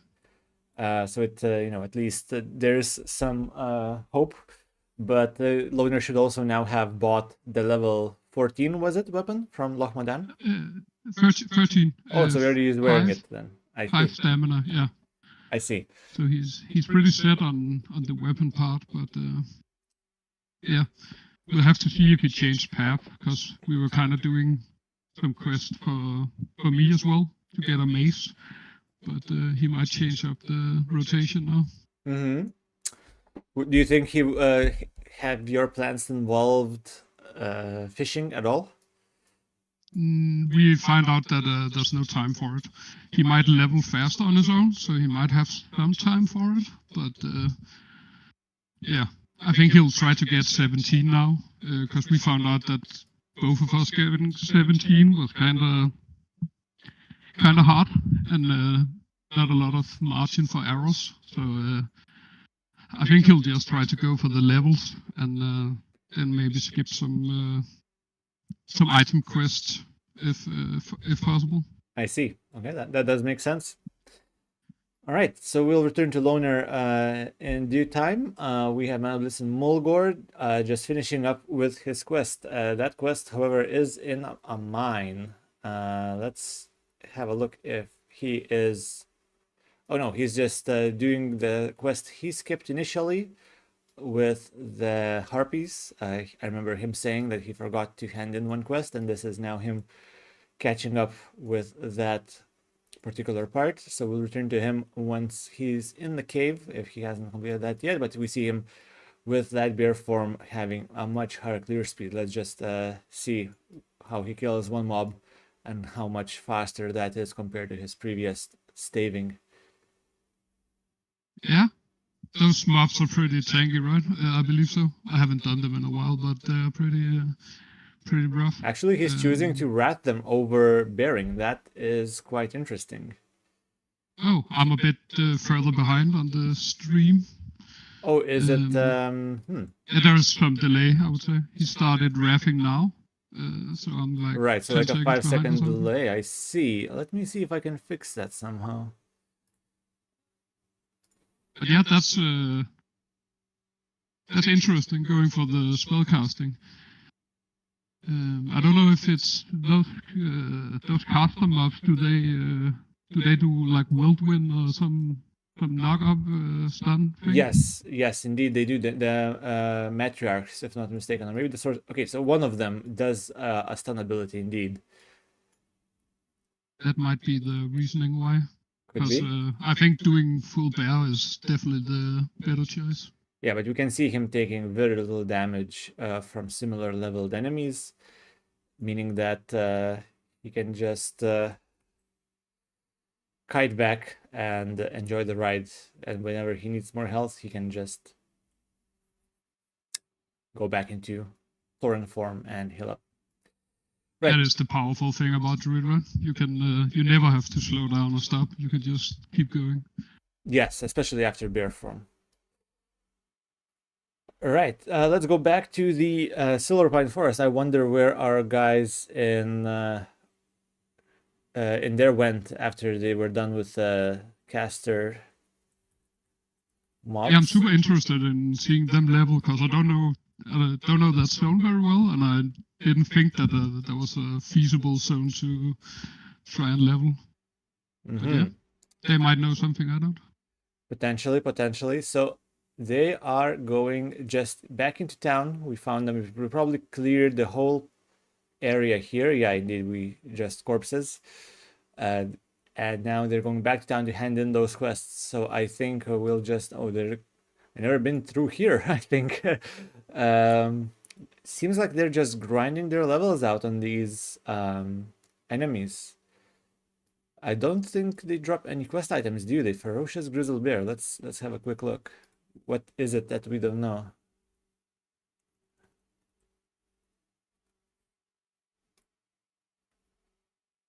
Oh.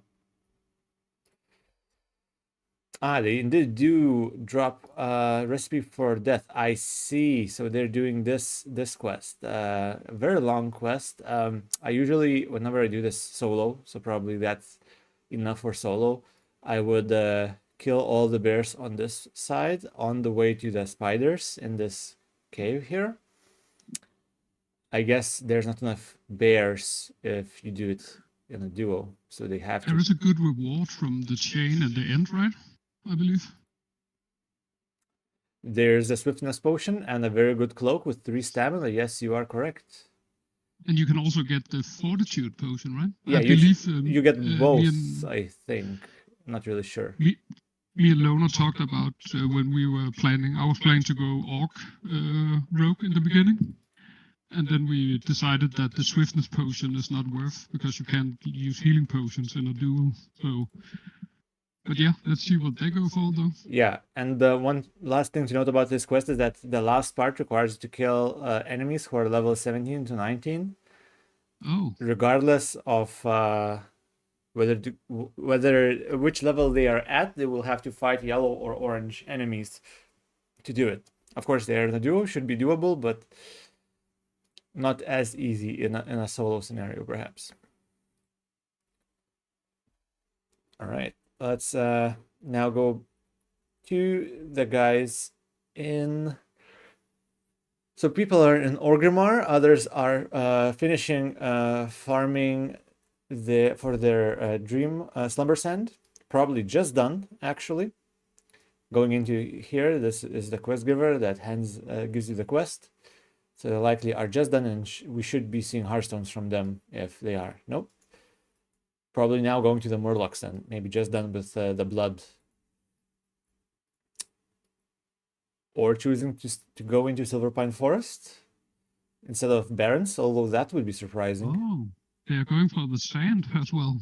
Yes, so sand does make perfect sense. Interesting. Yeah, but it's a long travel and a lot of running on that quest as well. Yes. So it has 2 parts. It has the blood. You have to gather enough blood for both players. And then you have to also kill enough Murlocs in the northern part of Silverpine. And the Murlocs are pretty scary. Not as a duo, I believe, but I remember almost dying on them as a solo player. Yeah, they have Lightning Shield and Lightning Bolt. If you double pulled casters, that could be the end of you.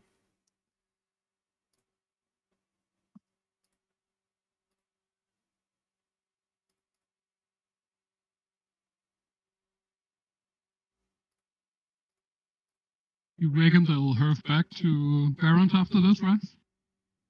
I would say they're going into Barons, yeah. I would expect so. Maybe they've already Hearthstone. We just didn't see them, yeah. Yeah, indeed, they're back in Durotar. They just went to pick up some quests there and maybe hand something in that they did along the way. And they are already going into Barons for sure. Loner at level 14. And we have... yeah, no one really to follow. Maybe Man of Blitz is now at the cave. Let's have a look. Almost there, right? No, still not there. Just farming some wolves. Interesting. I know there's a quest for them. I thought he had already completed before getting bear form. Seems like that's not the case. But he's definitely going south into this cave right here. Pretty certain.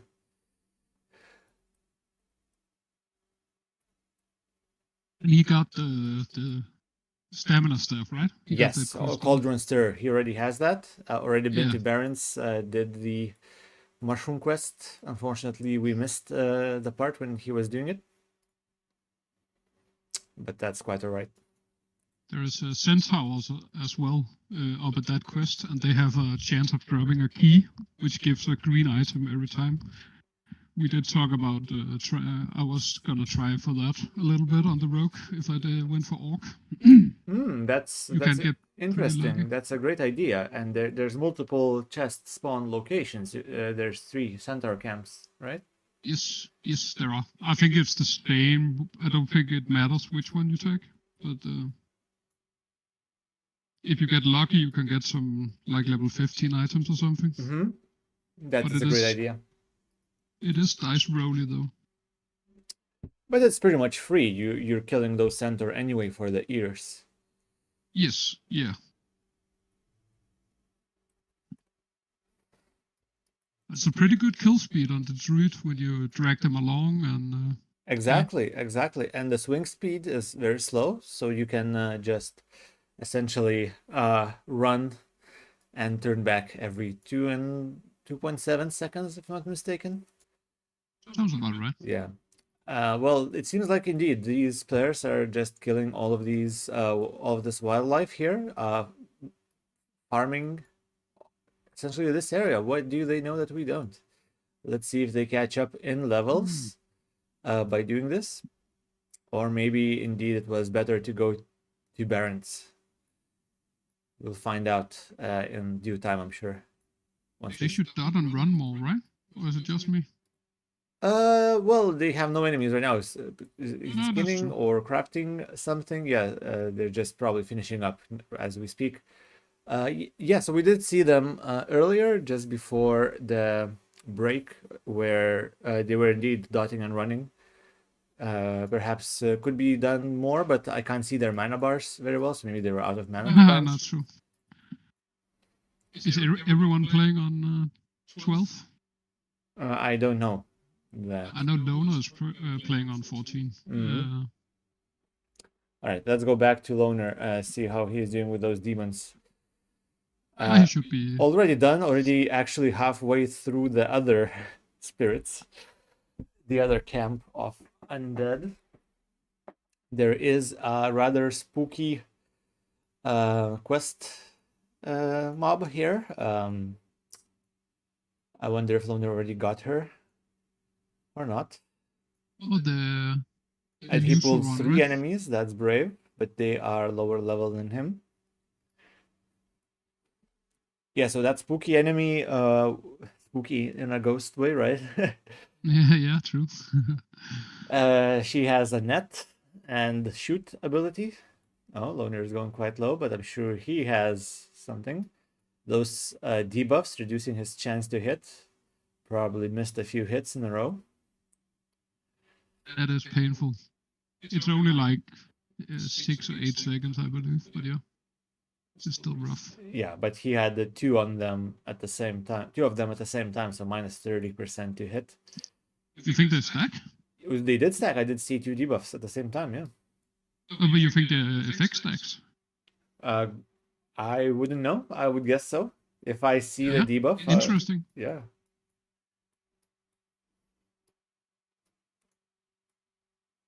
Alright, so Loner just again killing these low-level enemies and proceeding to get his level up in perhaps the best zone for Alliance, Darkshore. I think it's the best zone for everyone. Not for everyone, but it's the best zone, right? In general, I don't think Barons beats it. Yeah, so I was just saying that a couple of hours ago as well. It's definitely debatable. Barons has some very good early quests, but levels off after you've done like 3 or so levels. Then you're left with the southern part, for which you may be under-leveled. Whereas Darkshore seems to be able to get you straight from 13 to like 19. Yes.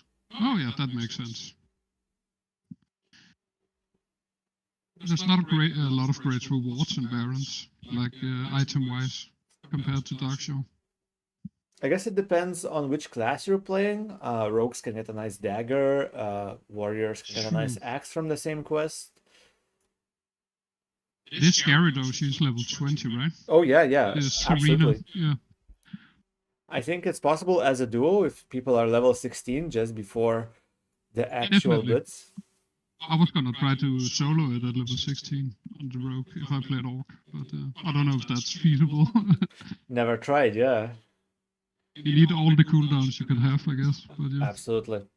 She doesn't have any abilities, if I'm not mistaken, though.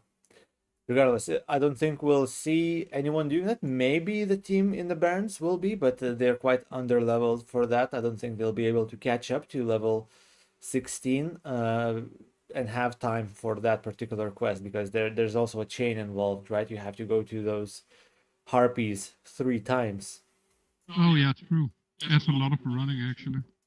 It would be incredible for Naya to get that dagger. Yeah. Right, Loner not afraid of, again, pulling 3 enemies. Oh, and here's the quest mob, but she is neutral, at least. Alright, and he bubbled, and he's running away. So, indeed, slight overpull there, probably just backpedaled into another enemy, but looks like he is done with the quest. And he'll continue his adventure elsewhere, going for another beached creature. Alright, we'll leave him for now. Let's go to the Barons and see the first party to come to the Barons. And they have already started. I wonder if they've been to Crossroads yet. I don't think so. They're probably just going because their directionality seems to be going this way. Of course, the Shaman still has to complete the Call of Fire quest. This is just the Earth Totem. They probably want the Fire Totem. What do you think? Do the Shamans want the Fire Totem even? We talked about it. It's a really long quest. You have to run back and forth multiple times. And what do you get? You get this Searing Totem, right? Yes. I don't think it's worth the time.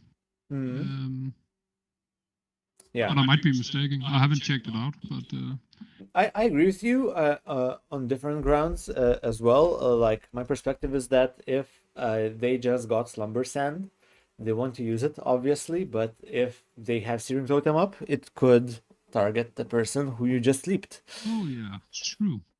That is true. So it comes. Is he going for backstab now? Or yes, he is. He is just backstab right now. That wolf is dead. Way to go. Yep. Yeah, I saw it right there. Okay. That quest is really good. Like those Quillball quests. There's like 4 of them, I believe. And indeed. Pretty fast too. And you get the cake as well. which is just free XP. Mm-hmm. Yeah, this is where barons come into. Yeah, the first part of Barons for sure. It's really nice. Yeah. One thing I noticed with this team is that they are not moving. Like here you can see this guy died just before I could make my point. But Blitz Hobo, who usually is a tank, is standing like this and allowing Blitz Naya to always backstab instead of always moving like you guys were. That is true. And they have been away from WoW for like 3 or 4 months, I believe. That is true. That is true. Quite rusty, perhaps. But tell us, was it easy for you guys to learn and master this movement as a duo while killing? Yeah, Lono's really sweaty, so he's good at keeping it going, and then it opens up the backstab for me. So it was pretty easy getting in the rhythm, I would say, and we had to like practice him not stopping up and just keep going, and then I just kill and loot, and we keep the pace up as much as possible. I see. All right, well, we'll leave them to pick up all of these quests in the crossroads, and we will now go back to Silverpine Forest. I'm really curious if they're still killing that wildlife. Yes, I am interested as well because I don't know that zone at all. Finally, finally moved on from that. So what they're doing now is they're doing a quest where you have to kill. There's no preset. Oh, sorry. Drop the mic. Are you good? There's no preset number of these rot hides you have to kill, but it's a random chance that a ghost will spawn that haunts this abandoned farm, and you have a quest to kill that ghost. So sometimes it only takes 1 or 2 of these rot hides. Sometimes you clear the whole farm, and well, you just wait for a respawn, and looks like they didn't get the ghost. I don't. Not like they did get the ghost. Oh, they're gonna have a lot of. They already got it. Yeah, never mind. The corpse is here. You saw that you can buy the big potions in the southern part of that zone. Yes, in this area, next to the wall. Yeah. Yeah. So they're both gonna have the biggest healing potion and health stones. That's pretty good. That's a lot of healing indeed, and a priest. and a priest for you and Bubble. More healing. Yeah. Do shamans have purge at that level? Let's check. I'm not sure. I think they do. I don't believe so. You don't? Oh, you think? Yeah. It's level 12. They do. Oh, that's a huge. So that's very good against priests specifically. Purging the shield, purging renew, and the Voidwalker's bubble is also purgeable. So they can't pre-shield essentially. I mean they can, but it will not. It will only be the one purge, one global cooldown. But the demon skin is pretty high armor as well, right? I believe. It is a lot of armor indeed, and the inner fire as well from priests. All of that is purgeable. So maybe I was talking earlier about shaman versus paladin and the shaman rogue versus paladin rogue. What does each class bring to the table? And I forgot about purge. I think that maybe puts shamans on par with paladins. Oh yeah. You can purge bubble, right? You should be able to, yes. What? Okay. Yeah, that's a huge win for the shaman, though. I didn't think you were able to do that, actually. I'm not super big on classic PvP, but at least in Burning Crusade, you are definitely able to do that. Okay. I'm interested to see how Man of Blitz, what his plan is. He was in the break. He was talking about going for the real sticky glue and maybe also go for the slumber sand. But I think he will lose a lot of leveling if he goes for both of them. Yeah, I agree. He is already under-leveled here on the back foot at level 11. If he decides to do all of these low-level quests and take the journey to Not Elven Forest, well, essentially to Silverpine Forest, right? Tearsfall Glades. Then he will not reach past level 13, I think. Oh, he's 11. Yeah, that's rough, actually.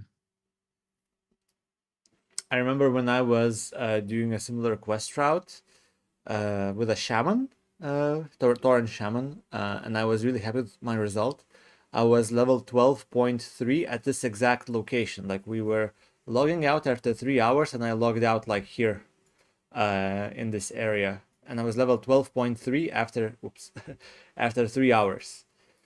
Okay. So shamans have it a little better than druids. Oh right? yeah, absolutely. Shamans are some of the best, like on par with paladins. And we see Man of Blitz here after 3 hours 40 minutes at level 11, probably close to 12. So not that far behind, but still somewhat behind. So this Are cave, those the updated levels? Did you just refresh the? yeah, Is that the current levels? those are the current levels indeed. We can also have a look at how Loner is doing against the other competition for level 14. He is rank 3 of 4 people who either stopped playing or died at level 14. That is very impressive.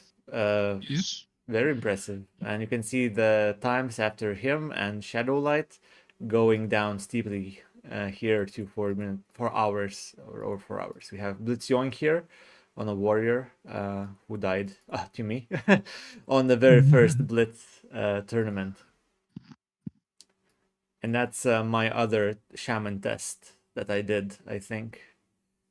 Or was this for the Blitz, other Blitz? Well, whichever Blitz event it was. Shaman in 4 hours, 14. So slow, much slower than Loner. So well done him. Paladin is kind of the best. You don't really beat paladins leveling wise, right?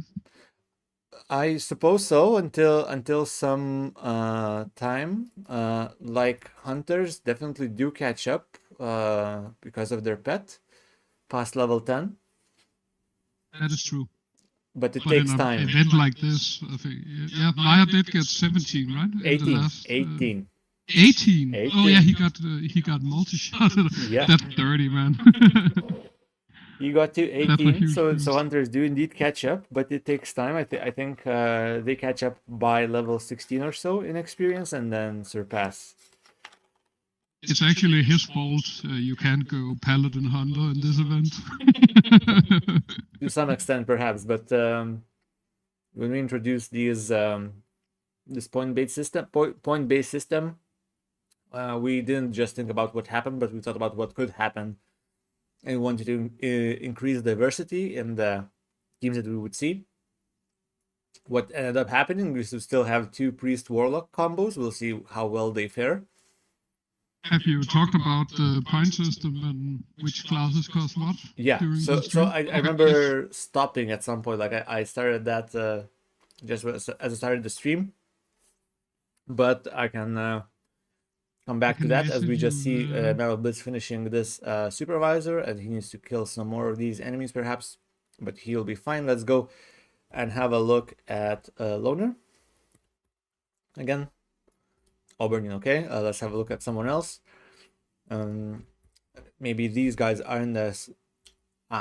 so they are just doing this quest here. This inevitable 3-pull. It should be doable as 2 players, but here we see already the pre is going low. I messaged you the point thing if you wanted a list form on Discord. Thanks. So the point system was introduced because in the very first Mak'gora duo Blitz event, the 2 winning teams were identical. It was Hunter and Paladin. Hunter primarily because of their clear speed, Paladin primarily because of their clear speed. Of course, Hunter is also very strong in PvP. Paladins are almost as strong, which makes this particular duo somewhat unbeatable. To mitigate this and to increase diversity of the teams that we see, we introduced a point system where each class was assigned a certain number of points, and the total number of points cannot exceed 5 in a particular team.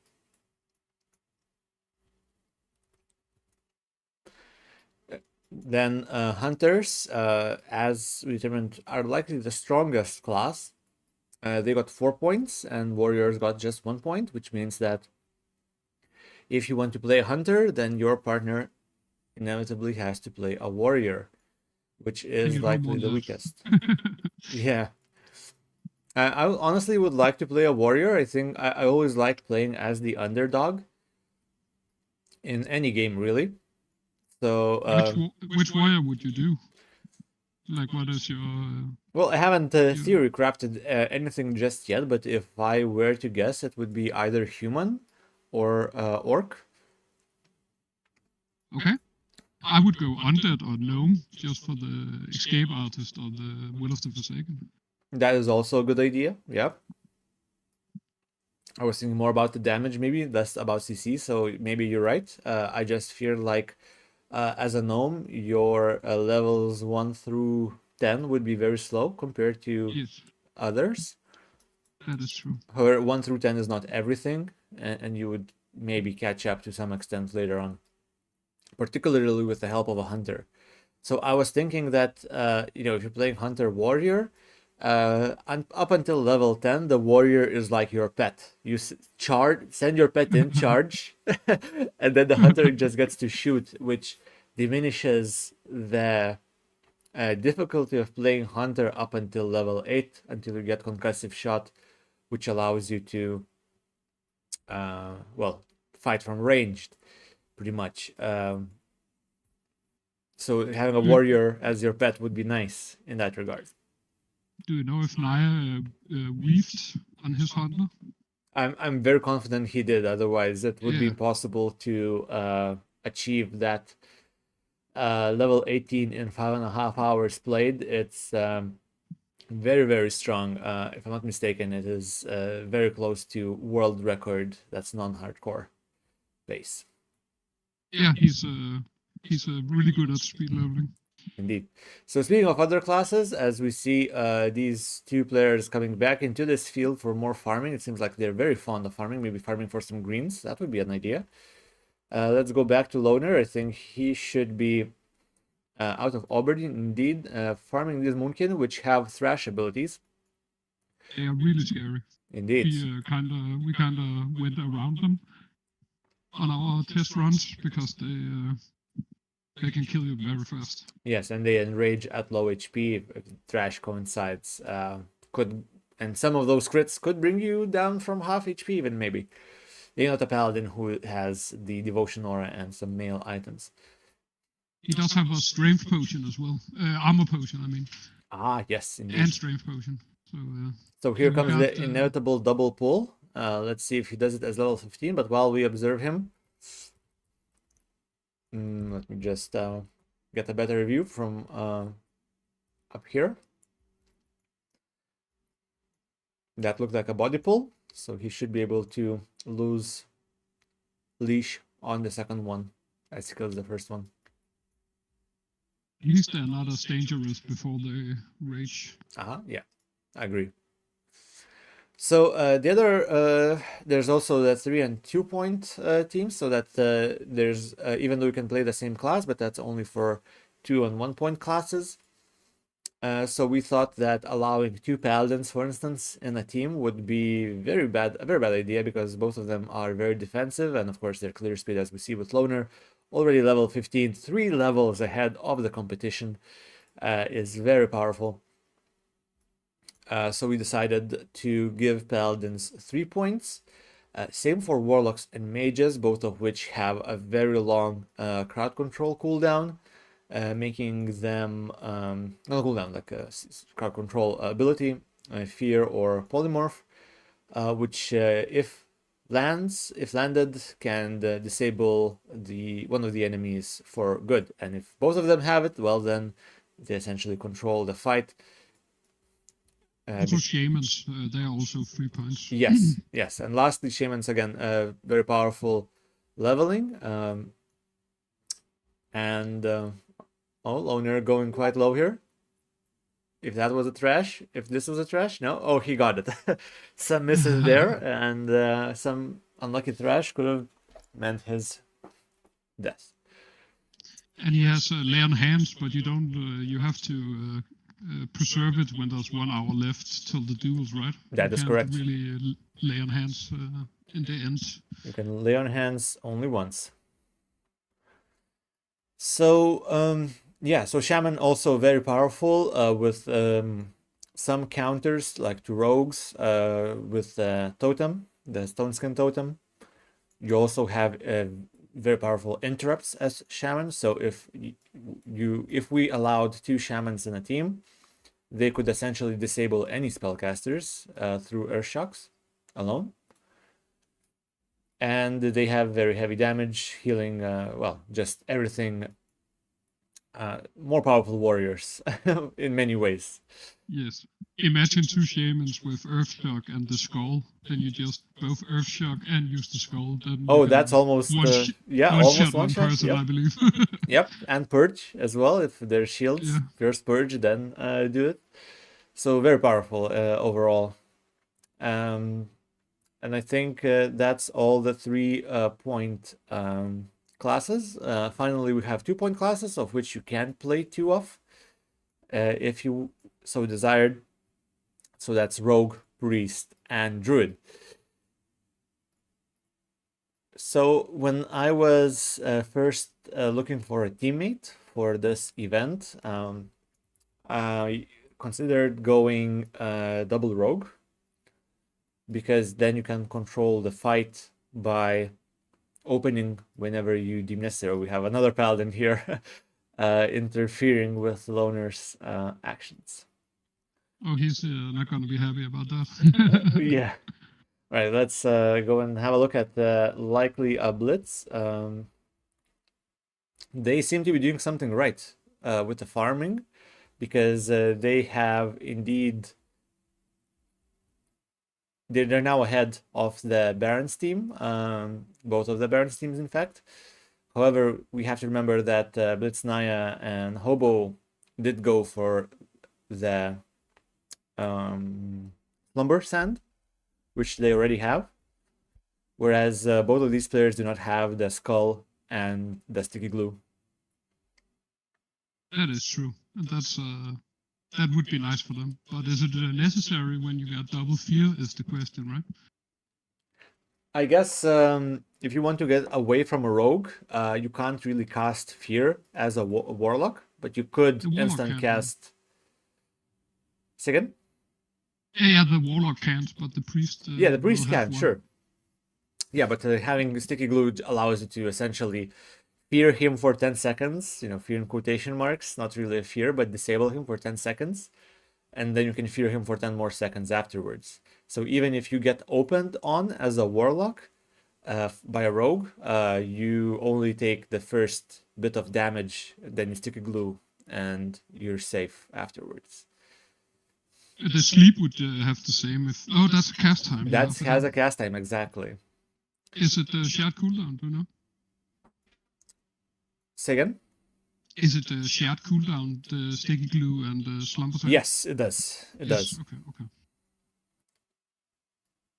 It does. Then that's definitely it's definitely good to have the sticky glue as well. Yeah. But it's a long walk. All right. Let's a lot of time spent. Stay around here. There we go. This is the enemy that I actually died on once. I didn't know its abilities, but this rare is very, very powerful. It has, let's just have a look at its abilities, and I wonder if they will engage it. We have to clear a lot of trash to get in there. Yeah. There we go. It has a shadow shock. So having a shock, is very powerful. And it has a shadow shield. Just look at this. Absorbs 200 damage and inflicts 10 damage to melee attackers. Holy. That's one of the crazier Realmouths in the beginning. Yes. Yeah? Agreed. So when you think you're winning, it just shields up and still continues shocking you to death. So I wonder if they will go for this rare mob or not. Unlikely, but they do need a lot of those items from these spiders. Before they do that, let's go to Man of Blitz. Back to the shield, it wouldn't proc on dodge, right? It's only if you do like spell cast and melee hits, right? So it's actually the best combo to kill that spider. Well, yes, right? Yeah, you don't take the thorns damage, that is correct. However, and as a duo, not perhaps a big issue either way, but you may be surprised by the shock at least. Oh, for sure, yeah. But they're definitely a good combo for it, like poor dodge and keeping it feared, right? Yep, I agree. However, it is a cave with more enemies, so we fear could run into more. Yeah, we have these players just entering Barons. Let's have a quick look at the other Barons crew, who are now in Orgrimmar, actually. Well, one of them is. What is the other doing? Flying back to Crossroads, all right. Probably done some training at level 12. And let's go back quickly to Loner and see how he's doing. And he is going into the cave. I would actually like to see this cave as well as the spider fight. That cave is very spicy. Yes, let's look at this one fight, see how Loner does it, and we'll return to him shortly. That's a knockback. It does seem to work today. Unfortunate for him. Yes. The good thing about him being solo now is he can get the 5 mushrooms rather quick. He doesn't have to go far into the cave compared to when we did it together. Then we basically had to clear the entire cave. That is true. All right. Where is our rare? It is still far away.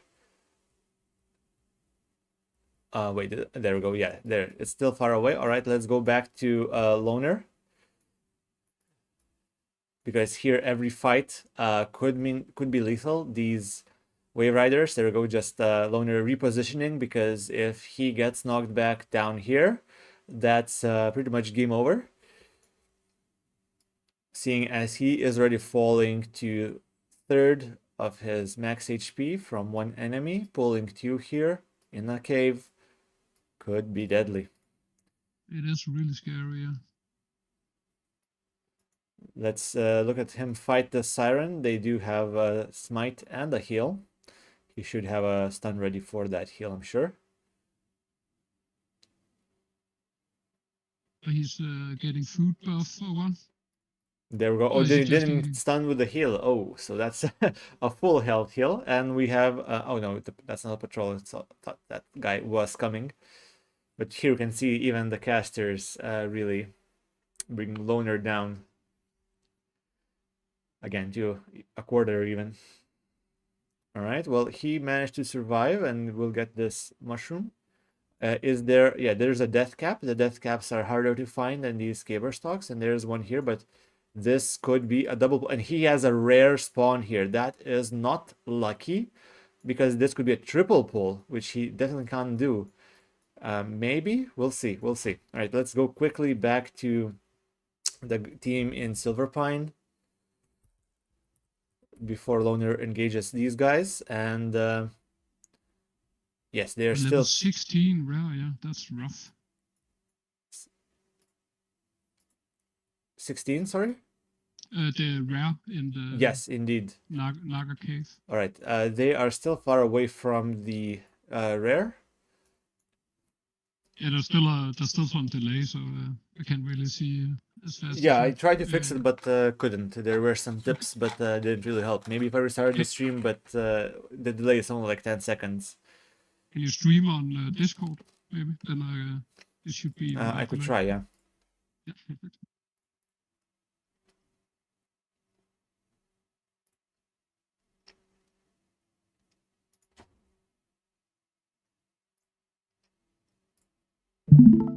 See if that works.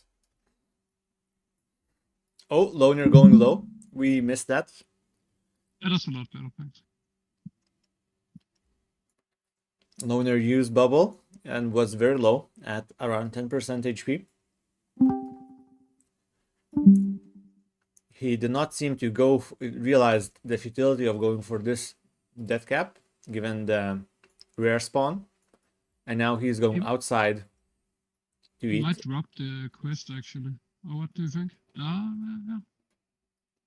We mostly did this quest line for me to get the mace from it. There's a really good sword for him as well, but I don't know if it's worth the risk with the rare mount. Yep, that's exactly. It seems that exactly what he decided as well. He was running back and forth, seemingly deciding what to do, and decided to not pursue that death cap, for which he would have to go downstairs and clear back up, because the respawns will have happened by then. So quite dangerous. Yeah, I think that's a good choice, just dropping it.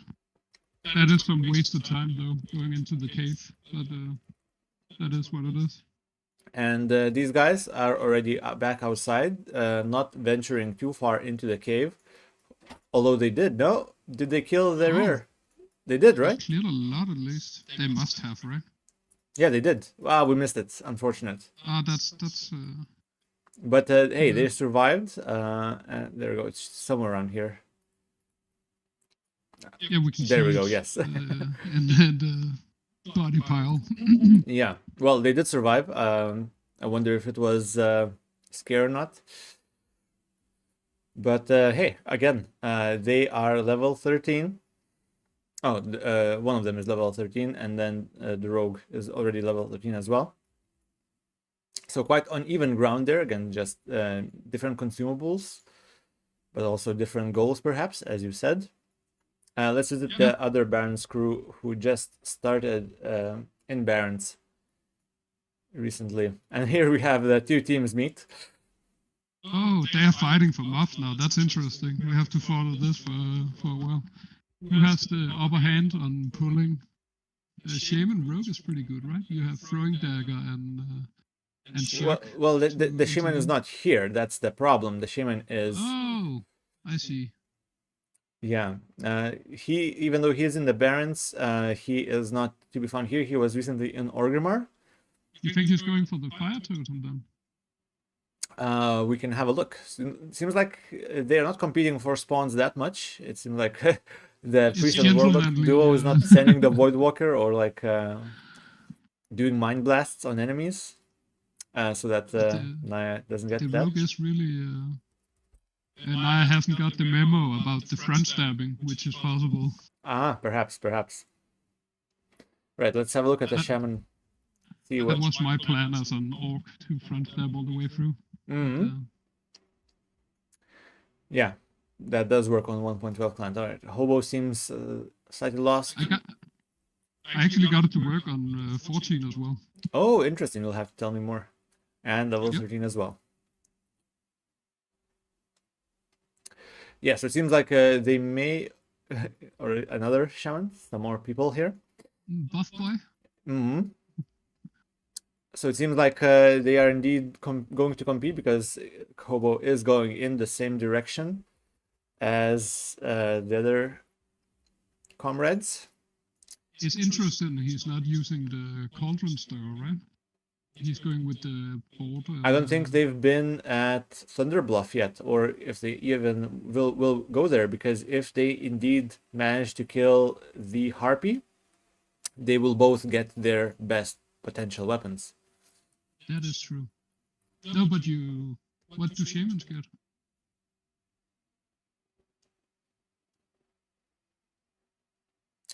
What do Shamans get from the Harpier quest? Yeah, I'm not sure. Nothing, right? Because you need a talent for two-hander. Yeah, you can only two-hand staff until level 20 or something, I believe, right? Let's have a look at Serena Bloodfeather.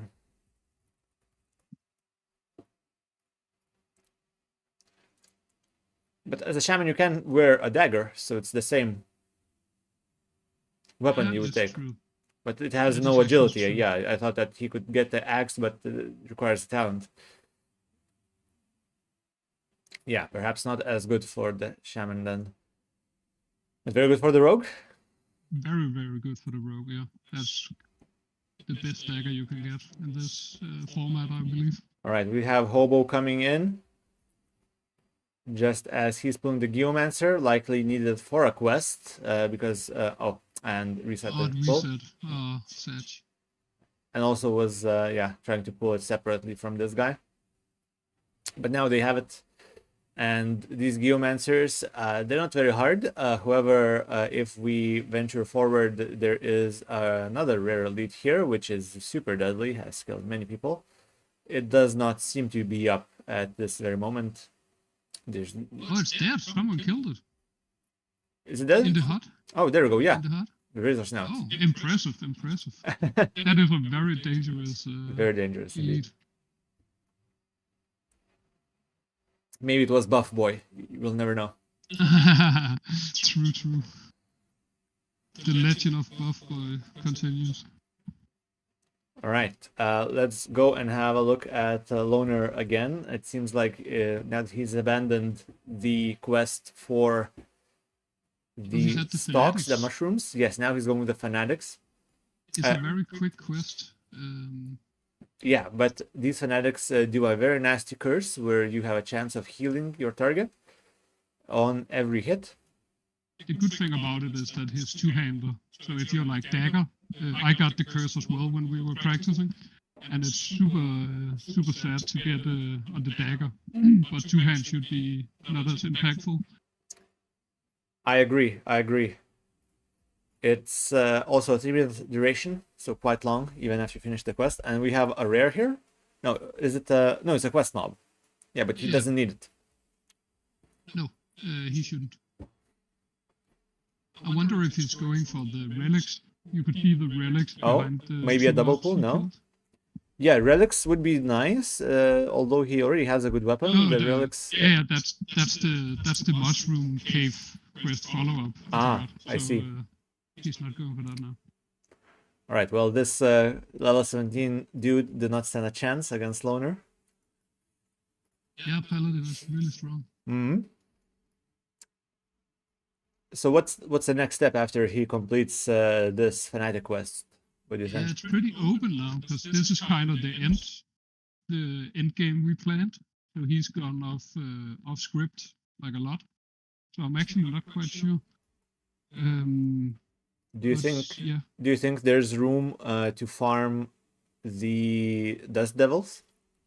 The Dust Devils.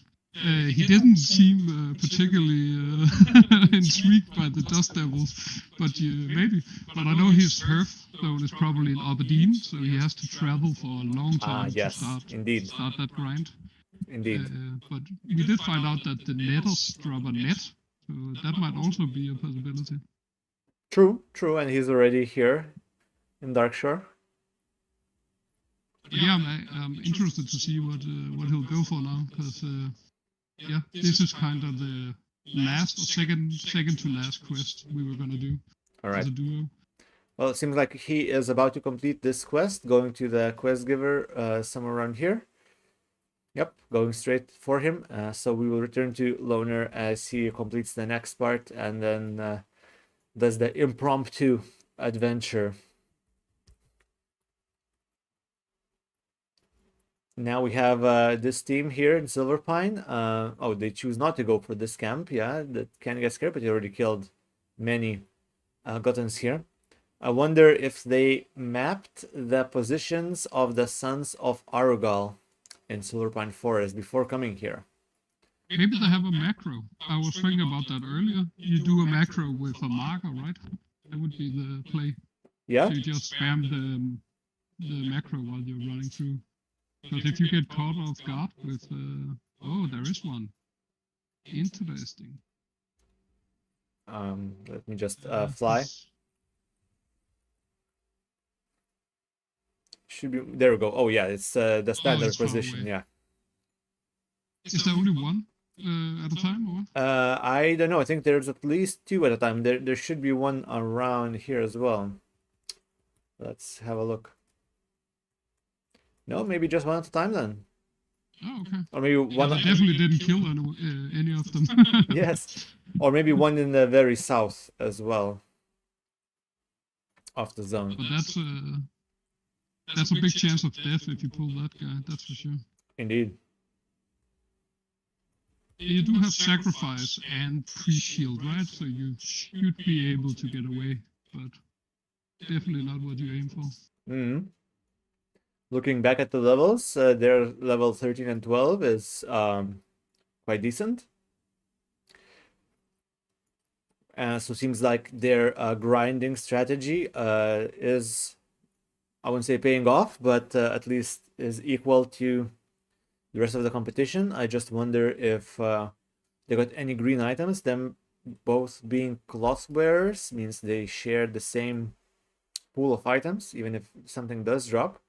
We can try looking on the leaderboard, in fact, what each of them is wearing. Let's just scroll down to them. And white linen robe, so that's crafted. Magic wand, very good. Yeah, so it seems like they don't have any green items whatsoever on the warlock. And the priest was level 12, right?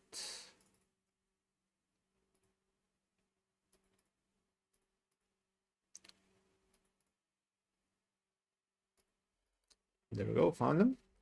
And for the priest, again, the same items, nothing native pants. This is button equip, so they did find one green item at least. However, it seems like the grinding strategy is not paying off in greens. Level 13, there we go. So it seems like the Barons team at level 11 and 12 is quite far behind. No Slumber Sand, but they still have Fear. That's as good. Oh, I can't believe I was almost level 13. That's kind of what the middle of the leveling group is now. That would have been interesting if I hadn't died. Yeah, indeed it would have. So you were a full hour and 15 minutes ahead. Yeah. Which is very impressive, given that we were leveling for 3 hours. So you managed to essentially be faster by 30%. That is true, yeah. Well, better luck next time, I guess. Indeed. All right, let's go back to Blitz Naya. They should have completed the... Yes, indeed, they just completed this quest, getting the crates in there. And now they're going south here. They will probably hand in the quest by the tower and run south by grinding to Ratchet. So I think we can come back to them at a later time to see if they choose to do the pirate quest. And that's true, yeah. Yes, and the other team is now doing the stalks, the mushrooms. And yeah, they have to get that done, right? That's 4 stamina for each of them on a staff. That's incredibly good for the dual. Yes, absolutely. Dual section of the. And it seems like the priest already has enough ears, so because he's running to the quest giver to hand them in. And the warlock still grinding those centaur. Nope, decides to do something else. Maybe return to the centaur at a later time, because there's multiple quests for the centaur that you have to do. Oh no, going back after all. Indecisive. Maybe he doesn't know about the keys, but yeah, I would definitely kill as many of these while I was there as possible. And they have a very good group for killing them as well. Like you can dot them up and White Walker and stuff like that. Yeah, I agree. They don't have that many abilities. The Wranglers shoot, but you don't care about that, as you just dot and run. And the other guys, the Stormers, they also are ranged. So essentially... They give ridiculously little damage. Look at his health now. If you get... yeah. Like, it's just normal. It's like 30 damage, I think. That was a crit. No, spells can't crit. Spells can't crit. I'm just kidding. I'm just kidding. Yeah.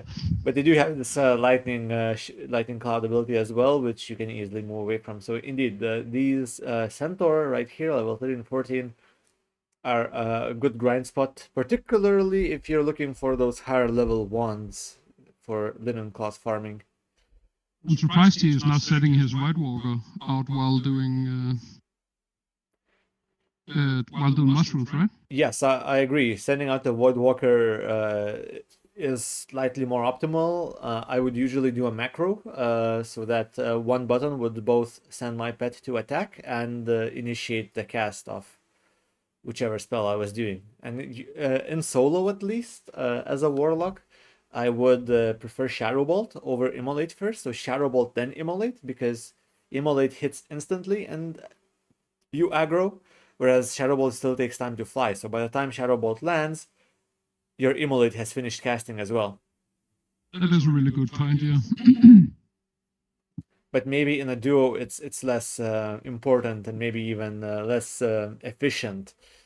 Haven't really thought about it too much. But yeah, again, just both casters having to stand. That's, I think, the biggest benefit to being melee in these Mak'gora Blitz duo events.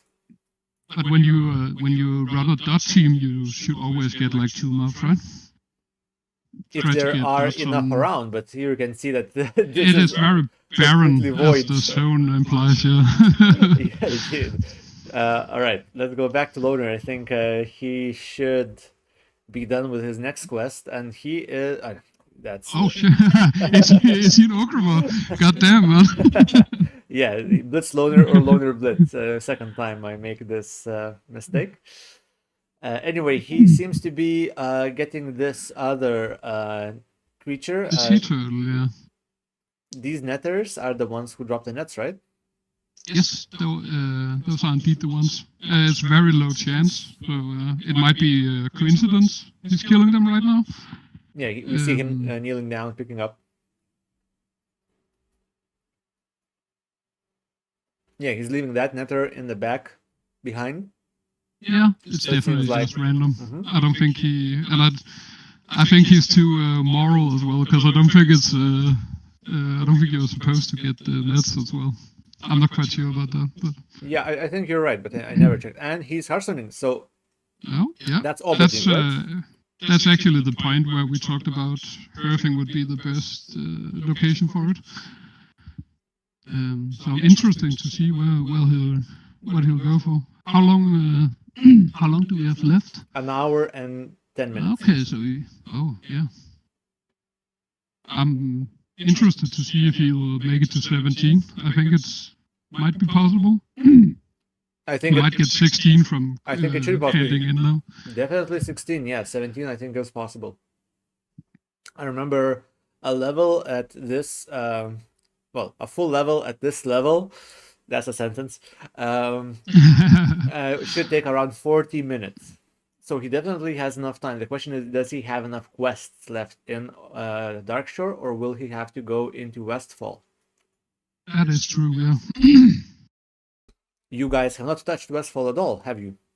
Nope, not at all. So it should be pretty good. At this level, you can grind quite quickly, and most of those quests in Westfall require you to kill like 30 enemies. But you have to fly from Wetlands to Stormwind and then run all the way to Wetlands. Yes. To Westfall, I mean. Indeed, that is around 10 minutes wasted. However, least, right? At the end, maybe you can kill 1 or 2 Dust Devils. I'm still very... That is true. You are an advocate for the Dust Devils. And it is really very good. I'm definitely on your side with that. But then we should have gone for the flight path as well in Westfall, right? But yeah, his combo is not gonna be as efficient. Like Sap is, like we both agreed that rogues are pretty top tier in this format, and Sap is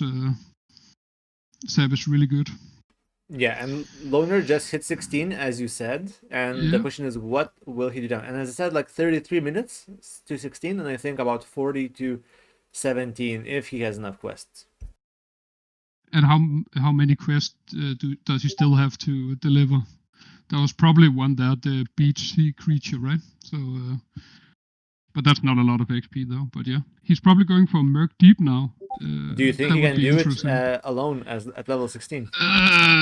He has to do some magic, and we found out last night that if you scuff the pulse, then it kind of bugs out. So yeah, I'm not quite sure about that actually. But it would be interesting to see. Yeah, we'll come back to Loner, I suppose, in a minute or two. Let's go back and look at some other players in the meantime. Man of Blitz is in Barons now. Oh, you were going there. Yeah, perfect. And he's going... Look at those plane striders just running away. It's frustrating, to say the least. He already experienced all of that in Mak'gora. This is just more of the same, but imagine being a plane strider and seeing a bear running after you. That is scary, that's true. But the Barons creatures have higher movement speed though as well, so it's harder to catch up, right? I think they run at the same normal speed, but I'm not 100% sure. I remember seeing following Man of Blitz today, earlier in Mak'gora, and those plane striders were not catchable. Oh, okay. But I'm pretty sure that when you get to the level 10 area, the general movement speed of the mobs are higher. Yeah, that could be true, yeah. That is the case in Elven Forest as well, because we weren't really able to run and kite as well in the starting area. Yeah. So Man of Blitz looks like they're going to Orgrimmar, likely to pick up some quests, as they said, for the sticky glue and the skull. So sticking to their plan. Yeah.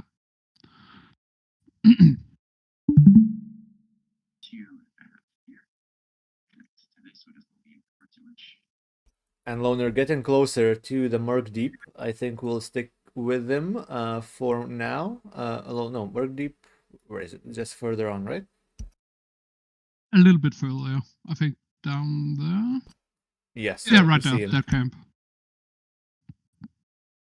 But he should be running out of quest relatively soon. But if he could get 17, he's gonna be red to some people, I think.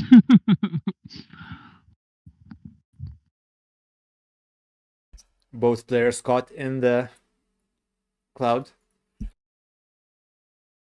Yeah, that's a lot of damage. I think the cloud deals 30 damage every 2 seconds, if I'm not mistaken. Do you go for Spirit Tap as this combo and let the priest get multiple, like try to get the priest kills just for the stamina spirit thing? That's actually a good idea. I think if I were to min-max this build, I would do much like you suggest, like, you know, just dot and run strategy with priest wanding down the last hits, trying to nail that last hit, which is not easy, I imagine. Not at all, no. When do you get, I'm gonna Google it, when do you get Mind Blast? Mind Blast is quite early, but the issue with Mind Blast, it costs a lot of mana, and you essentially waste your Spirit Tap benefit by casting Mind Blast. That is true, yeah. Yeah, you probably have to do as you said and snipe it with the wand shot, which is very sweaty. Loner getting this last deep sea creature before going to Murk Deep. Let's just visit someone else before he goes there.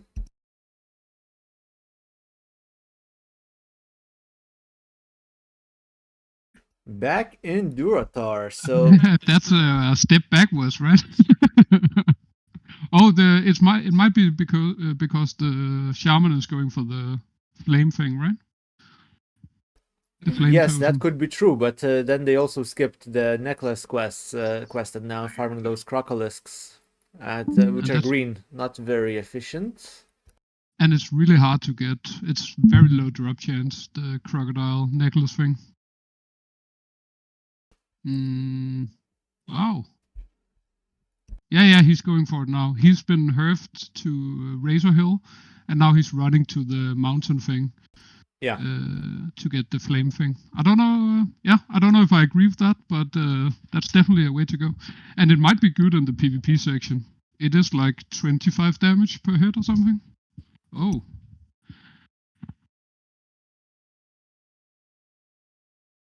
Yeah, this quest is, what is it called? I don't know, but you have to get some meat from these crabs, and Loner gets some mail pants, which is high tier. Like that is one of the aims for him to get that quest done, and it's incredibly bad drop chance. So I hope he's lucky right now.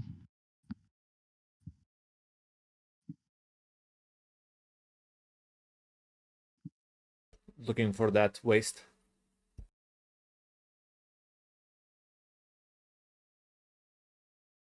But he has to clear this camp first, so it's gonna be a long journey for him right now. And he has to reset a few times, and yeah. And he doesn't have the luxury of range pulling as well. And it's all double pulls too. Although he Yes. is body pulling smartly, resetting the leash. Yes. And if you get too far into the camp, the event will start, and then he'll be in a whole world of trouble. Well, I think then you just abandon the quest, right? Yeah, I think you pretty much have to at this point.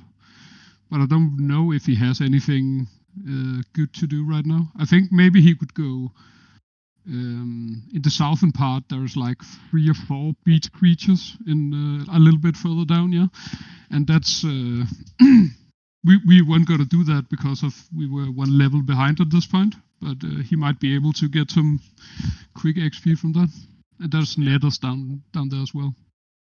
However, some of those beach creatures are defended by level 19 or 20 enemies. And Yes. there's 2 pools, I remember, investigating that option, as decided against it in the end. At least 2 beach creatures are almost impossible at this level, even as a duo. Yeah, that's why what we found out as well. But yeah, I don't know which quests he still has to do here, but I think he'll just grind and like try to do like Merc Deep, and I think the Den Mother is gonna be very rough as well, right? That's 4 creatures, I believe, you have to fight. And they can also stun you randomly. Yeah. It's definitely easier to do those high-level quests when you're a duo.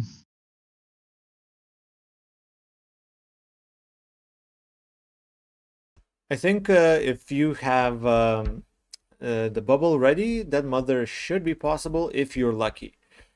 If you're lucky Yes. that you don't get stunned prematurely, because you probably use the bubble on the first pull, again, body pulling those cubs, killing them 1 by 1, but then once the mother is down to 1 cub, you can probably do it in 1 leash, right? We're starting the event here. Oh, that was really good. Yeah, he caught one of the mobs, so it didn't chain. They start to get linked when they hit the bonfire, so that was really good. Nice, but now these coastrunners could pull with the warrior. Yeah, I think they will actually. I think that's a it's only reset, 3. that's It's an only end. 3. Yeah, that's not too bad. No, that Oh, they coastrunner is run running away. away. I remember having the same problem on my warrior, which I was leveling. Exactly the same Ooh. problem. But as a warrior, I don't have any luxury of bubbling, you know? A warrior could one-shot loner if it crits. And drinks a potion Yeah, just before. he had to part, yeah. Not attacking, and now it's reset leash. Nice. Well done. And if he's fast, he can go catch the last coast runner before the warrior gets back into And he Yeah, did. very Wow, nice. that's great play. Great play right there. Very well done. Although... Oh, he's greedy. I like No, he wasn't. Oh, Oh, triple pull. no. Okay, that's not good. I would stop attacking right there. He's still going for it. Will Yeah. attacks. He has bubble though, yeah. He might have to use his lay on hands as well right now. No, the 2 Oh, this resets. is- That's fine. And will he? Oh, that was the closest thing I've ever seen. If that attack landed, he could have died. Instead, the mob decided at that exact moment to reset the leash. To show mercy. All right, what does Loner do now? There's 2 enemies and it's a triple pull. We already know it's a triple And he pull. doesn't have bubble, and he doesn't have oh. Okay, so How did he do that? That was incredible. He has to be happy with that one, right? yeah, absolutely. And this wasn't a good pull. Ooh. Yeah, this was not a good pull. We see from above more than he sees from downstairs. Can he manage to kite? Great kiting. He does have a stun up as well for the full health. Ooh. And he it did use hit, the stun, but right? now does he still have a potion cooldown is the question. Yeah, it hasn't been 2 minutes yet, right? Does he have to lay on hands? Oh no. Oh, he has Bob, of course. Yeah. Easy. Nice. Well done. Bullshit, he said. I like it. Right, and now he has respawns starting to happen. I don't think he made it. Oh, fuck. Yeah, this is not doable. What level are the hunters? 16, yeah.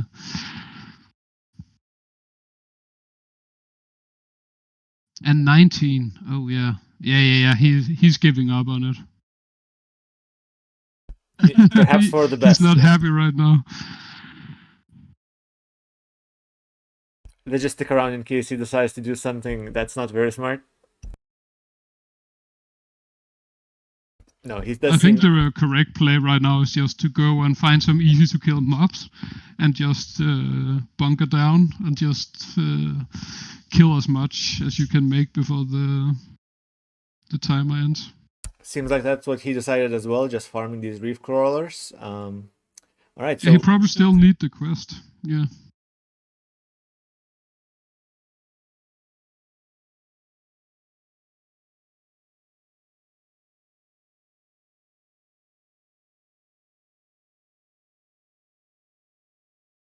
Having just done the fire totem quest, now they're continuing farming here.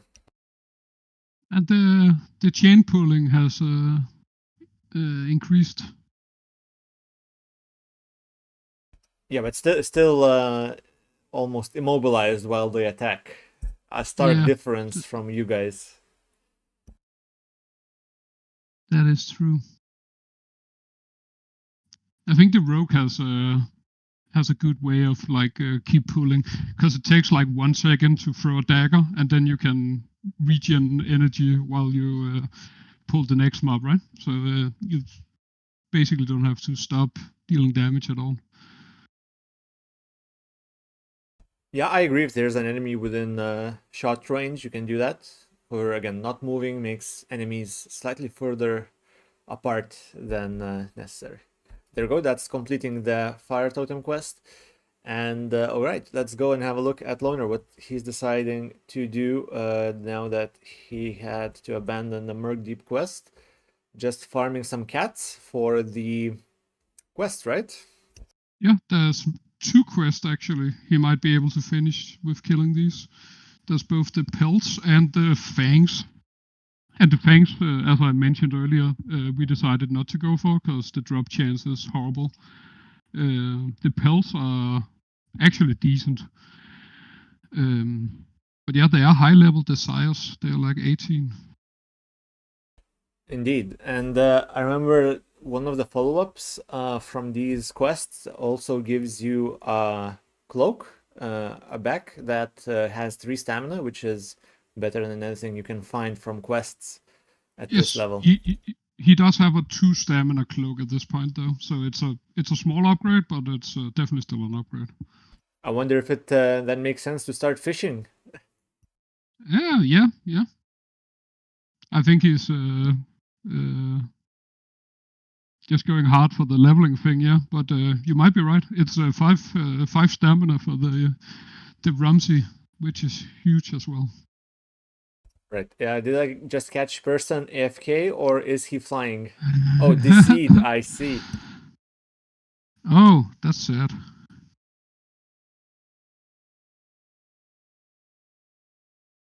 That is sad. Yeah.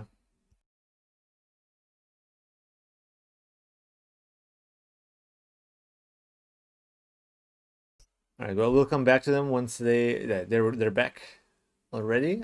Just going to the second Centaur camp here in the southeast, getting those turtles and the seeds planted, right?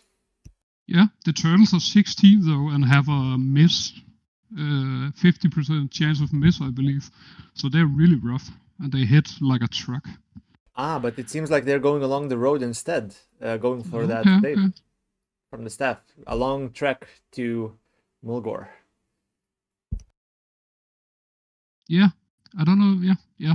I think that's a must-have, right? That's 4 stamina on 2 people. That's so good, and you don't get a lot of stamina gear in the Barons, so and you can both use it, so it makes sense. Yeah, I But I would agree. love to see some trailing along the maps while they run. Yeah, these level 13, 15 could be all killed. Like, there we go. They're going for the 15, it seems now. So I have a question for you. There's in south of Barents, there's these 3 enemies that drop a quest item you can hand in at Camp Torajo. But they are all level 19 or 20. Do you think it is possible to kill them on a duo at like level 15 so that you can have easy quest reward experience? Because the follow-ups are even better. Like, you just kill one enemy and you get full quest reward experience. That's a really good question. I believe they vary a little bit. I believe they might be 19, all of them. But yeah, level 12 is definitely not feasible for it. You definitely need like a few more levels, right? Yeah, I was thinking like level 15, it would be possible. Yeah, and then you can go for the Bloodshot quest as well, which can give buffs.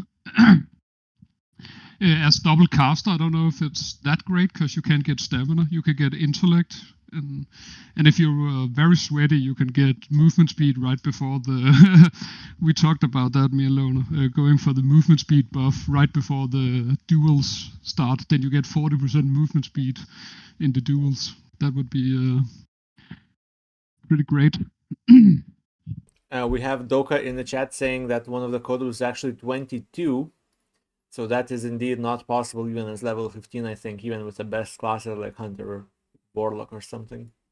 Can you go forward a little bit and then to the right? Then we can see if the Kodo thing is up. Is that 22?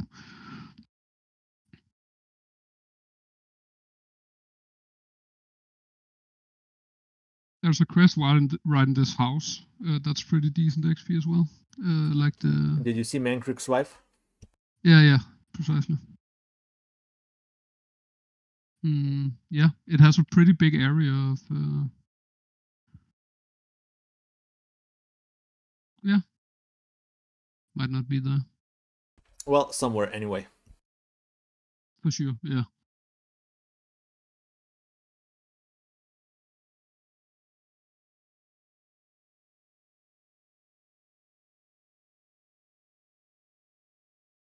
And they're still heading for the. Yeah, when we were here just a moment ago.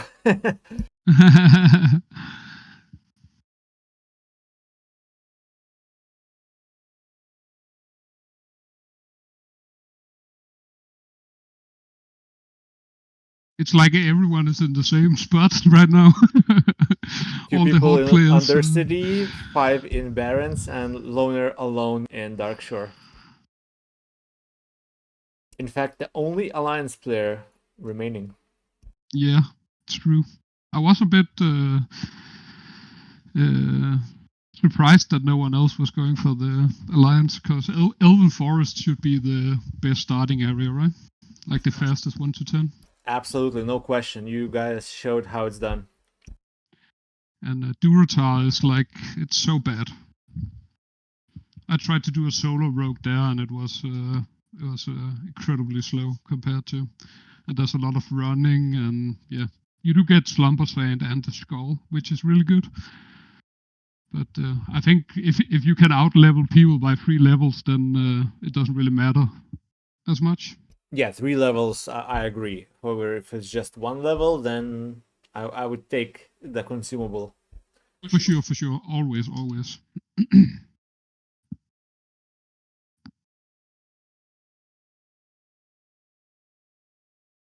And I think he's going for the cooking quest now. If you have 10 cooking, then you can get a quest for 5 or 6 strider meats, which is 900 XP. So that's pretty good. Oh, that's the Blackwood corruption. Yeah, as well. yeah, he needs to clear these camps out to use these items on the grain stores and nut stores and fruit stores.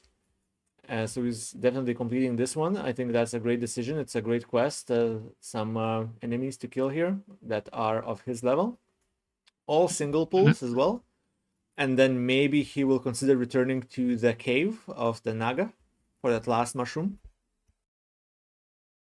And it does give him male pants with 3 strength, 3 stamina, and 1 spirit, which is very, very good for this level. That's 7 stats. The spirit isn't as impactful, but 3 stamina and 3 strength is incredibly good for a paladin. You're talking about this quest with grain stores?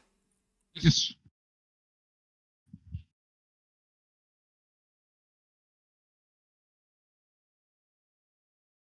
I sent you a link for the quest if you want to have a quick look at it.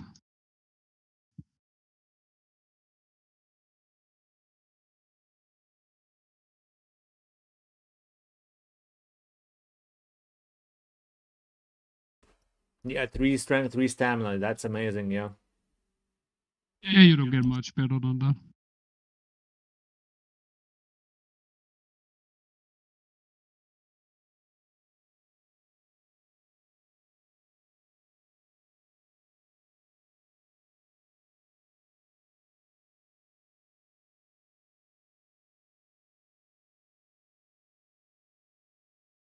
Indeed, going back into the cave. Oh no, this is Den Mother. Oh. Den Mother. Oh, this is interesting. We caught him just as we killed one cub already. So it looks like he's doing well.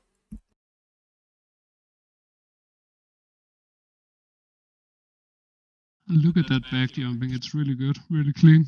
Really and clean. That's no problem doing that quest for him, it seems. And the cops is only level 10, right? 9 or 10, yeah.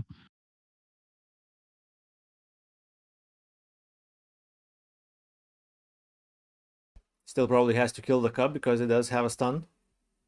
Here. Oh, it's the cops that's done. Okay.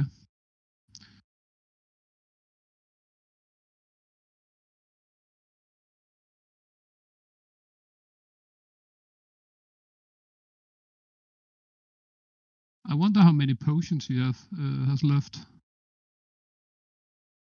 If he indeed bought 6, then should have plenty. Yeah. Nice resets here as well.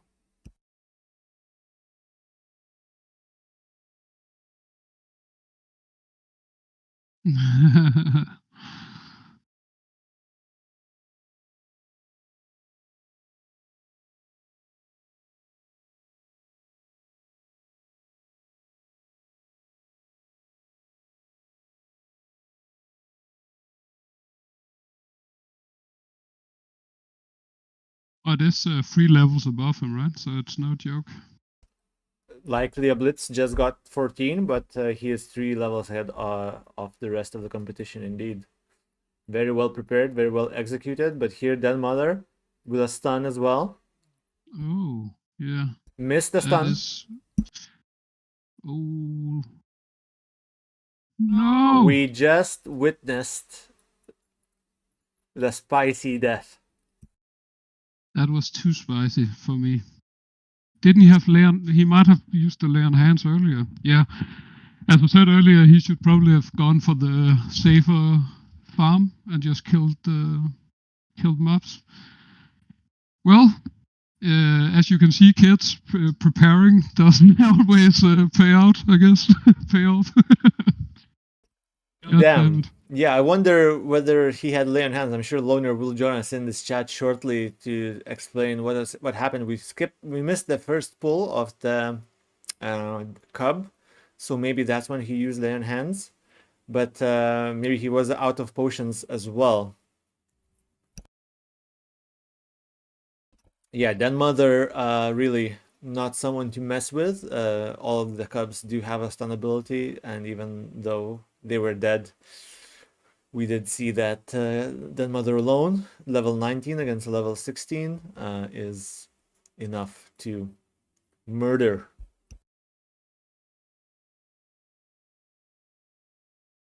Yeah, that's really sad. Now, Man of Blitz has to solo if no one else dies, I guess.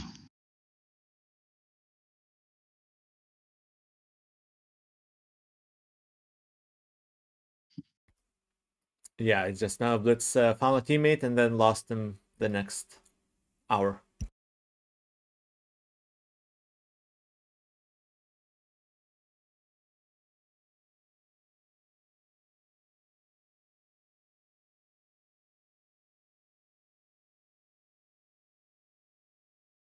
All right, we have the new highest level, who is 2 levels lower. Likely a Blitz, part of the farm team we spoke of. So level 13 and 14, indeed slightly ahead of the curve now. Killing more Moonrage Gluttons, going up this mine. Here there's a quest to kill quite a few of these. Dark Souls here. In the mine. I usually come here through this part, like just from the boat quest down there. Never. You also oh, sorry.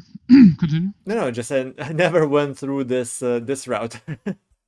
Oh, okay. Yeah, you leveled undead warlock on this server as well, right? That is correct, yeah. And you fastest warlock? Say again? Is it the fastest warlock? Yeah, absolutely. This is the fastest warlock. We can have a look.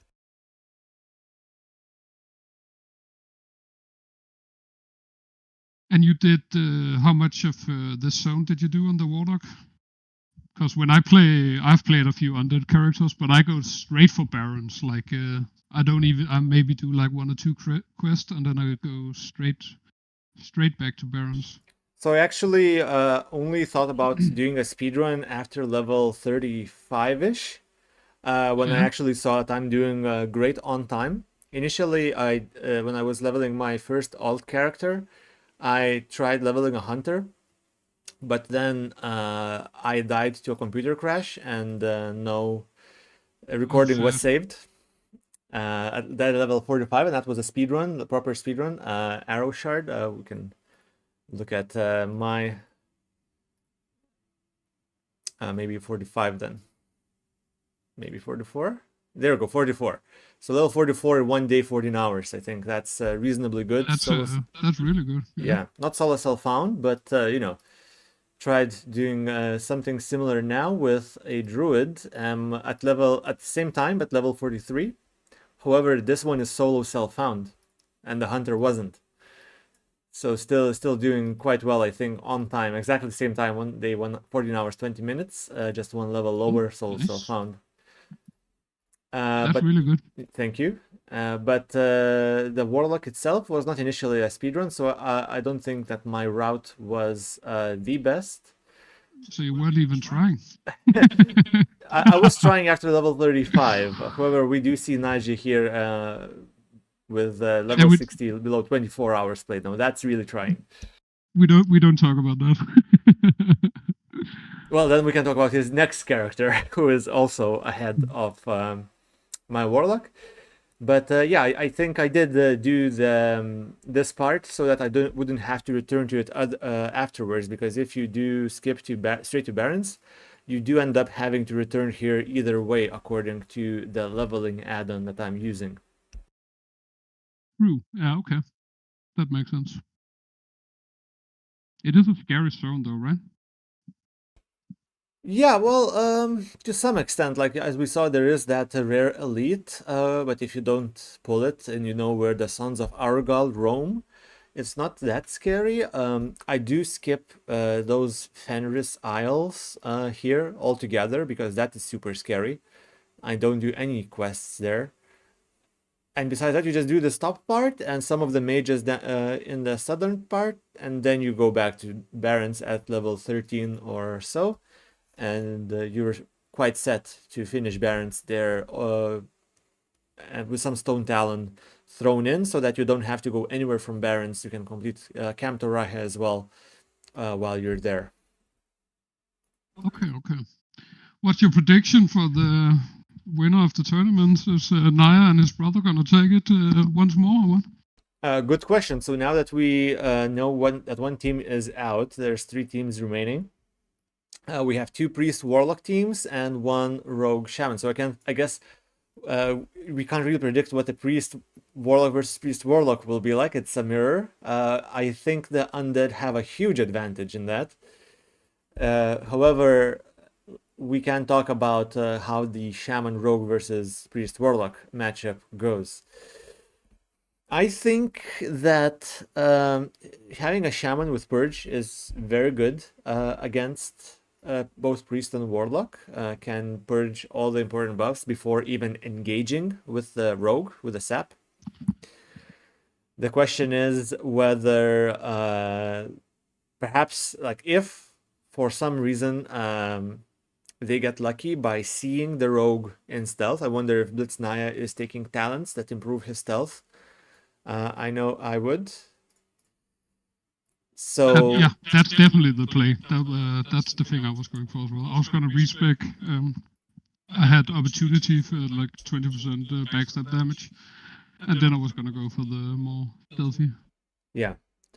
So if you have that, then you are safe. But if Blitz Naya didn't take that and went for full damage build instead, he may be seen by the higher leveled warlock while in stealth, and then he could get feared, which then would put the priest and warlock on top firmly. And stealth isn't as viable on low level. It's like it becomes better. It feels like if you're level 60, then you're pretty stealthy against other 60s. But it seems pretty coin flippy if people see you when you're like beneath level 20. In my opinion. Yeah, well, the talent does help, I think. Yes. I didn't test it too much. I did test it a little bit, and it does seem like the talent does what it says it does. Oh, we have a triple pull here.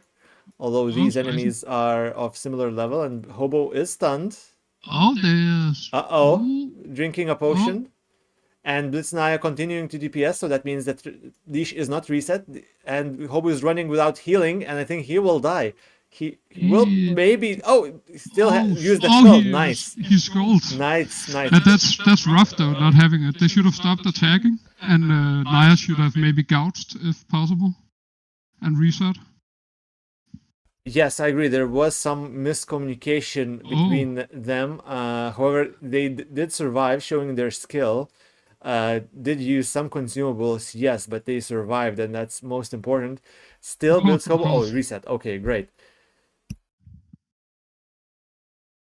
But he still has aggro. What is this Leech? That's crazy, dude. Maybe the totem. Oh, it's a totem pull, of course. Yeah, that's a huge thing to have in mind when you play as shaman, right? And you can't in this patch, you can't, on this expansion rather, you can't remove your totem, so you have to reapply the totems further away if you don't want them to pull them up. Yes, that is absolutely correct, and we did indeed have one near wipe due to a totem left in Onyxia's tunnels, corridors. Yeah. So classic. Yeah, indeed. But well done, Blitz Hobo. They did survive. Like, it's better to use the skull or cooldowns. And he's just stunned now. I just googled the Tremor Totem, but that's level 18. If you had that, then these two guys would win no matter what. Like, that's instant win right there, in my opinion. But unfortunately, they're not gonna get that. I agree, yeah. Because if you can remove fear every 1 or 2 seconds, then Priest Warlock is just dead weight. Like, it's the worst combo you can come up with, basically. But yeah, fear is gonna be very strong. I think the undead team is gonna win. They can remove fear, and they have double fear. Like, that's so hard to. It's gonna come down to the sap, though. If you get the good sap off, and if you sap the priest and then focus the warlock, purging him and like try to kill him as fast as possible, that's gonna be your best bet in my book. Yeah, though Slumber Sand is also a thing. If one of these players gets Slumber Sanded after the fight has already started, they're out of the fight, and it's essentially a 1v1. We did some testing, me and Loner, half a year ago regarding Rogue versus Priest, and it seems like Priest wins every time if they have inner fire up. When do you get that? I haven't played a lot of Priest. Is that early level?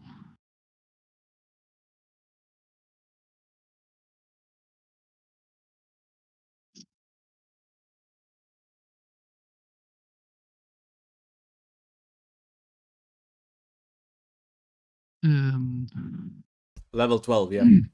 Level 12, okay, yeah. But yeah, the sap has a huge impact because that's 25 seconds where one person is out of the fight. But you can't really go for the sap on the warlock, right? Because the priest can fear both of you, and then most of the sap time was gonna run out from the other two guys being feared while having the priest dot on them as well. If you sap the warlock, the pet is still active as well, dealing some damage at least. That is true, yeah. And what pet do you... Yeah, you have to go for Void Walker with the sacrifice. Yeah. So do you go for that against Rogue Shaman when they have Purge? Won't you go for the Imp, maybe? That's a valid question, yeah, I don't know. Because if the Void Walker doesn't deal that much damage, and if you can just purge away the sacrifice, does it really give anything good? I'm wondering. And the Imp does have phase shift at level 12, so it is possibly not targetable at the beginning. It does, yeah. I definitely think you go for the Imp against these two. No, but we have a triple pull here, double pull. Never mind, that was a Void Walker. Level 15. I wonder what they're doing here. There's a quest here, but it's quite difficult to complete, isn't it? Yeah, again, I don't know this zone very well, so you have to be the expert right here. Yeah, the issue here in this particular area is that all of these enemies are quite hardy. We saw Fubar Blitz going down to 20% just now. Upon death, they summon these snakes sometimes, as we just saw again. No snakes this time. And then if they continue onwards, and it seems like they've just actually gone through all of this. But here the enemies start to become even stronger, like level 18 you can see here. Although I don't think they're going there, even though there is a quest inside this keep right here for a very difficult fight for level 20s or something. Do they have some good drops, these mobs? Or? Are there any valuable greens you can get from killing these, or is it purely quest wise? So it's likely they're doing this Amber Mill Investigations quest, which then leads to the viewer. This is the quest I was talking about, where you kill a level 22 enemy, and then you can get a very nice staff, 7 stamina, right? Yeah, we did look at that, but that's 22. That's not doable. And it is a very difficult fight as well. You don't pull him alone, and he alone is very strong. So they probably are doing this just for the experience. There might be some, let me Google, what are those mobs called? Dalaran Conjurer.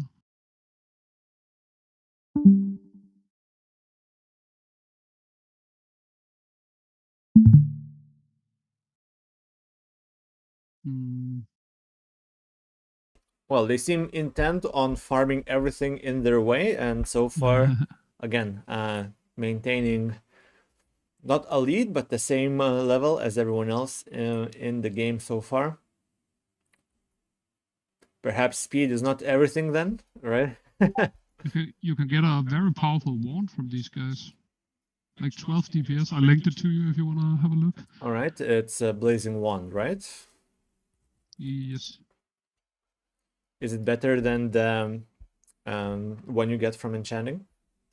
Let me have a look. But the drop rate is very low, isn't it? It's just like 0.01. Probably, yeah. But I think having a good wand is very good. in the duel section. Yeah, indeed. Since priest, warlock will want to outlast rather than burst someone down. That's like 1 DPS. It's that's not a lot. You get a lot of damage from wounding. Like if you dot and keep on the move a little bit, and yeah, it's an interesting combo to go for the caster team instead of the melees like we did. Right, the level 12s are still doing the water seeking quest here. Of course, they had some disconnect issues, and seems like they are also separated now. Let's take a look at the other team member. We have to take a look at the man of Blitz as well. What he's up to. He has caught up, right? He is level 13. Yep. Very nice. And this quest is a lot of XP, so he might be able to almost get at the same level.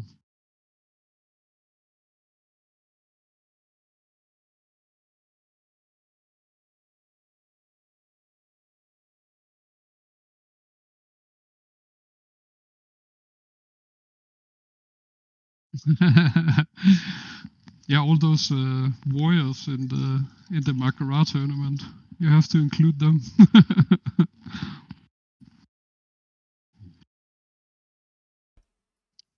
Yeah, so Man of Blitz also seems to be doing the same quests as the level 12 people. It's just that he also did Mulgore fully, whereas those others were competing for spawns with the other Durotar team. Yeah, he might have it figured out. I don't know. And he has to, if no one dies, he has to go alone, right? He has to fight a team. It would be fair to put him last, so if a team survived with only one, then it would be a 1v1, right? Yes, absolutely. That's exactly how we will do it. Yeah, that makes sense.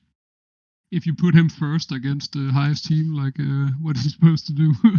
Double fear, and yeah, that's gonna be a lot of fun for him.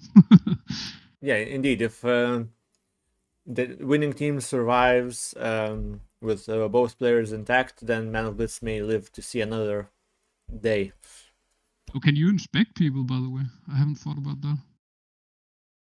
No, unfortunately not. But we can look at their armory, which is updated quite frequently.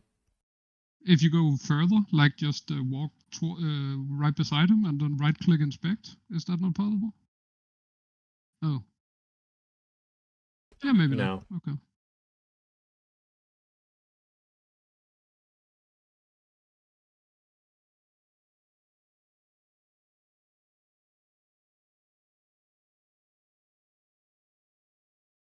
All right, just going to do, perhaps with a timer running out, maybe now they're doing the Harpy quests. What do you think? Yeah. It's not, you don't get a lot from it, but I think if you time your quest right, you can do like the upper part. There's also the quest with the goblin up in the top. I don't remember the name of it. You have to go to a control panel and then get an access key, and that's like 4 quests in a row, and it gives a lot of XP. I would be surprised if people didn't go for that. And you can get a hammer, which gives 2 or 3 stamina, one-handed hammer. That's really good for the shaman. Yeah, So, agreed. I guess they will have to decide if they're going for the risky dagger against a level 20 enemy. Maybe they will be level 15 at a time. Probably not. Probably going for the Samoflange. That's the quest chain. Oh yeah, pulling true. too many. Yeah. No, still good. But yeah, how many times have they been at the Harpies? That's the question, right? Because they don't have time to do all of them. Run back and forth, I think. Maybe. It's gonna be tough. At least. Yeah, well, seems they're doing the Centaurs first. If you were to complete all the Centaur quests, but again, the last one is very hard, 3 pull with level 19 or 20, you can get a nice ring, but it's unlikely we'll see that.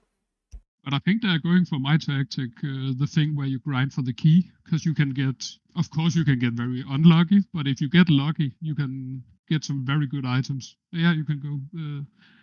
And we do have the chest, yeah. And they're probably going for the boss guy as well, right? The big centaur dude. Barracuda Bane, this guy. He's scary as well. Not as 2, I think, but he he can definitely be a handful. He stuns, he nets and runs away. So Yep, and hits quite hard too. there might be a ram up in that camp right in front of you, like Stone Art or something. I think he's called. He might not be up now. Sorry, what? Yeah, that's possible for a ram up right there. Stone Art. Ah, I see. Yeah. But I don't Never think saw he's his up there. never saw him spawn here. It's always the other camp, but possible probably. Oh, okay. I've seen him multiple times there.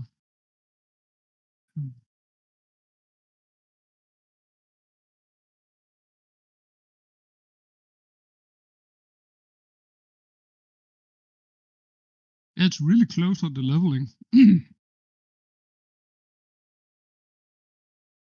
I'm surprised that the Man of Blitz has caught up as well as he had, because he was. It looked kind of a glimp for him. He was like 2 levels behind, right? Yeah, he was a level behind, I think. He was like level 10 when everyone else was level 11, but seems like finishing that bear form did pay off, and the clear speed for him has increased. Whereas we do see likely a Blitz and Fubar do embracing that grind, really clearing out this camp to their best ability. I wonder if it's for the linen cloth then. Oh, can you get the greater wand? I wonder from the enchanting thing. I think it's too high level. But It is possible. We were doing the dungeon blitz, and one of the teams actually managed to grind enough cloth in the 4 hours, I think, before they entered the dungeon to get one of their party members to level 70 enchanting and getting those wands. So I think it is possible. Whether it's possible as 2 instead of 5 players, that's the question, yeah. But if you do high level, like right before the next cloth level, they should drop around 2 or 3 like every time. So you do get a lot of cloth though. But it takes a long time to craft the stuff and disenchant it. Like that's a lot of downtime as well, right? So I don't know if it's worth. Yeah, for one of the players. Probably say no.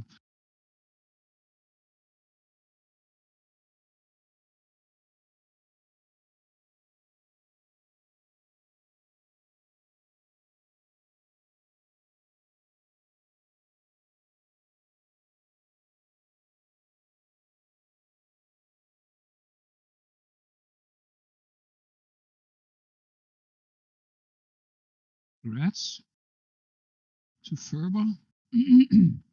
Yep.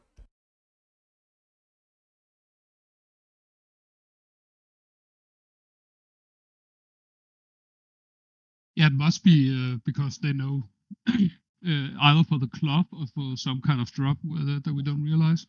But it can't be a quest anymore, right? They should have finished that quest a long time ago. Yeah, well, I think they're just embracing the grind, really. That's their strategy, and it seems to be working, where instead of doing quests, going to Barons, competing with spawns with other teams, they just grind it out. Either hoping for some greens or maybe just linen cloth.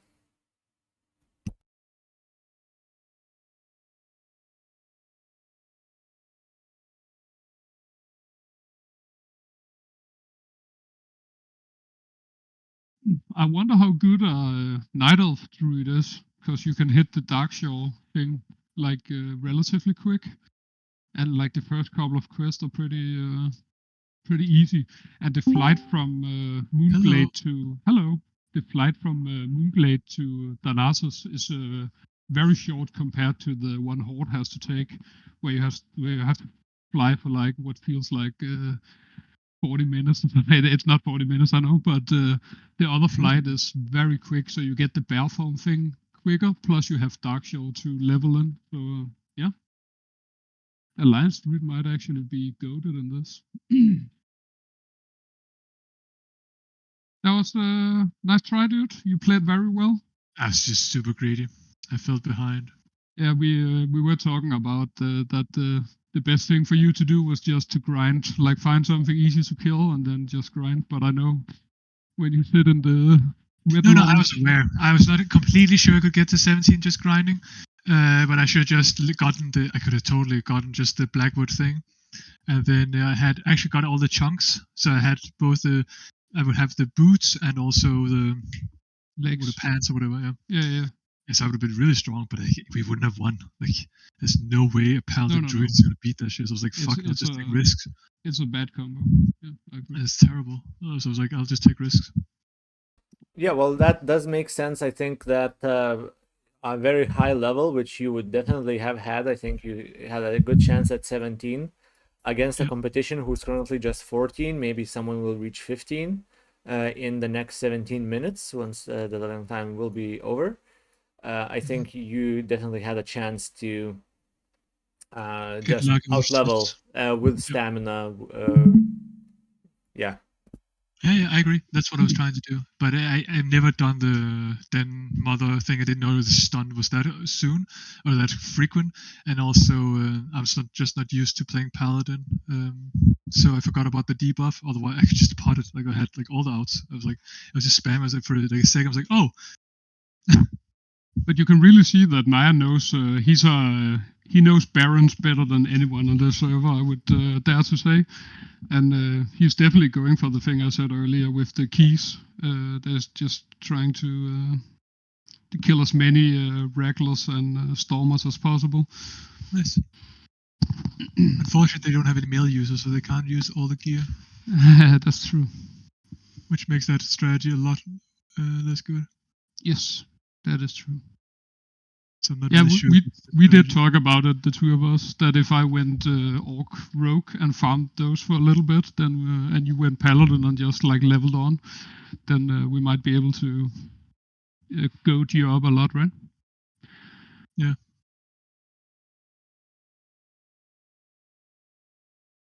How do you like the Grand Game Master rights?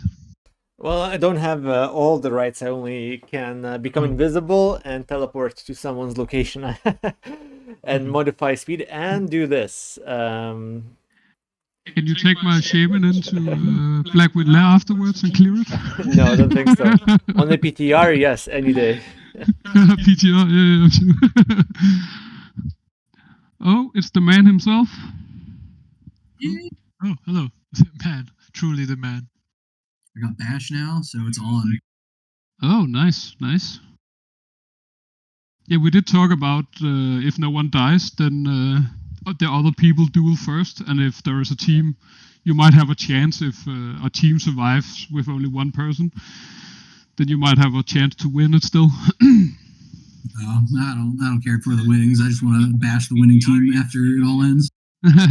yeah, but we have to make the PvP as interesting as possible. And if you just go alone against a full team in the beginning, that's not. But we can't just. I have a level 16. With the Paladin, I don't think it would matter. I'm just gonna be in fear the whole time. Might be able to kill like a priest or a shaman or something. Rogue, maybe. I think even the Warlock, we remember Loner doing some testing, Druid versus Warlock, and Druid seemed to be unkillable. Yeah. What? Yeah. How? I would say that Warlock has the major upper hand in that. No, it goes like nobody can kill either. Like it's just a dead end. Oh. Yeah, Druids, if they can run away, Druids can never be killed. Yeah, the Warlock has almost no, like Warlock are very low damage. True. And the HUDs are insane. Are they going for the mushrooms now? Interesting. I thought they did that ages ago. Yeah, so I was wondering, like, if you're going for the keys at this level, they're level 14, soon to be 15, I'm sure. Is it worth killing these low-level mobs, like 13? Or maybe going to that other camp where the Centaur are level 15? But they don't drop the key, though. It's only the Stormers. Oh, really? And the They don't? I didn't know that. Yes, it's only those two. So that I think that's the reasoning. That is smart then. Can you inspect people? One more time? If you can inspect them. No, we tried. Oh, that's a shame. Yeah, that would have been nice. We can do it before the PvP commences, I guess. But can you see the HP? I unfortunately don't have the add-on enabled that does that. Right. But yeah, they're really going for these mobs, so they have to go for the key play, I believe, because killing that many of these mobs don't make any sense if you're not if you don't know about the key thing. But Naya, as I said before, Naya has played countless characters in the Barons area. Thought of it a lot because he had to speedrun, right? He's been thinking about it. Yeah, and then this is his zone. Like that's the only zone he plays, basically, right? Not quite, but yeah, he's good at it for sure. We have a level 15 Warlock. Nice. Oh. Still in the grinding spot. Is that with the priest or what? Yeah. Oh, yeah, they're both Warlock priest. Yep. And they've been grinding their way through Silver Pine Forest, like literally just grinding. Oh, okay. Wow. Yeah, we can't decide if it's a cloth because they want cloth or because they drop something they really want, but you should go down and interview them. True. I can ask them. Who is the Fubar and right?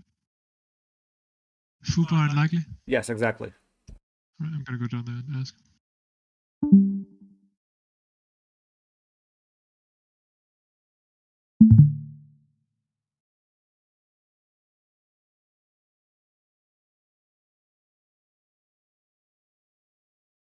Just handing in the mushroom quest and going straight back.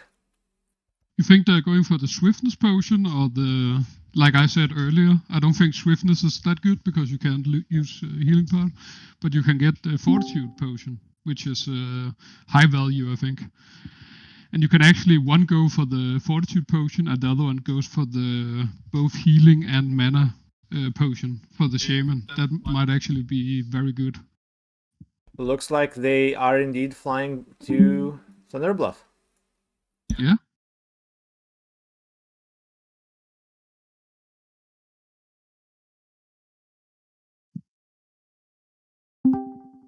And Blitzluck just hanging out here in Orgrimmar, ready to meet his doom, or perhaps they have a secret plan brewing, crafting something, we see.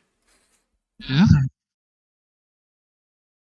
So the reason for it was that they were just grinding XP because they didn't have any non-dangerous quests they found to be worthwhile going for. So there's just XP grind.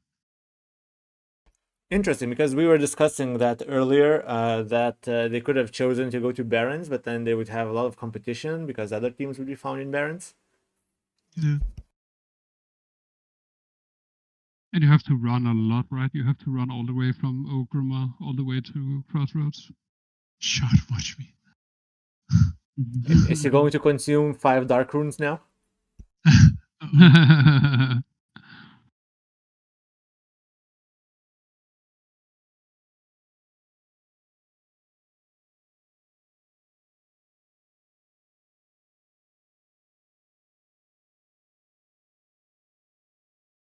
So everyone is either flying or in the town right now.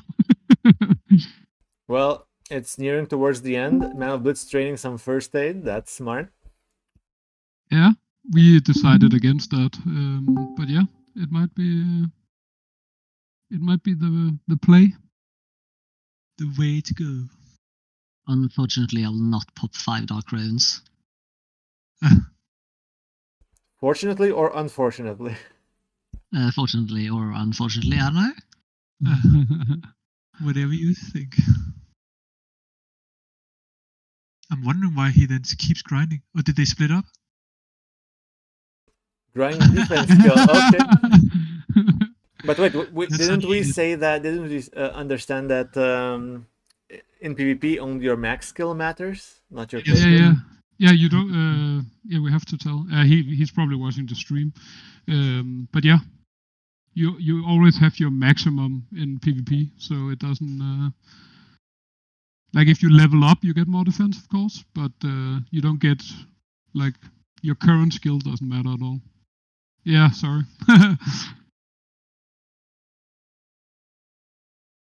So go for one more Imagine giving him level. misinformation now. That'd be sad. I'm pretty sure this is how it works. Oh, we tested it, right?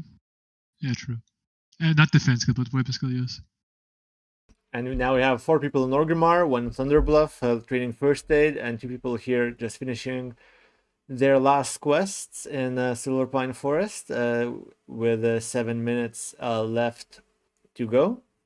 We did allow Man of Blitz a few extra minutes because it seemed like the extension from the disconnect wasn't enough. Their played time revealed the true difference. They will have like 3 more minutes, I think, to level after the event is called, but currently they are the only player in a team, which means that they may not end up participating in the Mak'gora duo event because, again, they are not in a duo. However, they will be joined in a team if one of the teams survives alone in a team.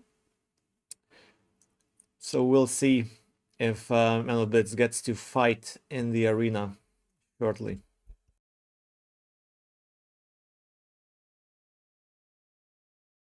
Yeah, it would get spicy if a team survives with only one, and Man of Blitz could do a 1v1.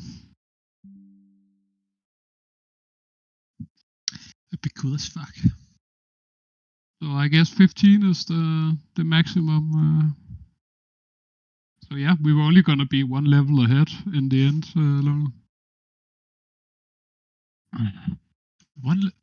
I would get 17. If you? Yeah, Didn't we find out at the last test one that we were gonna get 16? No, we also gotten 17. That pretty sure. Okay. It's just whether or not you wanted to get more stamina items. So it's like whether you want to prioritize getting more important consumables or whatever, or if you want to go for the level. I still think a level is fairly strong, but yeah. But that's if you can get 17, right? Yeah, if you can get 17, yes. I mean, I also would have gotten 17 here if I just didn't take that risk. Especially if some of the other players are like 3 levels below you, then it's a huge difference. That's a huge thing. I'm surprised that Naya and his brother only made it to 15. Yeah, they are duoing and they are rusty as well, right? My quest mob is not in the inn. Someone killed him.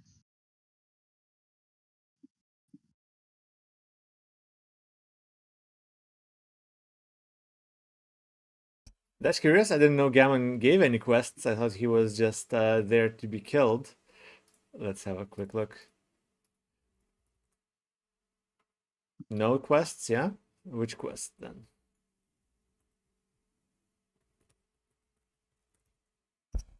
Is there a quest for him? I didn't realize that. No, there is no quest for him. Oh, right.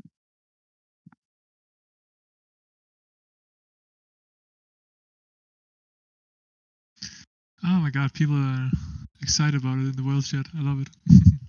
Good.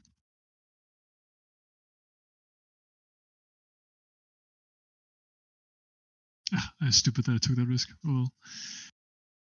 Weird.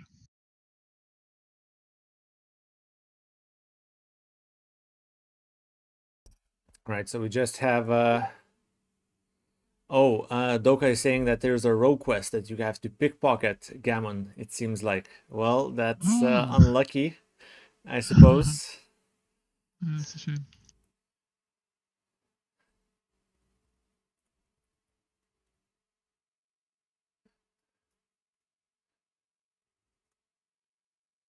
Yeah, well, a rogue, they still have the daggers that are pretty good from the vendor, the 8.5, although the speed is not great, I suppose. Yeah, I don't know which quest it was. It is. Never played a Horde Rogue, I don't think.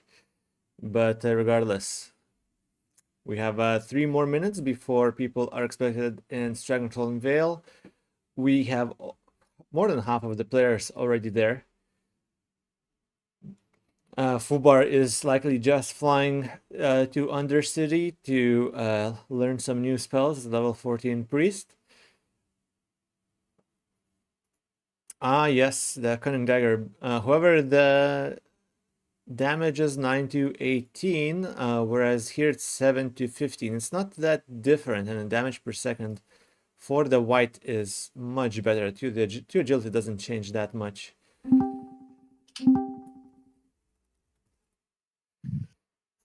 Yeah, they will have to live without that slightly, I don't know, better, worse dagger. I'm not that familiar with how this low-level PvP will go, but I'm sure that the 1 or 2 damage differential will not make a huge difference because, again, in classic PvP, what matters is how much CC you bring to the table. So we will have 2 teams of Priest Warlock, which both have fears. One is a long range, one is an instant short range fear. And then we'll have another team of Shaman Rogue. Rogues are very strong with the longest CC available at this level, a sap, 25-second incapacitate, which if landed can take one player out almost for the entirety of the fight, allowing the team to fight 2 versus 1. Now, of course, we also have multiple players with Slumber Sand, the quest reward from Tirisfal Glades, which will give players a 20-second, a chance to put players to sleep for 20 seconds. So we'll just see how it all goes. But for now, we have slightly less than 1 minute left before we will all transfer to Stranglethorn Vale. How are the brackets done? Have you prepared anything? No, it will be randomized, so we'll do just a roll. Okay. I think there's nothing fairer than a roll in the chat. I agree. But now we still need Fubar to finish their business. And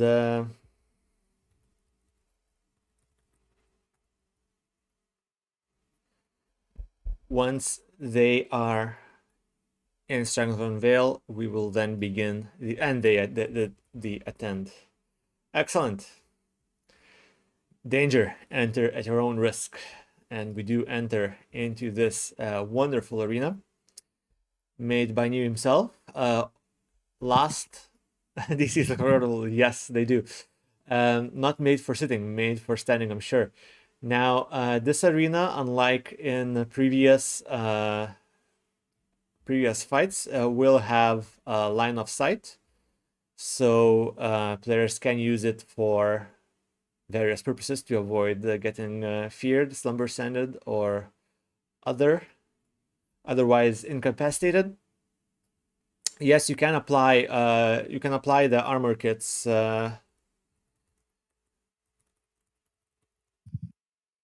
Groundhog Day going into the arena just for fun.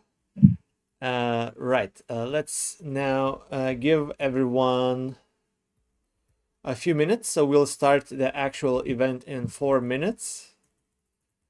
And then we will see, we'll give players time to come in to spectate, give shout outs to everyone involved.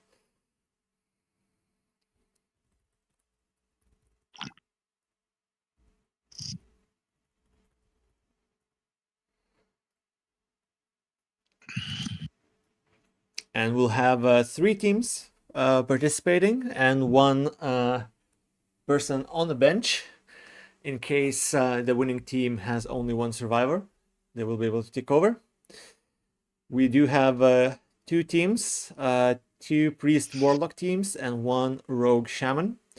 All the players are within level 13 to 15. We did have Loner, another player, reaching level 16, but unfortunately they were met with the Den Mother and mauled to death indeed. So let's just see who wins. So Loner, you were practicing for this event. You went with Paladin Rogue. What do you think the current matchups are, and who do you think will come up victorious? I mean, I'm not exactly sure. Like, it's gonna be one mirror, right? Potentially, and then there's with the Warlock Priest, the mirror, and then there's the Rogue Shaman. Exactly. I still think Rogue is like absolute top tier if you're able to get the sap off. And in this case, there are no humans. The Rogue's only or what's called like the only weak point is a human with perception, I would argue. Otherwise, I think the sap is almost guaranteed. So I think in any case, if it all goes according to plan for Naya and his brother, I think that is going to be the winning team, potentially, as long as they get the sap off, I would think. Also, especially because of the Earth Shock to interrupt the fears. Yeah. I wonder if they will manage to get the sap off, given that we do have these ledges everywhere, and it gives more time for the opposing team to see it. I was thinking that if a priest is able to see the coming rogue, if they manage to get that first psychic scream off, then it's the end for that rogue shaman team. It really comes down to whether or not the rogue has put talent points into that subtlety talent. That's the one that increases your stealth capabilities. Indeed, yes, I agree. It's called Master of Shadows or something. I think that because I think if you're equal level, it goes all the way down to side range of 5 yards, and then at that point, I doubt, and that's actually sap range, so the priest has no counterplay. They would literally have to guess. And if you guess wrong, you're put on a 30-second cooldown, which is not cool. Then you're sad. Then you're really, really sad.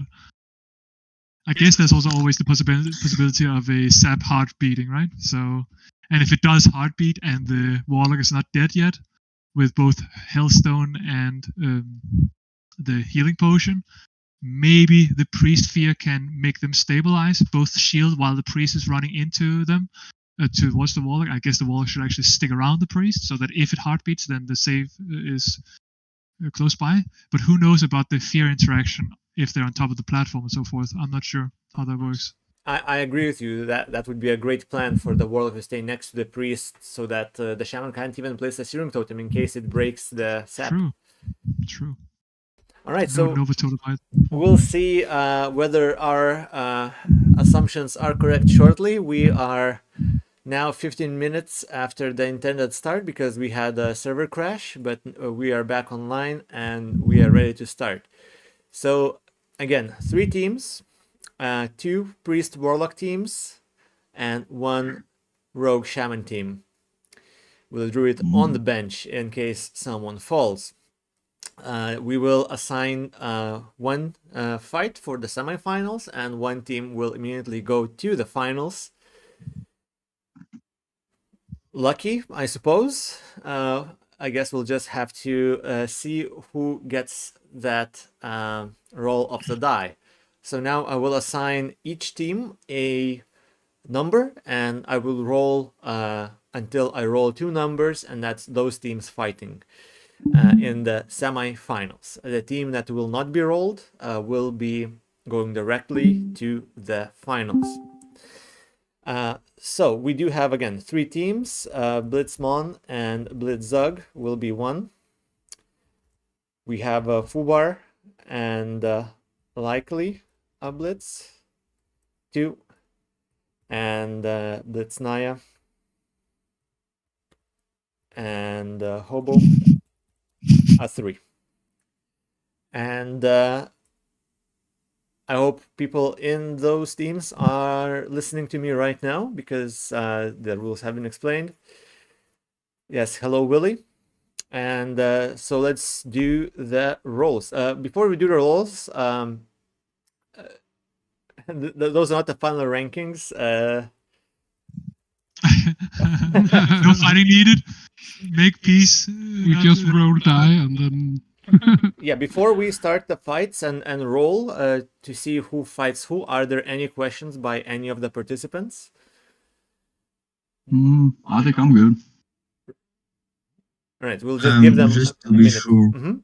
Just to be sure, we have time to switch up to the channel and talk very quickly before the fight starts. Yes. Or are we yes. just going to be pushed into the arena? And... You will have a lot of time. We will give you about a minute. We'll wait until you are ready, until you say that you are ready, and that's when you will have 30 seconds before we still start the fight.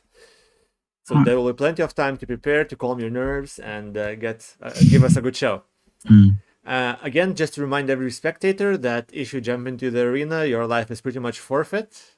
We do have plenty of 60s here who will kill you on the spot in case you decide to interfere in any way, shape, or form. We should probably follow raid, right? Actually. Yeah, if Loner, if you could start that would be great. All right, so since there are no more questions upcoming, I will do the rolls. So again, to remind everyone, the rolls are for the players fighting in the semifinals. I will roll until I roll 2 unique rolls, and those people are fighting in the semifinals. The one who is not rolled will be going directly to the finals. So we have Team 1 fighting who is Blitzmon and Blitzug. They will be starting on this side of the platform in the semifinals. Good luck to you. And the second team to be fighting will be the Blitz Naya and Blitz Hobo, which will be starting on the opposite side of the arena. Finally, Fubar and Likely Blitz are going directly to the finals, so take a chill, see how well the Priest and Warlock matchup goes against the Rogue Shaman. See what tactics you can come up with on the spot, and we'll see just how well those two teams do in the semifinals. For the two teams, once they are ready, we'll give them at least a minute to prepare, perhaps slightly more. So spectators, grab your popcorn, and we will begin the fight in about 2 minutes. The first fight, the first of the two. So I was busy inviting. Who's the first matchup? The first matchup, it's team 1 versus 3, so it's Shaman and Rogue against Blitzmon and Blitzug. All right.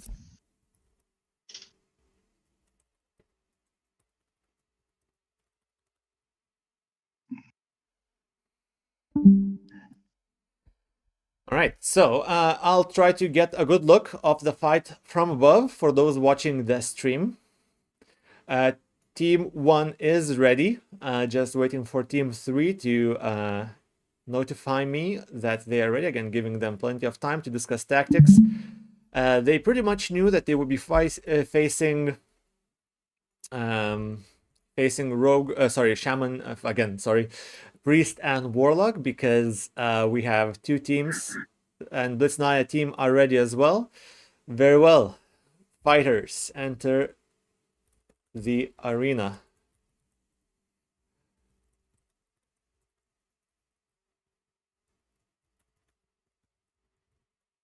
Oh.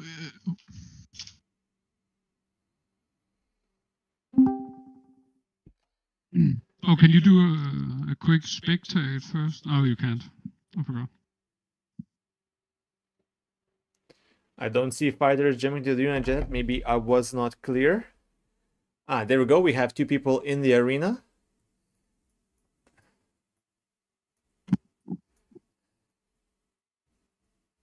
Where's the other team? Yes, they are just messaging me. They didn't quite understand what's going on.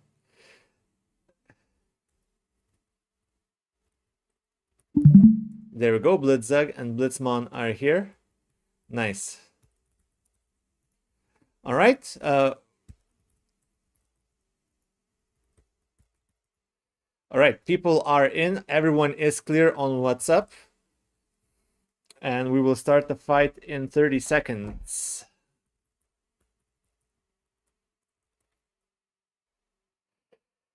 I don't know about this positioning. They get this. I guess there are ramps on both sides. We have what, sorry? Yeah, ramps are on both sides. It's rather symmetrical. I wish luck to both of the teams and Godspeed to the winners.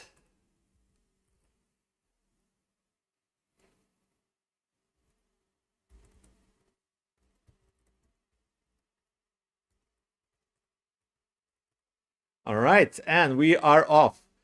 People are immediately going in, not even using the platforms. Rogue is stealthily going in, and they're going straight. Wow, that Warlock dropped to half HP. But they do still have the bubble if they need the Void Walker. However, this Shaman is dropping very low healing. Heal goes off. Warlock still has the Rogue on their back. Shaman, again, going very low. Earthshock used, not to good effect. Warlock, Shaman is also almost going down. And we have a death. The Rogue feared. Shaman had nothing better to do. And the Priest Warlock are still at full HP with a bubble and a net going down. I think that's the end of the Rogue. 10-second immobilize. Nothing fancy to do for the Rogue. And they're just being wanded down. Oh, full health heal. That was a potion. And we have already the Priest at half health, but the bubble will probably be enough. And boom. We have the Shaman and Rogue down. The favorites by the dearest commentators are losing to in the semifinals to the team that is underleveled compared to them. Amazingly done by Blitzmon and Blitzjug. Really well done. Really well done. I love the golf club. Very well done. Holy hell. All right, and now we are in the finals.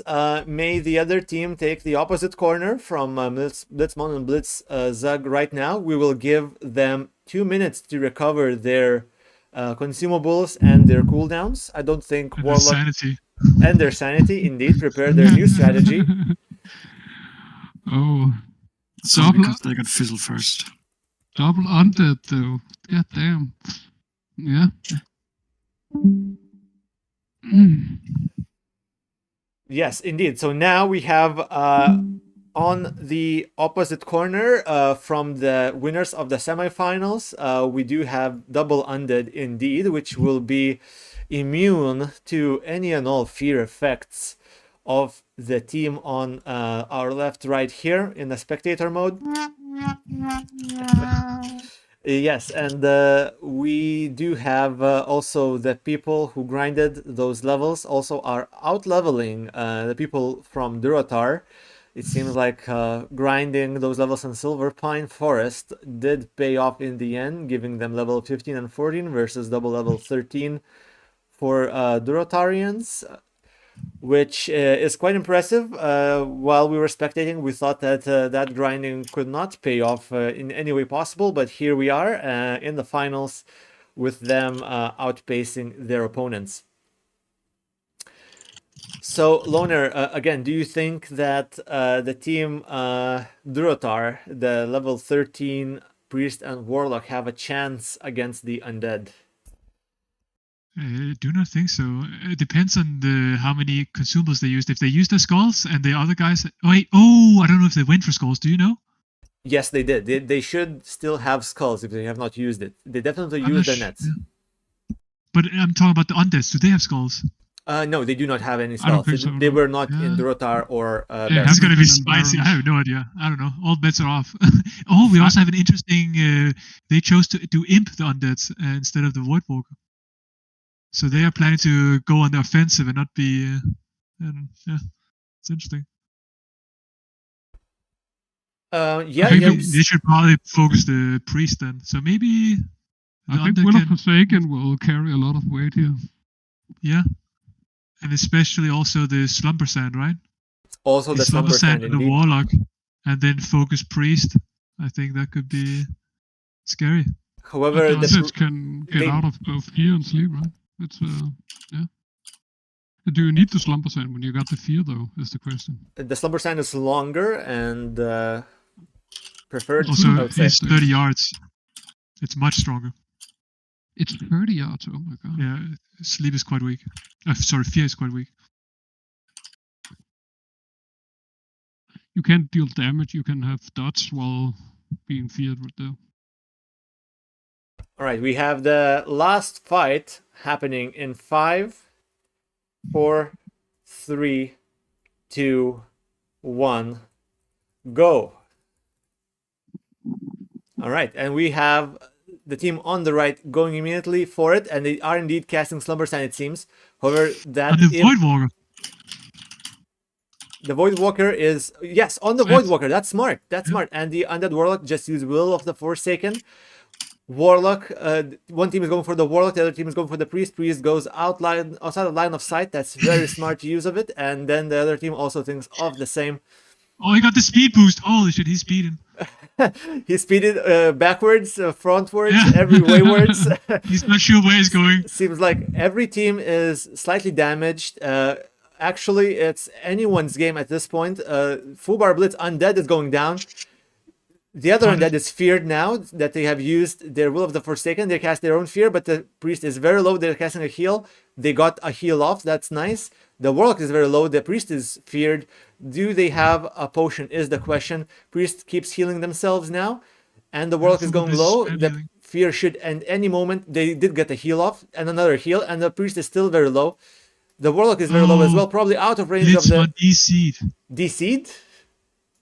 No. I think so. No way. No way.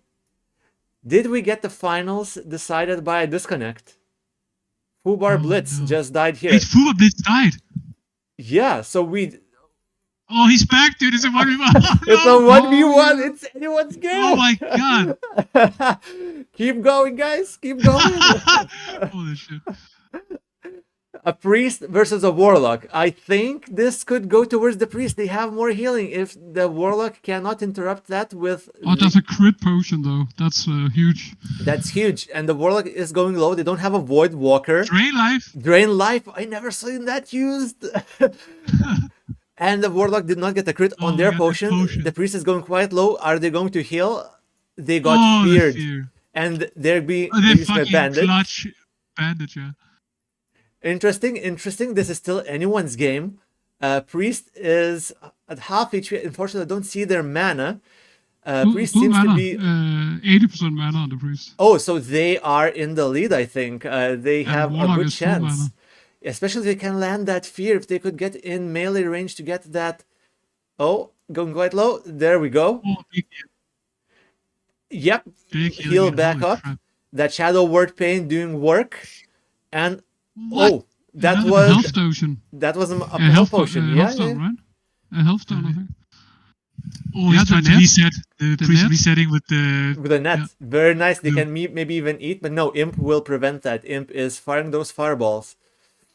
All right, so the Priest is known for their high spirit and high mana regions. So maybe indeed, if they can abuse that. Oh, here comes the Speedy. And there's a healing thing in the middle. That is the healing thing in the middle. Whoever can get that definitely will have an advantage. And the Priest is feared once more. I don't know if that's a long fear now or a short one. Everyone full health again. Sort of reset the fight. Warlock again casting Immolate and Corruption. Imp still going strong. When will the mana end for the Imp? Nobody knows. But Renew ticks along with the shield do keep the Priest up. Although they are very low, no shield. Oh, that looks like a Priest probably down. And can they get a heal up? No, they cannot. Wow. Oh, wow. Well, that was a fight. That was a 4-minute fight, gentlemen and gentlewomen. 4-minute fight in the finals. Really one to be remembered. Holy fuck. That DC though. Only now the disconnect, yeah. Yeah, that's bad. Ah, man. Even with the disconnect, even like the Priest was feared very far away, I think it would have ended in much the same way with a 1v1 at the end. I don't think the disconnect changed that much because it happened during a fear. Would I have died if he didn't DC and could heal? I would have been able to heal him. Yeah. Well, when I fought you, and you were. I was very confused because I did not saw you in the arena again. Yeah. But yeah, we can't know what would have happened, and it's very sad that this happened. But you It guys would have been... gave us a great fight nonetheless. Yeah, it was fun. Whatever would have happened, the finals were, I think, the best so far we've had in our Mak'gora Blitz events. Hey, nice. Really extremely intense. As a 2v2, then as a 1v1, it was amazing to cast and watch. I hope the spectators enjoyed it as much as I have.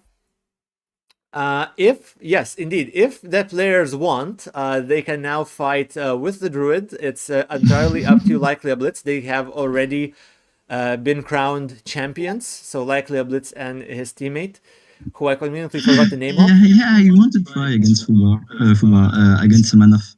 Yeah, no. Yeah, I'll play again. All right, then take the opposite corners. You'll get 30 seconds, and this is just a bonus fight for us spectators. Yeah. A bonus fight to the death. Yeah, me against a druid. Remember, you can go White Walker. Yeah, I could go with Walker, but I don't know. My imp is good. Like the Blitz my could Walker, I am just... Like the just get rooted. Like the Blitz, could you move backwards, please? Yes, to the starting position. Thank you. Yes. No. All right, 15 seconds till we do this bonus fight. 10. We have 5, 4, 3, 2, 1, go. All right, so a druid versus a warlock. We discussed this with Loner and did some testing. It seems like druid is very strong if they can outlast with line of sight. Fear doesn't matter. You can see that the warlock is dealing very little damage to the druid, and of course they can heal it back up. They're killing the imp. That's very smart. Although chain fear, the druid is going very low. They will have to pot after going out. Yeah, they did pot, stun, and heal. Yeah, that's smart. That's smart. But again, they're back to full, although they don't have... the fear will be short. It's already over. Can they kill the imp now? Run away. No, the imp is not dying. The imp has too much HP. Final Blitz cannot kill the imp. And smartly, it sent... like the Blitz sent it back. Oh, and we already have a death. That was very fast. Yes, the fear trap, and then they could not get out... they cannot kill the imp and could not get out of line of sight. That was a good game, not as we hoped with Loner, I think. What do you think? Yeah, well, such is life. Such is life. But a champion, crowned twice, Likely a Blitz. What's your teammate's name? I forgot. Fubar Blitz. There we go. Even though you have fallen, you are still part of the winning team. Congratulations to you both. Now, let's look at the prizes. What do the winning team get exactly? I think it's 90 gold each and 100 hardcore coins, if I recall correctly. And the second place... Oh, I forgot. I'll have to look it up. But I'll be handing out the gold through mail, unless you can just write me on Discord, and I will send it to your desired... But those who have fallen before the finals, do not despair. There's prizes for everyone involved. That includes those who have fallen while leveling. So Team Loner gets to place 4th. With I get to pay myself. Yes, exactly. That's it. Money right in the bank, bro. We had a team fall in the semifinals who are getting the 3rd place. The team who has fallen in the finals gets the 2nd place, of course, and the lone champion, Man of Blitz, who participated without a team, gets the 5th place consolation prize. So well done, everyone, and thank you all for participating. Again, I hope it was as fun for you as it was for me casting this. If you want to follow along, the stream will be held on YouTube for you to watch at any time. I hope the commentary is interesting. Thanks for everyone who participated in that, namely Serth. After you died, your help in commenting was invaluable. And Loner, again, thanks for organizing this. And we will be organizing probably another one within a month or so, for sure. This is much fun. It was way too much fun. Yep. Yeah. So we have if you're some interested in some easy gold and some exciting fun and some intense matches, look out for the post. And we actually now have a new little what's it called, channel in the Discord where I will be posting the updates for tournaments and such. So and if you have any great ideas for a format to do, like we talked about doing something over more days, and then you have like 10 hours playtime in total. But if you have any other great ideas like that, then don't be shy. A short idea. Avoid the Infernal. A Warlock will summon an Infernal and all the level 1s will try to avoid it. Very quick, very fatal. They don't want to live against the loot. We can do a Man of Blade in honor of Man of Blade. Who dies first in lava? Get to the secret lava spot. You can also do like a race. The one that gets the furthest, like down the line, like starting running from zero to try to reach, I don't know, Silithus, the one that gets the furthest path, wins. Yeah, could be all sorts of cool things. I agree.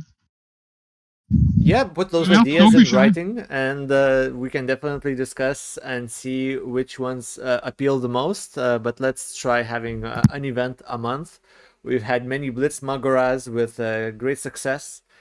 However, we can do something like that Infernal idea. I love that. Sounds like a Warcraft 3 minigame, right? Yeah, do that with the run. Combine those two and maybe one more or something. Then we got a. Yep. All right. Well, again, we're gonna get all the level 1s drunk. It's like, just a day. It's like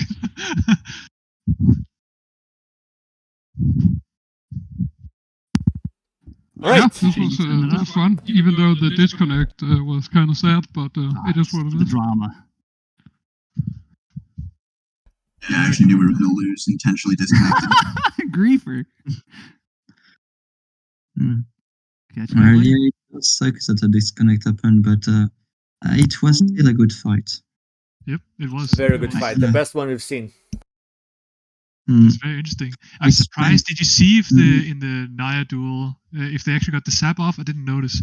No, they didn't. They didn't because, if I'm not mistaken, sap only works if the target exactly. And since his Naya's partner went ahead instead of staying behind, both of the opposing team players got into combat before Rogue could get. Did you guys see the Curse of Weakness and Hex of Weakness tech though? Oh man. Big stacks on the quick daggers. Blasting the rogue. Nice, good shit. I had my Curse of Weakness leveled up just for the rogue. Of course. Very smart, very smart. So combined, that was what, -8 damage dealt? Yeah. More I love the bloodbath when you just look at the arena. It's so cool. Dude, it's so epic. Nice. I'll write to Neo at the. So it's just you have to give me the account name. I think of your accounts just to be sure. Fuba and Likely. Alright. So that Neo can know which account to give to the hardcore coins to. So please Discord me that. And not your password, of course, just the fucking account name. Or both. No.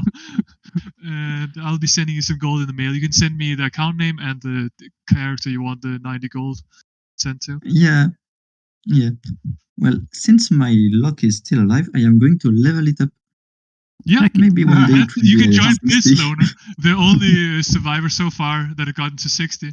Yeah. All right, cool. So again, thank you all for participants and spectators, both on the stream and here in the arena. And I'll see you again either in a raid on Sunday or in the next Blitz event sometime next month. Take care, everyone. Thank you.